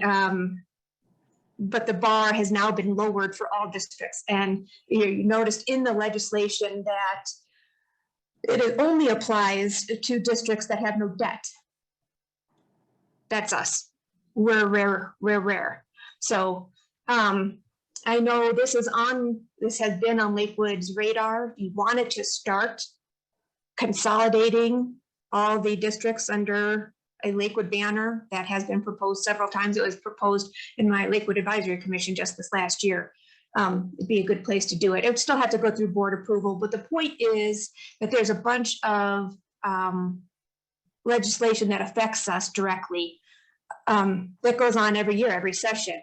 And it would be helpful, I think, to have somebody working more closely at the government level to work with us. The legislative, I don't know if you saw, Dave, when you got the update, the 100, it was, I mean, by the end of the session, there was 100 or so issues that they were working on, that they were representing us on. The other one that sticks out in my head was the Metro District Reform Bill. The SDA argued very hard that reform would not be possible without leaving in a mechanism by which Metro District boards could personally profit off of the decisions that they're making. I think that's part of what gets us into problems like this IGA, where everybody was thinking profits and motives, and we are a nonprofit essential service. I like to keep it like that. So, so the proposition was to look at lobbyists. It got hard during session. I didn't realize how busy they were. Since the session is over, I have contacted several. It sounds like everybody does a year-long contract. Because they are so busy during the session, they kind of spread their rate through the year. So everybody would be, you're looking at a $3,000 to $5,000 cost per month for a year-long contract. And that would give you somebody with connections and having an ear to being able to make a difference there, bringing us information and working backwards. Are you with me so far? Yes. So the question is, at the couple months ago then, before the election, so the question needs to be asked again, if this is something this board wants to pursue. Or not. Should we pause there? I have talked to a couple people. I do have a couple of proposals. So I can send those to you. We can discuss whether or not you even want to pursue it.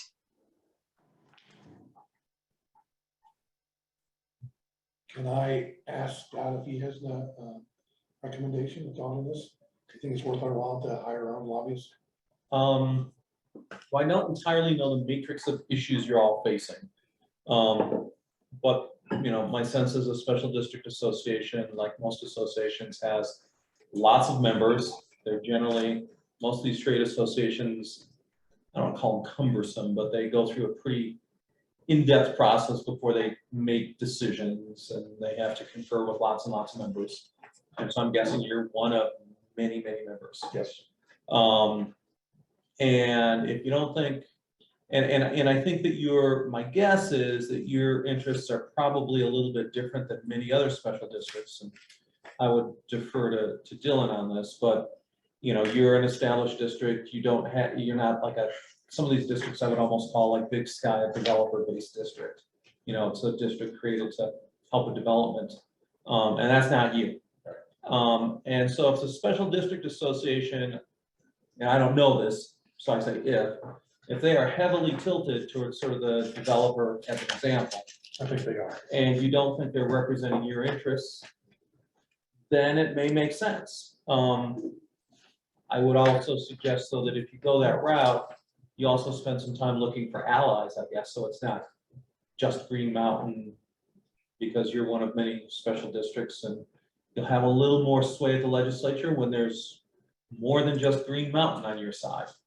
So you may want to do that for cost purposes, but also just for influence purposes. So that's the best I can give you. I can't give you a yay or nay should you do it. I did have a conversation with Karen and gave her a recommendation as well for someone, if you're all interested in it. That's all I have. Who was that? It's, and ironically, I coincidentally had lunch with one of them today. It's a guy named Mark Waller and another guy named Joe McClosey. So Mark Waller was the Republican minority leader when I served in office as well. And he and I did a lot of work together. And then Joe McClosey was also was a legislator at that time.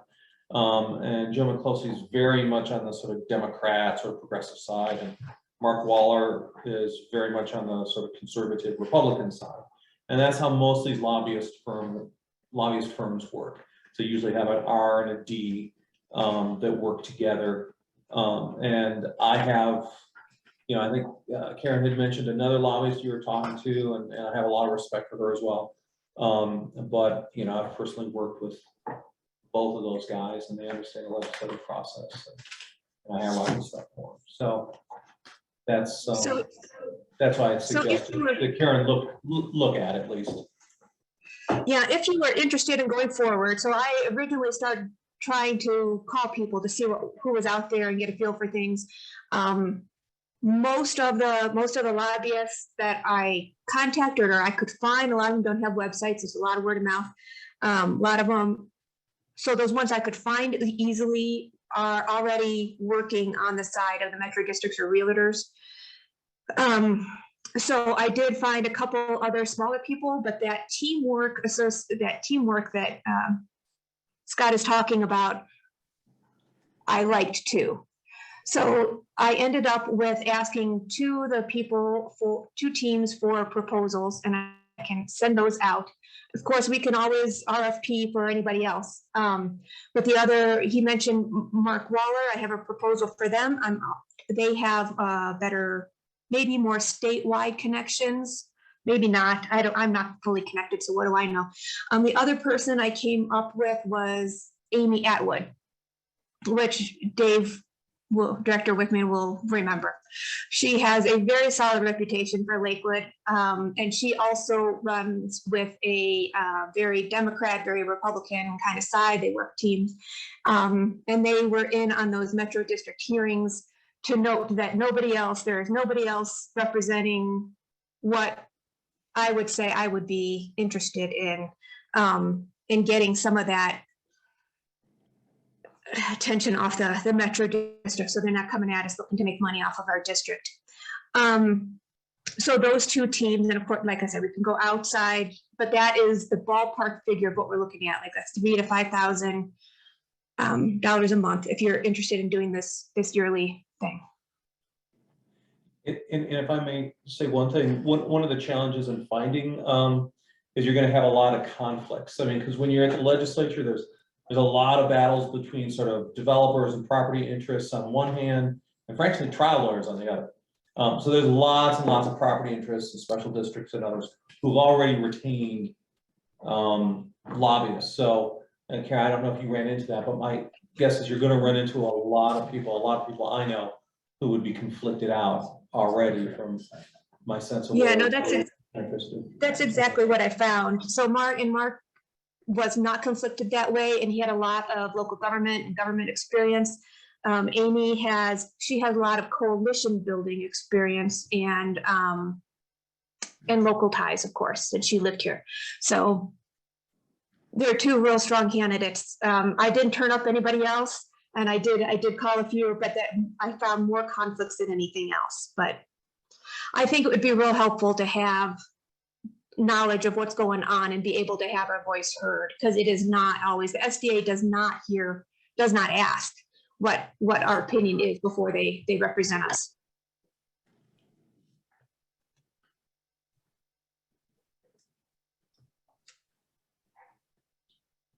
We can lobby SDA as it were.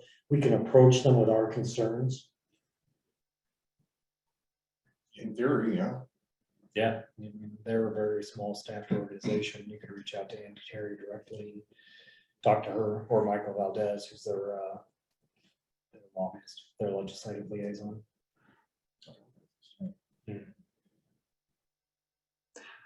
Yeah, and that is a possibility.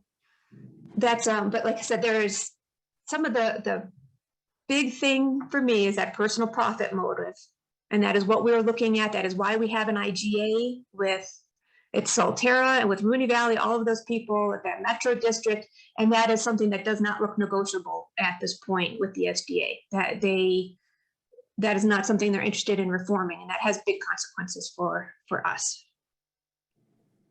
So, something interested in proposing? Are you looking or pursuing? Anybody interested in looking at these proposals, talking about it further? When does the next session start? Next session is going to start early January is usually when it starts. And for what it's worth, normally what happens is, lobbyists get their clients over the summer is pretty much what happens. And then they sort of line up legislation and start sniffing around in the fall. Legislators automatically get 5 bills each they can introduce, and those are generally locked and loaded by December 1st. I think there's a tranche around September 1st that the Legislative Council wants to get from legislators, and then again December 1st. So that's already sort of set in place. So there's lobbying that's going on during the fall. And then, of course, session hits in January. And at that point, it's hard to retain lobbyists because they're generally sort of locked in with their client base and, you know, price goes up and all that. And then that lasts until, you know, early May. And then everyone goes on vacation because they're utterly exhausted and pissed off at one another. And then the cycle starts all over again. So now, if you're gonna retain a lobbyist, now's a good time to do it. You know, sort of now, next month or two is sort of a good sweet spot to retain someone. So we'd be obligated to what, a minimum of $60,000 for this? I don't know Roughly. pricing at all. Karen said 3 to 5 a month, so 36 to 60. And do we have any sense of what the return would be? Is it really worth having it? Would we have that much influence in the legislature with the lobbyists? Could we have any? I'm not qualified to answer that. Here, for what it's worth, and I've worked with 3 of the board members here, so I have a sense of 3 of them.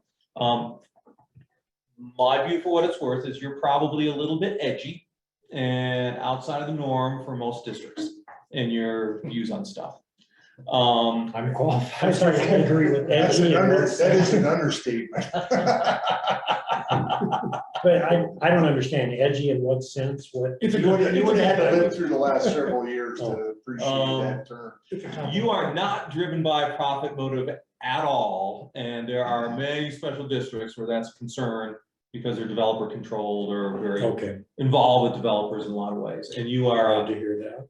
you are not that. And my sense is that, and I'm just guessing here, but my sense is that that's going to resonate well, certainly within a Democrat-dominated legislature, which is what we have. And even if the Republicans take the state Senate, it's probably going to be a pretty near thing. My sense is Mark can work the state Senate pretty well. The Republicans there. He's from the Springs, and Paul Lundeen's out of the Springs. A lot of the leadership is on the Republican side. So there's a lot of relationships there. But my sense is that a lot of to some extent, your lobbying, the reason why I say it's going to gain resonance is there may not be that voice, the one that you have, lobbying or pushing with a lobbyist at all in the legislature right now. And so that having an organized, focused effort within the legislature, that communication aspect, that staying on top of stuff, understanding the details of bills, being able to respond with your point of view, may be very persuasive. I'm surmising, I'm guessing that. And I'm not paid by Mark Waller or Amy Atwood to pimp for them. You know, so when I say it's good to have allies, it is, but it's, you know, I don't know if you can have 1,000 special districts lined up to be on your side, which obviously has some value, but part of the value may just be you're providing a perspective that just doesn't exist down at the legislature, because I think your views are going to be really different than a lot of districts, and I don't know if there's like homeowners or consumer groups that have decided to put together a lobbyist effort. I'd be surprised, but you never know. Bless you. So you may have an impact. I would also say that, you know, when it comes to lobbying and politics in general, you know, it's an inherently irrational act in many ways. And so ROI doesn't, you know, a dollar return ROI is a difficult and cumbersome measure. It doesn't always fit with what the process is by design. I mean, because if it did have ROI, that'd be called bribery, and you don't want that. So, you know, so it's always a bit of a leap of faith. So the upside is we have no voice now, in theory. I don't know for sure, but I'm just saying in theory. I'm guessing. Yeah. So the upside is we do this, we might have a small voice in a big forest. The other thing, maybe Karen, we, you know, send this out or keep pursuing it, but you look at, I think like Pleasant View Water and Sanitation, they're very similar to us. And they're going through the same stuff right now. In fact, Well, here's another thought, you know, you can always do your own job, you don't have to have a professional. And us being non-professionals, we might have a little bit more impact. They're used to the paid guns. Are you volunteering? Yeah, are you gonna that? hang out down there? I will speak if you want me to. I don't need to participate. No, jump in. Conversation. Probably not. Part of the job of a lobbyist is just talking all the time, finding out what's going on, knowing exactly when a bill hits, monitoring that. When the bill hits, knowing exactly what, quickly analyzing it, understanding what's, a lot of it's just like hanging out down there, time on task, and legislators, Yeah. they're Okay. sort of busy. I don't wanna hang around. I'm thinking if there's a bill, I would run down there and say, please don't do it. And I'm down there for 2 days. As far as hanging around there for three months, no, I'm not. gonna But do you that. really catch their ear by just being there with them. Okay. Like the people that are, Yeah, I mean, if you hire and I'm not quite as familiar with Amy's practice, but I'm assuming it's good. But I know Waller's gonna have the ear of a lot of Republicans, and I know McCloskey will have the ear of a lot of Democrats. I'm assuming Amy will too. And when I say have the ear, it's not like they speak and the legislature does what they say. It's Right. they speak and the legislature is willing to listen to them right, and give them a hearing. they've got a foot in the door. Well, and if anything, we could be notified if, we could put this out as a public notice. Look, this is gonna affect our district. You could tell the constituents, call, right? Call or email. You gotta move really fast on that stuff. Sometimes those bills move. Well, really that's fast. political action. So I mean, that's kind of Yeah. that's one thing that a lobbyist does is kind of alerts you to something and Mhm. you engage your ground game. If we have a ground game, I don't know. Well, do you think just talking out loud, is it something that, we invest in once and we see what benefits we've reaped from it? Well, like I said, If we get things on bills or we get a little bit of a voice heard, might well be worth it. If we're like some little tiny voice, like you said, in the forest and no one cares, it may be wasting money, but you don't know that probably until you try it. so Karen, I think we ought to send out the information. Normally I'd say I'd like to have a business case, but then Scott told me I'd be probably held up in bribery or something like that. So maybe we need to socialize this with like these other districts similar to us right around How us. about John Henderson? 'Cause he's doing work down there. He's out of, is he or is he out of state? Could we? Well, he's out of state, but he and some group. Well, yeah, we could partner with other, we'd have to go through our legal and stuff like that, but, I think it makes sense, and this is, we're kind of a maverick district for, and so we would be, this is cutting edge. I guess I'm in favor of it, Karen. I just, like I said, you can't really do a business case, because, that'd be a problem, but like I said, I don't think we have a voice now. I'll be on record saying that. And I do think that there could be upside to that.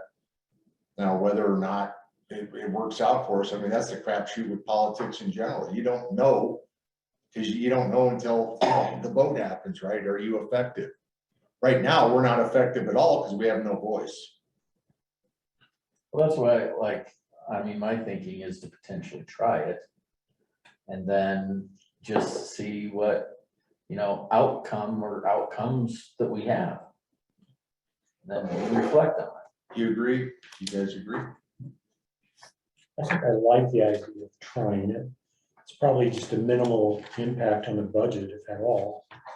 Yeah, Maybe that's- we're trying for a year. That's the comment that I'm mulling over. I don't know that there is a particular place in the budget for this, so you might be looking at amending your budget anyway. And you might be I think you're looking at amending your budget anyway because of the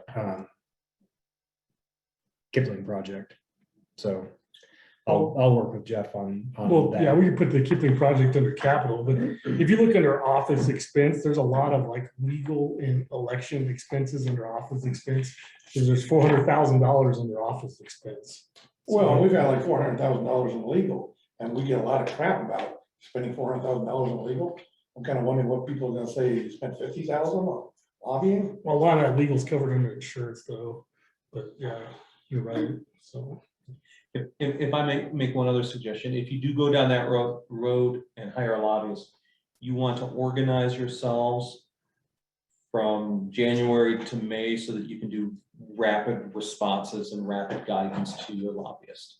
Because sometimes success isn't passing or killing a bill, it's getting an amendment in or removing an amendment. And a lobbyist may say, hey, there's this amendment proposed and there's a hearing tomorrow or in 2 days. What's our position? Do we want to fight it? Do we want to do this? And so you should organize yourselves so you can rapidly respond and give that lobbyist guidance during the hurly-burly of the legislative session. So we're flying in the dark right now, because we don't know. We don't know what's gonna happen. What kind of bills are gonna put up. You know, I will say this, that when I sit through the Colorado SBA forms, they always have a section, and I could bring out the paperwork on what they see in legislation with their lobbyists. And then when I sit through the Denver water distributor forms, they have lobbyists too, which discuss what they see that's going on in legislation also. So both Denver water. Are and they SBA. generally like in our case, we're just trying to, you know, keep the customers happy, keep costs at a reasonable amount. I mean, I'm not here to, you know, win over developers or to make developers angry. I'm not here for any of that. I just want to do what's fair and right. I guess the question is, if they're lobbying for us, what are we getting for that? Well, we don't know. That's the unknown. Well, that's why we put up this chart, is we're on Denver water, so everybody else has more expensive water than us. So Denver water is protecting our water supply, so we get the best water rates. So that brings me, I'm kind of gonna go off track here a little bit, but you know, Jeff, I think, you know, because I've talked with another board, I want to know why we don't have a seat on Denver Water and on Metro Waste. Do they all have one? Yeah, they do. Every other water board does? I'm just telling you, I know one. I think our seat, don't quote me to this, but we're part of the distributor forum. And so the president of our distributor forum is the general manager for Platte Canyon. So that person is the seat for Denver Water. So I think we could have a seat, but we'd have to be elected as part of that seat, since we're part of the master metering, you know, based on that map behind you and that map over there. We're the master metering section of Denver Water. Who's the person? Cynthia Lane. Cynthia Lane is the president of the distributor forum. That's what I think it is. So I would like to just pursue that, I guess. I'm wondering why we're not, and if we can, then I think we should. We need to have a better seat at those two tables, I think. Well, that's part of the B on Director Matter Committee report for Denver Water. So that could be part of that, working with Denver Water. Okay, so Karen, what do we need for, what do you need Yes. from us right now? So to move, for next step, I'm going to send you proposals, and we will, and so please evaluate them for whether or not you want to move forward with this, if you would like to move forward with one of them, or want to move forward and do an RFP or something else. If you do want to do, I think RFPs, I did do a fair amount of research to find other people, so you're welcome to bring other requests in. Just know it's going to take time. I just want to leave it with everything that you said, everything that we can do. We can get somebody else to do it. It's just the time dependent. These guys live and breathe down there for weeks and months. So it's just not something that we can do on our own. We will not have the ear like they do. They can help us get mobilized and do whatever. And yes, Jeff, I did talk to I have started talking to other districts, and I think we will be able to build a coalition, but somebody needs to make that first step. So I think if we make that commitment, we will have others, but somebody's got to start. So Dylan, is it okay for me to go talk to another board about this? Yeah. Okay, I don't need to be authorized or anything, or I'm not gonna get myself in trouble here. If you're just, I mean, you're just talking information gathering. Yeah, I would just be like, hey, would you guys be interested, you know, blah, blah, blah, no commitments. Yep, yeah, you can. Is the board okay with that? Karen? Yeah, no, I think that's fine. They're not going to be able to commit either without a vote of their. I know, board, but so, I don't want to just be working unilaterally here, so, okay. yeah. Okay, so you're good on all that so far, so send that out. I'm gonna go ahead and close Will do. up agenda item number 10. I'm gonna open up agenda item number 11, legal matters. And We've I'll- got a question from Seth. Sorry to chime in. Our late visitor that is in the white with the glasses, I do not have a name for the purposes of the minutes. That is Scott Gessler. He is working our Big Sky briefs and litigation. He's Thank an you. attorney. Okay. We just call him Lord Master. Sure. All right, Dylan, you have the floor. I feel fairly comfortable with having discussed the legal obligations exposition project. Would anyone else? We're done. Any further questions? The Jefferson County Coordinated Election Notification Form is a request that Jefferson County sent to Manager Tyus. The November elections are coordinated by the county, and any local governments within the county can participate in that election. It's generally cheaper.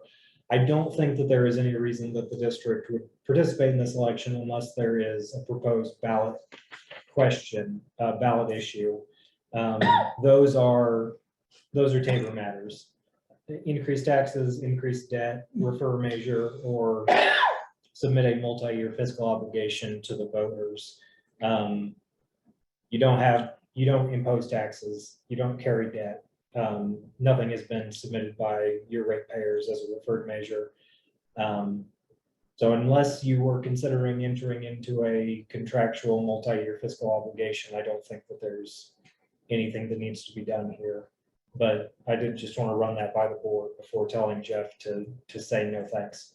I think we got to know thanks, but I still think we are owed an explanation from the Jefferson County clerk of why we had 4,200 ballots that did not get mailed out in this last election. Yep. And I think we have, I am almost demanding some sort of response from him. I think he owes us something on that. There's 4,200 people that didn't get to vote in this last election. Yep. And I'm working with Sue. Did they actually not get the vote, or was it just delayed? All the 4,200 was delayed. I think it was like 800 ballots that didn't receive. Sue addressed that in last month's meeting. It's in the That's minutes. right. Okay. Yeah, yeah. So all of the. Yeah, I thought everybody got it, was just late, which was bad, Yeah. but they actually did get the, I think there was a group that still did not. no ballot at all. That's my understanding. There were about 800 that were returned non-deliverable, which is, But we have- that's. They said unrelated. there's what, 27,000 households, but we only received 4,000 responses. I would say it's the pinnacle, you know, Yeah, people trying to So vote in the election. In the current The ones that environment with should have the election opportunity to issues, vote. I think we're owed a better explanation from the county clerk. It's not Sue Blair's problem. no, It's I the know. county clerk's problem. Yeah, I've been working with her to get the timeline from her when she learned, who she learned from, what their reasons were, and then. Well, I almost think I would like to see a formal letter from this district to him. Yeah, and And I would like to see that, and I don't know, what does the rest of the board think? I think it's unacceptable to have something, it's pretty simple. It used to be, I don't know why we're having these kind of problems. So I know we redistrict and everything, but that's what geofencing is all about, right? So. yeah, and that's the formal direction I have from the board, is to send a letter. Okay. So I'm on that. Okay, thank you. Yeah, so Check no. check no, Thank send you. it back. If you want any help with that, I have some experience on how elections work. Okay, I'll run this by you before I send it out. I asked my associate to prepare it with more vigor than I show in my usual demeanor. Oh, is it gonna be harshly worded? I think I did say it harsh in my. A little more cowbell. Uh-huh. Guy, do you have any bigger? A little more cowbell. I will cede the floor to Scott for the litigation update, because I think I covered in the introductory citizen comment, the litigation matters that I was going to summarize. So there are a couple matters that Scott's here to talk about. Take it away. Okay, so two things going on. One is the bill of costs and the other is the appeal. So the bill of costs, we had a hearing last month and took a substantial haircut. We asked for 42,000, and the judge gave us a little bit under 10,000. There were basically, Hold on. If I'm understanding, in order to get your cost, you have to have one. And we somehow won and therefore we're eligible to get our cost paid for? correct. Okay, assuming nothing. Yeah. Okay. And so there was sort of like several buckets. One bucket is filing fees, $16 here, $24 there, which adds up, especially in this case, which there were lots and lots of filings. The judge disallowed some of the filings, motions for enlargement of time. To be frank, the judge was a little bit grumpy, and I concluded, I think this judge is just generally a little grumpy towards all litigants. But with that said, so that was a bit. The judge did not give us costs for any of the deposition costs for John Henderson, and did not give us costs for video depositions that we ordered, which is a little bit, frankly, surprising, because it's the person taking the deposition that decides whether it's video or transcript, and you just order it. But the judge didn't allow that. And then the other area was the expert engineering report.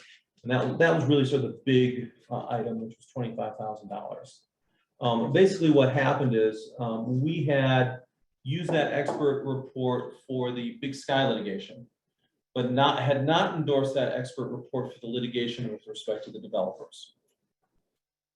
And what that means is Big Sky argued that because it's a government entity, it's not subject to pay costs if they lose. That's an exception to the cost rule.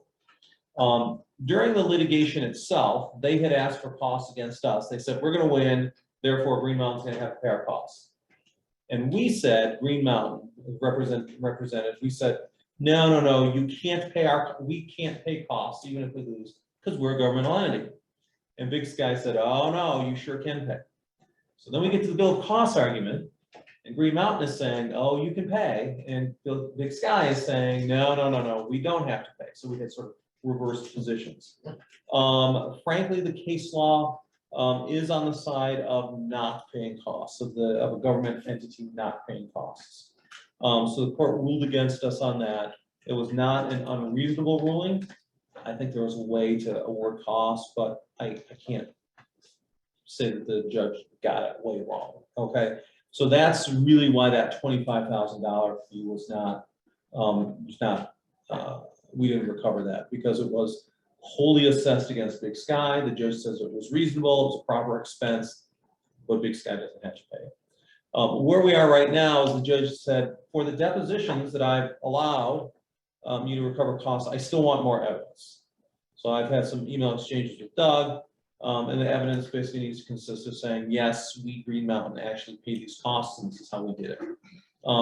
There is, and I won't go into the detail, there is some, I think the judge made an error in his calculations as to what we have to prove up versus not. There's an inconsistency with that in his other decision. And so I've sort of had to go through this math and figure that out. And so we're gonna we have to file it on Friday. So we're gonna file a motion with this additional evidence, but also explaining this inconsistency that we found. John Cody was Dylan's partner, one of his partners, was our witness on this. And both he and I were a little bit surprised about the outcome. And I've had some conversations with him about sort of squaring these numbers away, and and he shares my view on some. Surprised about the outcome of the cost. Correct. Not the case. No, not the case, but the costs. We were, and it was frankly trench warfare. I mean, they fought, the developers fought it tooth and nail. I would not be surprised if, or I should say the the plaintiffs because it was Big Sky as well. I would not be surprised if they spent as much in litigation costs, fighting the bill of costs, as they did in avoiding costs. Well, I don't mean to cut you off, but I'm Remember, remembering. interrupt me anyway, anytime. Yeah. I remember on that one case you did that I saw, it was like the American rule is we usually don't get our legal costs. Correct. So, yeah, I wasn't really expecting much. But, you know, what I'm looking for in an answer is, are they dead in the water? Is the case gone? Because, you know, they appeal, like, there's gonna be another appeal. Is it over? So that's my next topic. But let me just say the cost, the American rule is attorney's fees you don't get. But in rules of civil procedure in Colorado, you do get costs. Okay, Right. and the costs are gonna be your filing fees, deposition transcripts, expert fees, things like that. Except for the judge ruled on the deposition fees. Right? So, Yeah, I was very surprised about that. So was John. did he give you any explanation or just cranky and said no, right? He gave us an explanation and he was a little bit cranky. So, and if he listens to this recording, he'll hear me say that, but he was a little bit cranky. At one point, I didn't have my glasses on and I said, I can't see if you're scowling at me or not, Your Honor. He said, no, scowl is usually what I have on my face. I'm like, okay. Wow. Doesn't he like to joke, does he? No, he was joking. He was absolutely appropriate on that one. We were, and I think I may have got a practical smile on him. Although I didn't have my glasses on, so I wasn't sure. But that's it for bill of costs. I'm happy to answer questions and then jump into the appeal. Okay, so the appeal,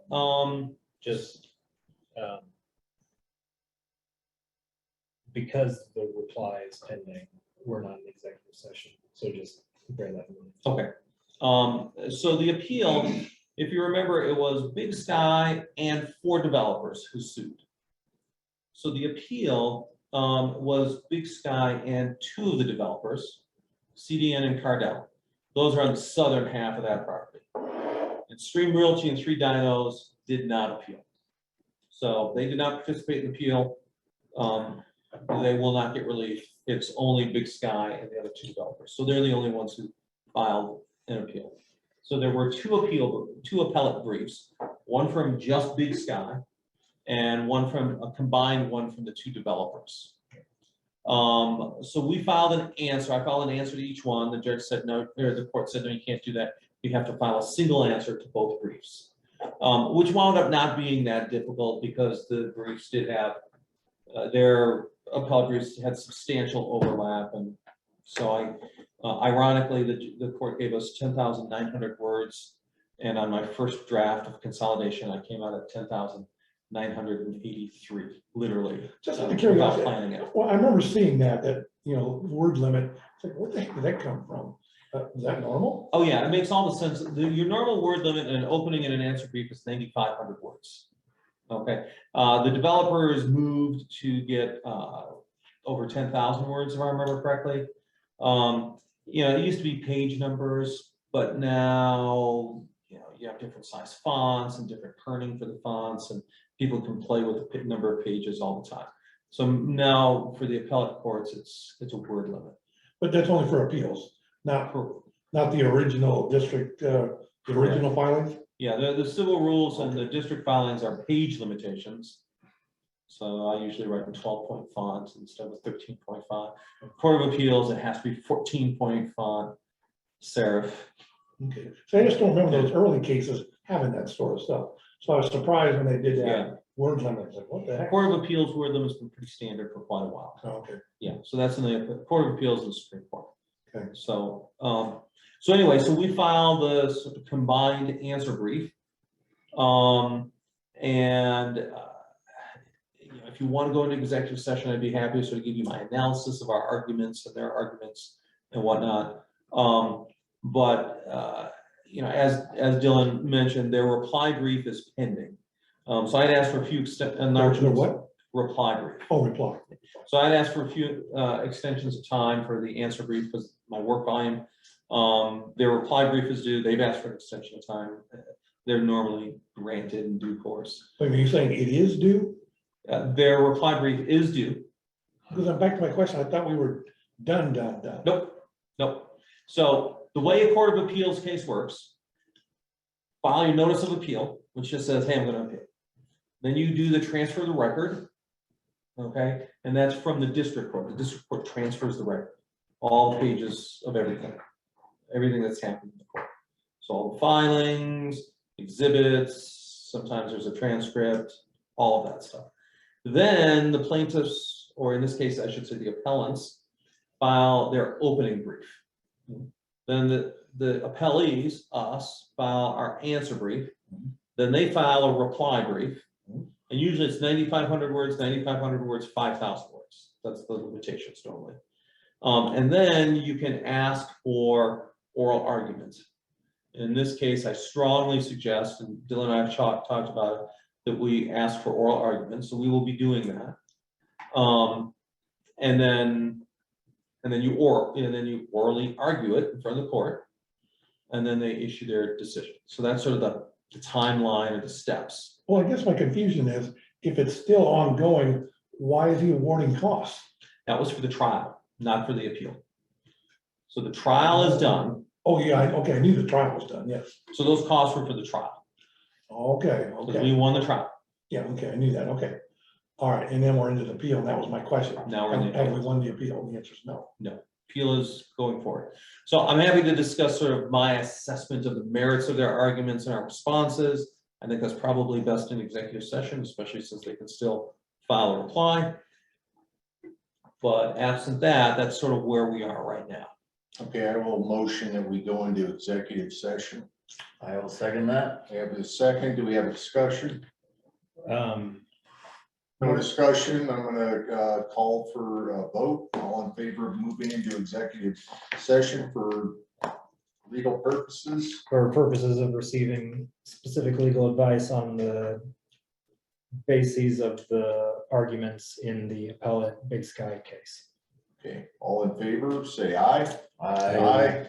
We have 5. The motion passes, 5 ayes, 0 nays. We're now going to be moving into executive session after our attorney says the sacred words.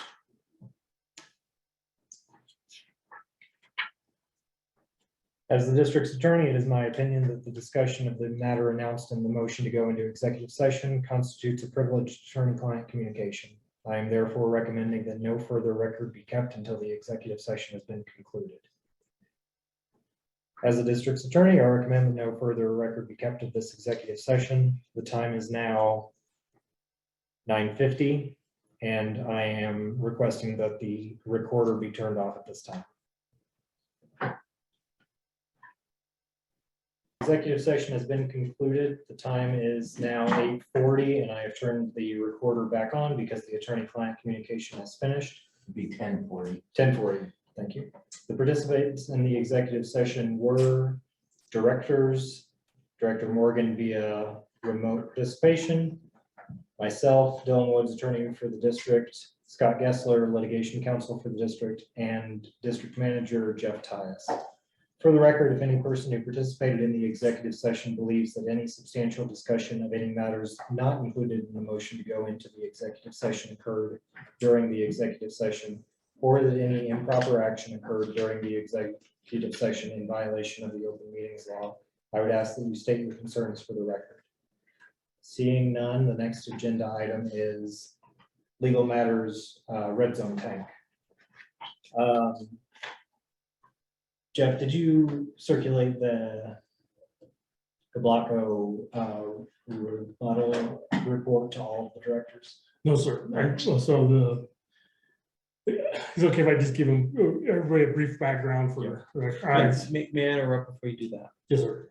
Do you all need me for anything else? I mean, my purpose of coming here was to give you the litigation update. I don't want to. Are you saying you want to go home and go to bed? It's always helpful, but even from your, I want to go home and not have to bill you any more time. Thank How's you that? for doing that. That's even better. I'm sorry to interrupt, but I just don't want to.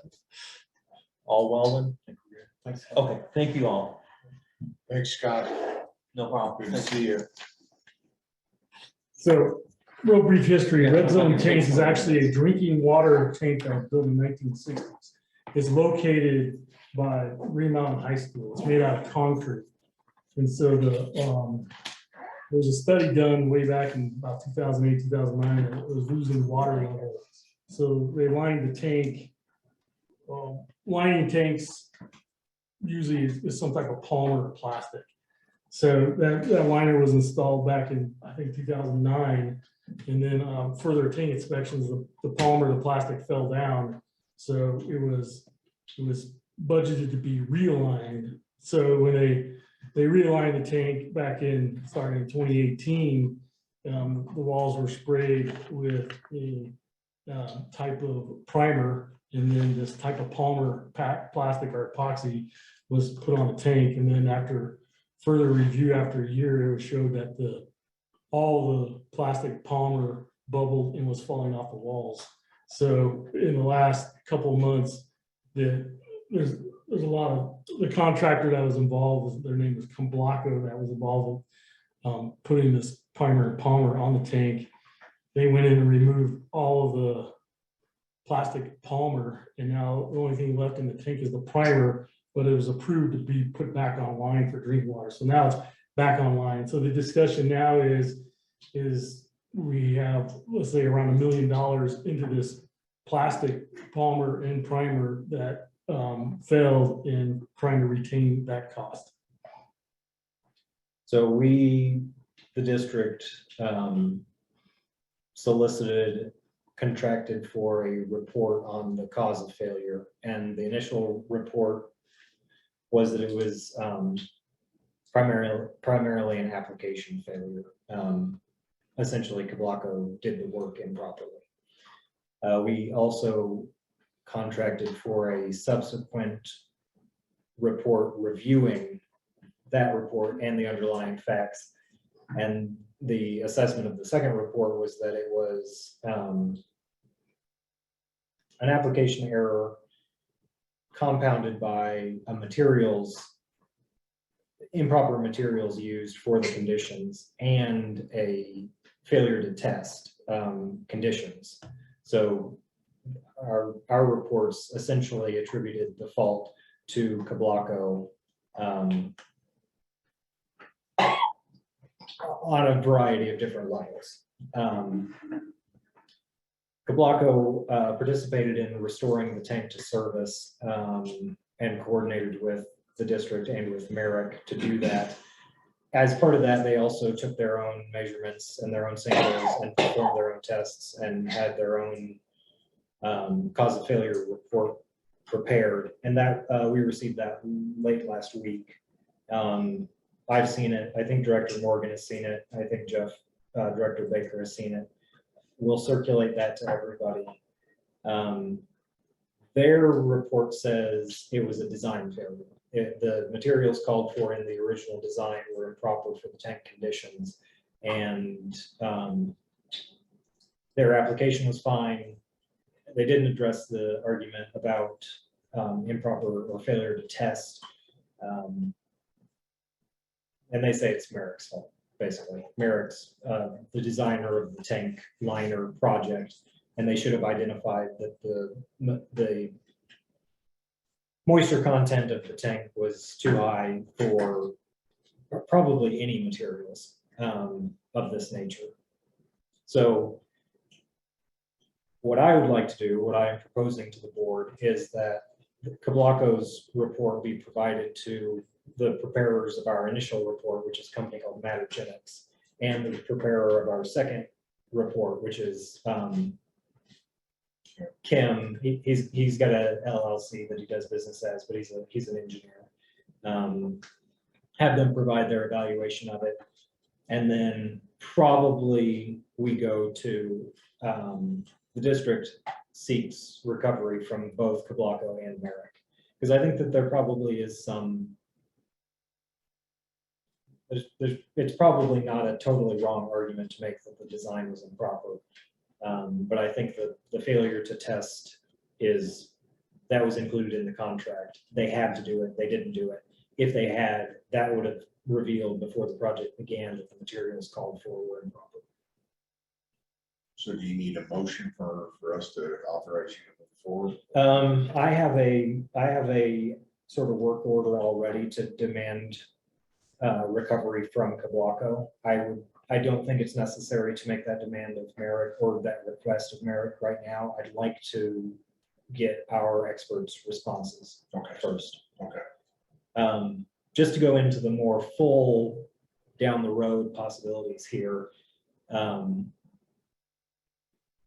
The district's damages in this are hard to measure because the whole contract with Cablaco was about $1 million, but it was for 2 projects. One of the projects had no failure, as far as we know.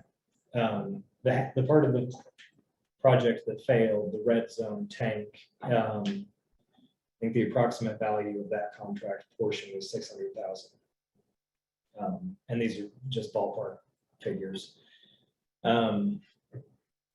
The district's damages are not the $600,000 as a matter of law. Like I know that it sounds like we paid $600,000 to get X, we didn't get X, or we got failed X. So why don't we get our $600,000 back?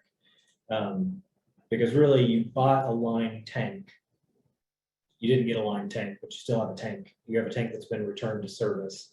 So your damages are more like, what's the value of the thing that you bought and what's the value of the thing that you have? And my understanding is that because the purpose of lining the tank was to reduce or eliminate water extrusion or water loss, there's probably some value of water calculation that can be determined. You know, the lining was going to last 10 years. It was going to save 250,000 gallons of water over the course of 10 years. $250,000 worth of water is worth X under the master meter agreement. So your damages are that, you know, the water that you will be losing. Or it could just be the $60,000 that it costs to restore the tank to service, plus some basically nuisance value of, well, we have to put up with this for 3 years. So the $600,000 that we paid just vaporized into the atmosphere. Most of it, yeah. Because you got the labor, you know, most of what you paid for is the labor of installing that and the materials. And they provided the labor and they did provide the materials, and it was a failed product. But the position that you're in now, with respect specifically to the tank, is not, you're not down $600,000 with respect to the tank itself. And I'm not making any statements about what I think you should negotiate for or what you should demand. I'm just, it's too late for that kind of logic. I'm like, wow, I don't have any clothes on right now. Yeah. So that's if we go to litigation and you end up in front of a jury and somebody says, okay, show me on the spreadsheet how much your damages are. And it's going to be a much smaller number than the 600,000. So I'm putting the very worst news here at the front. So Jeff, going forward, here's another process thing. There needs to be a lessons learned thing that we need to get out of this red zone tank.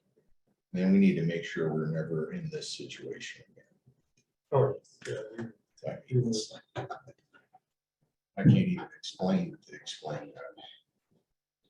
And there are probably some contractual remedies in the contract with Cablaco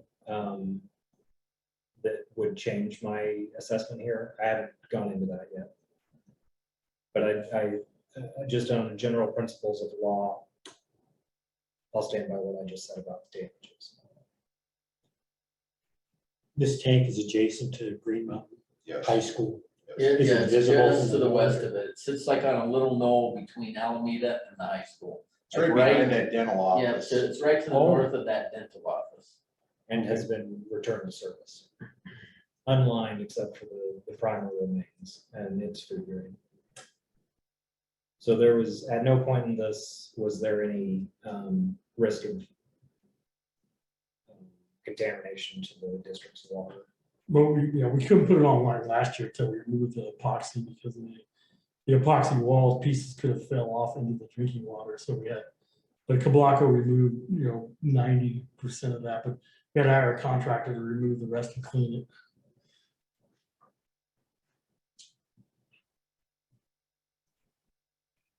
Karen, you had the opportunity to review that rebuttal report. Do you have any questions for me about any of that? No, it sounds like it's going to be a battle, but right now it is in your hands. Am I reading that right?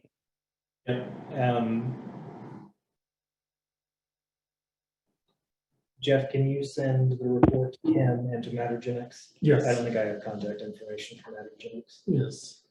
I would also like to send it to Merrick to,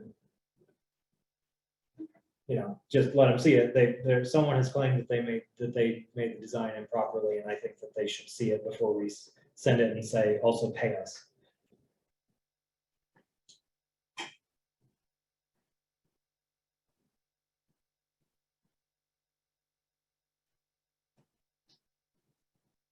We didn't even get a free drink with this.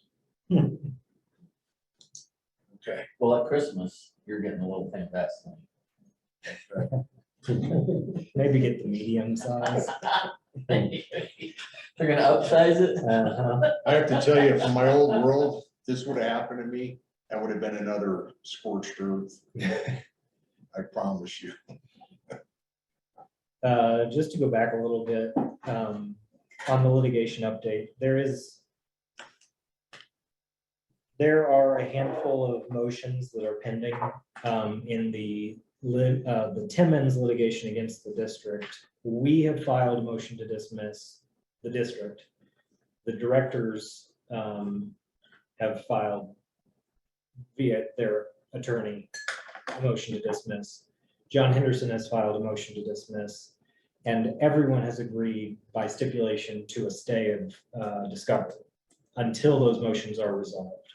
So there is nothing happening in that case except for the ongoing briefing of those motions until either the judge or the federal magistrate rules on the motions to dismiss, and also what's called an anti-SLAPP motion, which was filed by Henderson, not by the district.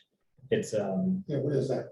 it's a strategic lawsuits against public participation. So the argument is John Henderson was participating in public discourse via his interactions with the district, and now he's been sued for that public participation. There is a recently passed Colorado statute that allows you to assert your First Amendment rights against a private individual who has sued you for your participation with the government. So now he's jumping from the state back to the federal level on a federal level.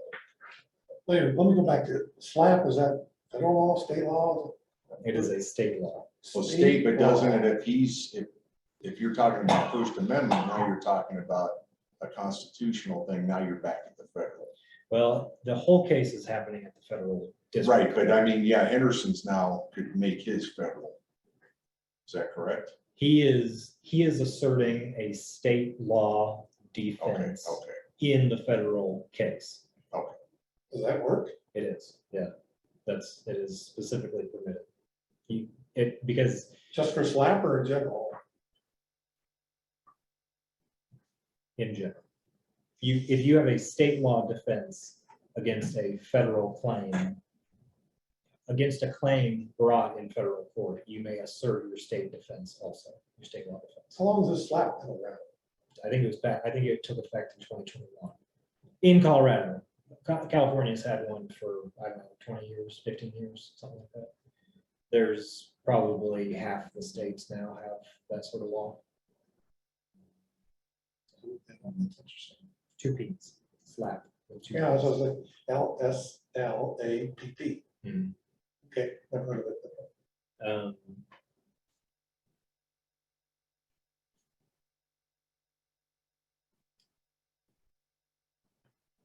Did we get the dump truck check? In there? I think it's in here. Okay, great. You see a dump truck check in here. Like 100 The checks we signed? 56,000? Yeah. That should be it. By the way, with all these lawsuits with Timmons and Henderson and everybody else, is it possible for everybody to at some point say this, let's just give it up and call it good and stop all this stuff? Well, You, And I just all, can't, all of the lawsuits? I mean, there's six matters pending. The district could voluntarily dismiss the ice nodal malpractice case at any time. well, then that's a separate issue though. Well, I'm going through all the cases.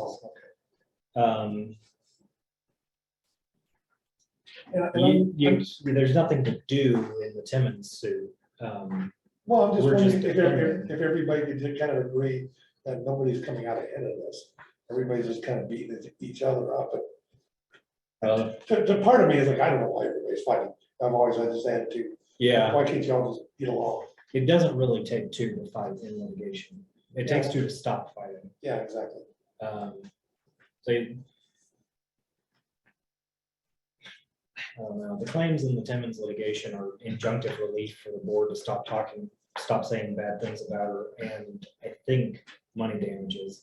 I don't really know that could be settled to anyone's satisfaction.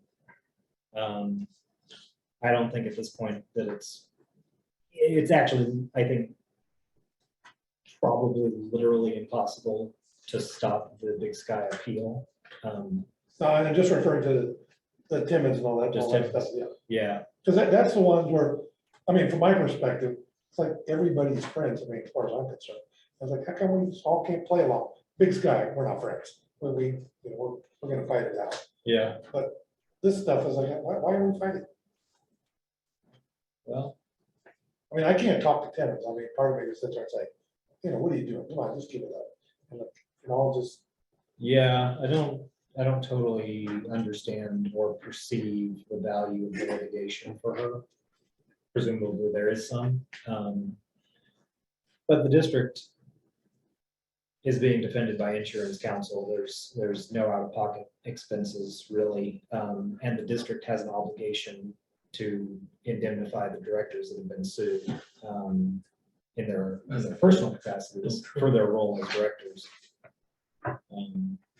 So I think the motions to dismiss really are the quickest way out of it. yeah.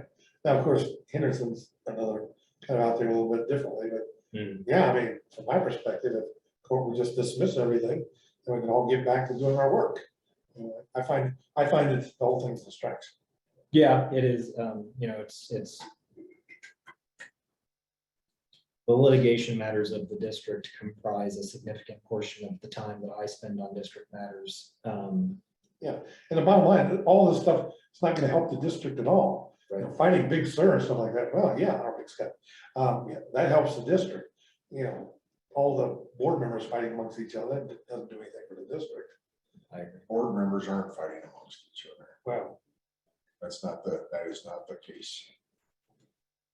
There was one more thing.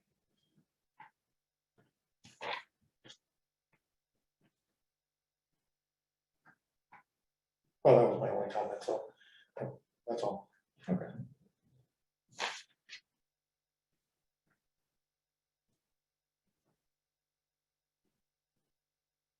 Henderson's attorney asked for the board to take up his request for payment of his deductible again. That has not been officially decided by the board. I have laid out my thoughts in an email to the directors. It's my recommendation. It's also Mr. O'Connell's recommendation and Kevin Small, who is the adjuster for the district's insurance claim, that the board not take that action. Well, that's the road we have to go down there. I'm not gonna, I go with the attorney. Got three of them in this case. Yeah. I don't think that. I'm just one of Well, the- to me, one of that the would then five. just fall in that he was working for us and doing for stuff. Yeah, I think it, I don't think that it is a helpful course of conduct for the board to take to make that cloudier. I agree. I don't think that there needs to be any formal action taken on that unless you were to approve that. So I will just relay to Mr. O'Connell that the board has declined that request. Karen, what's your thoughts? My thought is it goes against the grain to have somebody help us out and then not cover. So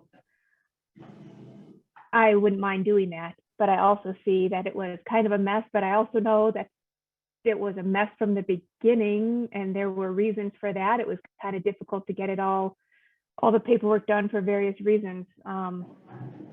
So it's one of those cleanup things, should have just happened in the beginning at the proper time of getting that addressed. So I don't know, I would go either way on this, because it's, like I said, he did help us What kind of out. money So are we this talking is bad. I don't like leaving somebody holding the bag either, but you know, when you're in the complexity of everything we're constantly have to manage here is off the charts. I believe his deductible was $2,500. See, I don't even think it's the monetary amount. I probably honestly would be willing to pay it. I just think it makes the district, it puts us in the light that we'd hired him to begin with, which muddies all those waters. Yeah, so my concern is that the authority to do that, I agree that it is essentially a de minimis amount of money. The authority for the board to take that action is in its obligation to indemnify its agents, its employees, its directors, etc. If you indemnify him to the extent of the $2,500 deductible, and then in 2 years, the litigation against him is successful and there is a damages award of $100,000, does his insurance company then come to the district and say, you indemnified him, you have an ongoing duty to indemnify him, and now you owe us $100,000? That's the strongest argument that I have to recommend against it. That makes sense. I don't like it, but I understand. I think it really muddies the water. Does it muddy the water, or does it, I mean, those are bigger numbers, but the point is he did take on the risk to be helping us, so. Would you be willing to pay $100,000 to indemnify him? I don't think the district's insurer would cover that. The district's insurer would cover a damages award against the district. I think that's the principle that we're on. It's like there was never a bona fide, is that the right word? Employment agreement or something like that. It doesn't appear that it was ever properly documented. Whatever the relationship was, it wasn't the attorney-client relationship with a formal legal representation agreement that was properly executed. Which is weird, because the attorney that's suing us was the attorney of record during that time. Yes. And that would have happened on her watch. So I'm a little confused, you know, this is one of these weird circular things again. I'm like, And I don't understand that. From an attorney's perspective, like just me as a guy that does business of the law, that's why you have malpractice insurance. I mean, the $2,500 is, he's got defense coverage, he's got the possibility of damages coverage. I don't know what his coverage looks like, but it probably, if he's got defense coverage, he's probably got damages coverage. He made professional decisions and has insurance, so the $2,500 is the cost of doing business. I understand. I'm just saying the two attorneys that are joined in this thing, they were literally, Right. They were there. Right. It's like, why didn't you fix this back then or whatever? I mean, it was under one attorney's watch, right, with another attorney, and it's like, this is like this, you know, own your crap type thing. You know what? Own your crap. Yeah.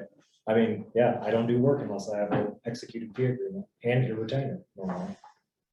So yeah, you gotta, there is a professional responsibility and a personal responsibility element to a lot of this.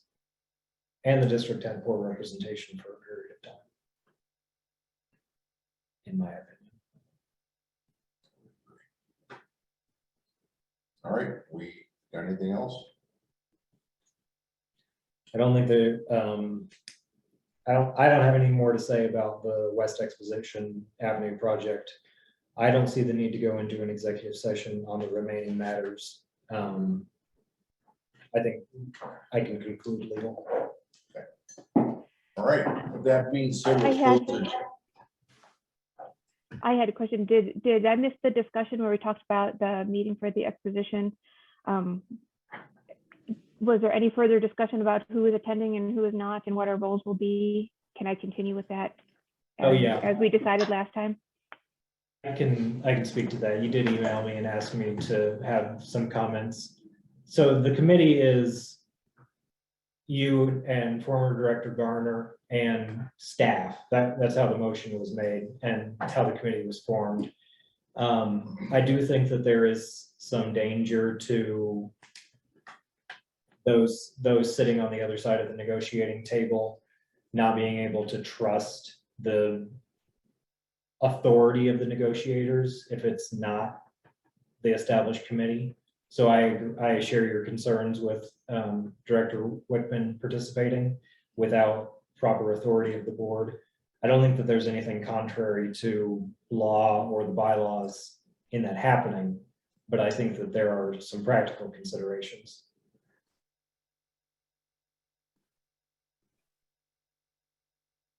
Okay. Well, tell you what, we can cut to the quick here. As a matter of principle, I think any director, including myself, should be able to attend and see what's going on. The flip side is, at this point, I don't really care. My issues have been resolved, and I was never that interested in this particular negotiation going on. I just wanted to see what's going on. And I guess as long as I feel like my rights to be involved in such things in the future are there, then in this particular case, I've already moved on.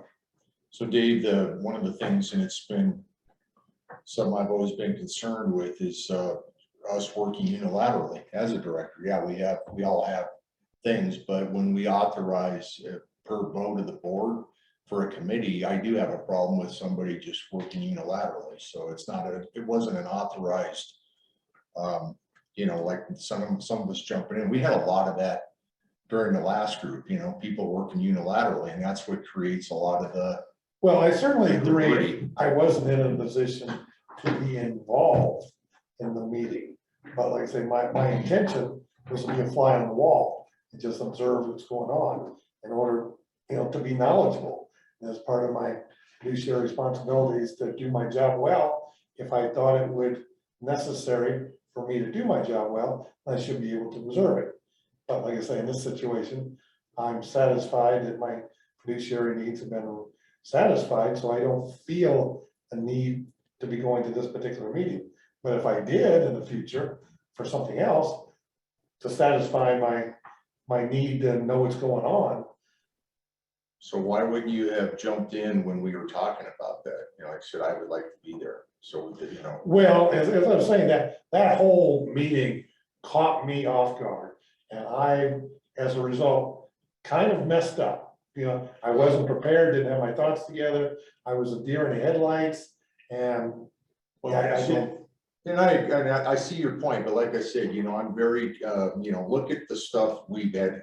We're 5 hours into this.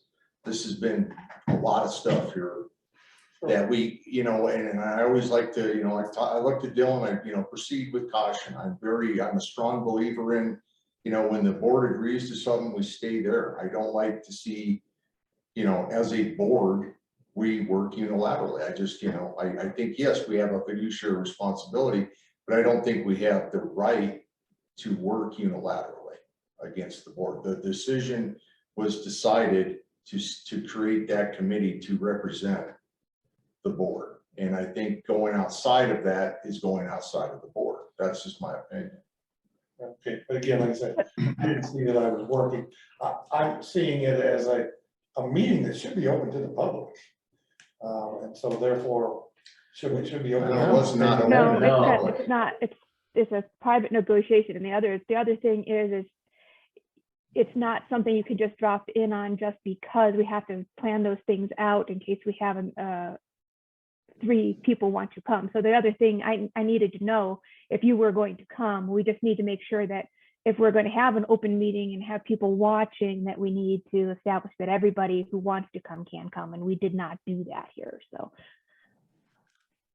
I don't think it's a place for an open, that's the whole point. It's a private negotiation. We had to do then in executive, but then we come back and we talk about it as a board. We can't do anything without board authorization. So all we're doing is fielding the discussion, but if anybody else wanted to come, that would have been a problem. Anything else? All right, we're gonna move, anything else, Donna? I'm gonna close agenda item 12, move to agenda item 13, which is new business notifications for next board meeting. Do we have anything? I'd like clarification on, I did bring up that review for the manager, and you said, yes, that would be a good idea. Do you want to schedule that with the other one, with the next meeting? Do you want to do that as a separate time? It needs to be part of that all-up package myself. That's just my opinion. Okay. It's got to That be will part work of the process. I don't want to, I don't like doing all this one-off type stuff. That's a one-off. Yeah, Can I that works add for to me. that? I think we tasked Mr. Tyus with a quarterly reviews of his employees. I don't know if this is time to bring this up or not. That just seems excessive. It kind of ties in with the thought that I had earlier. That it's his operation. I think we should give him more leeway to make these kinds of decisions, including the discussion we had earlier about these bonuses. Just my feelings, I just wanted to air it. But that's the reason why we've hired him, is to do these kinds of things and to make those kinds of decisions. So that's true, but you also, when you get into performance evaluations, typically it's around the HR level thing is what I learned, that, you know, you should be checking in with your people quarterly, you know, just to have, it's not just about that, it's about career development and those kind of things. Right. And, you know, anything in general, and it just, from an HR standpoint, you're just ensuring that you're having that conversation with your staff. That way, at the end of the year, if somebody's like, well, if your manager says, yeah, you were average, and you're like, well, you waited 365 days to tell me that? Well, yeah, certainly a year is too long. So that's my point, and you know, I'm just telling you, that's, I don't even think it's that big of a deal. A lot of people just stop, you know, I mean, it's probably a good idea to be grounded in your team, you know, to a certain level. You know, I'm still working, and I just know that we can't achieve quarterly reviews where I work. We're just too busy. And I get that, I understand that too, but I was just putting that out there. Okay. Nothing in stone, Sure. just, none of that's decided. I was just trying to like, Sure. just put that out there, you know. I thought we had tasked him with that. Maybe I misunderstood. I just put that like, put it down on there, so I don't know when to shut up sometimes, right? So just kick me lightly. All right, anything else? All right, and with that, I'm going to close agenda item 13, go to agenda item 14. I motion to adjourn the meeting. Second, discussion. No discussion, all in favor of adjournment, say aye. Aye. Aye, the meeting is adjourned at 11:19 p.m. Thank you, everybody. You guys fill these out real quick and then Try and get us out of here. as part of that check signing. Yeah. Sorry.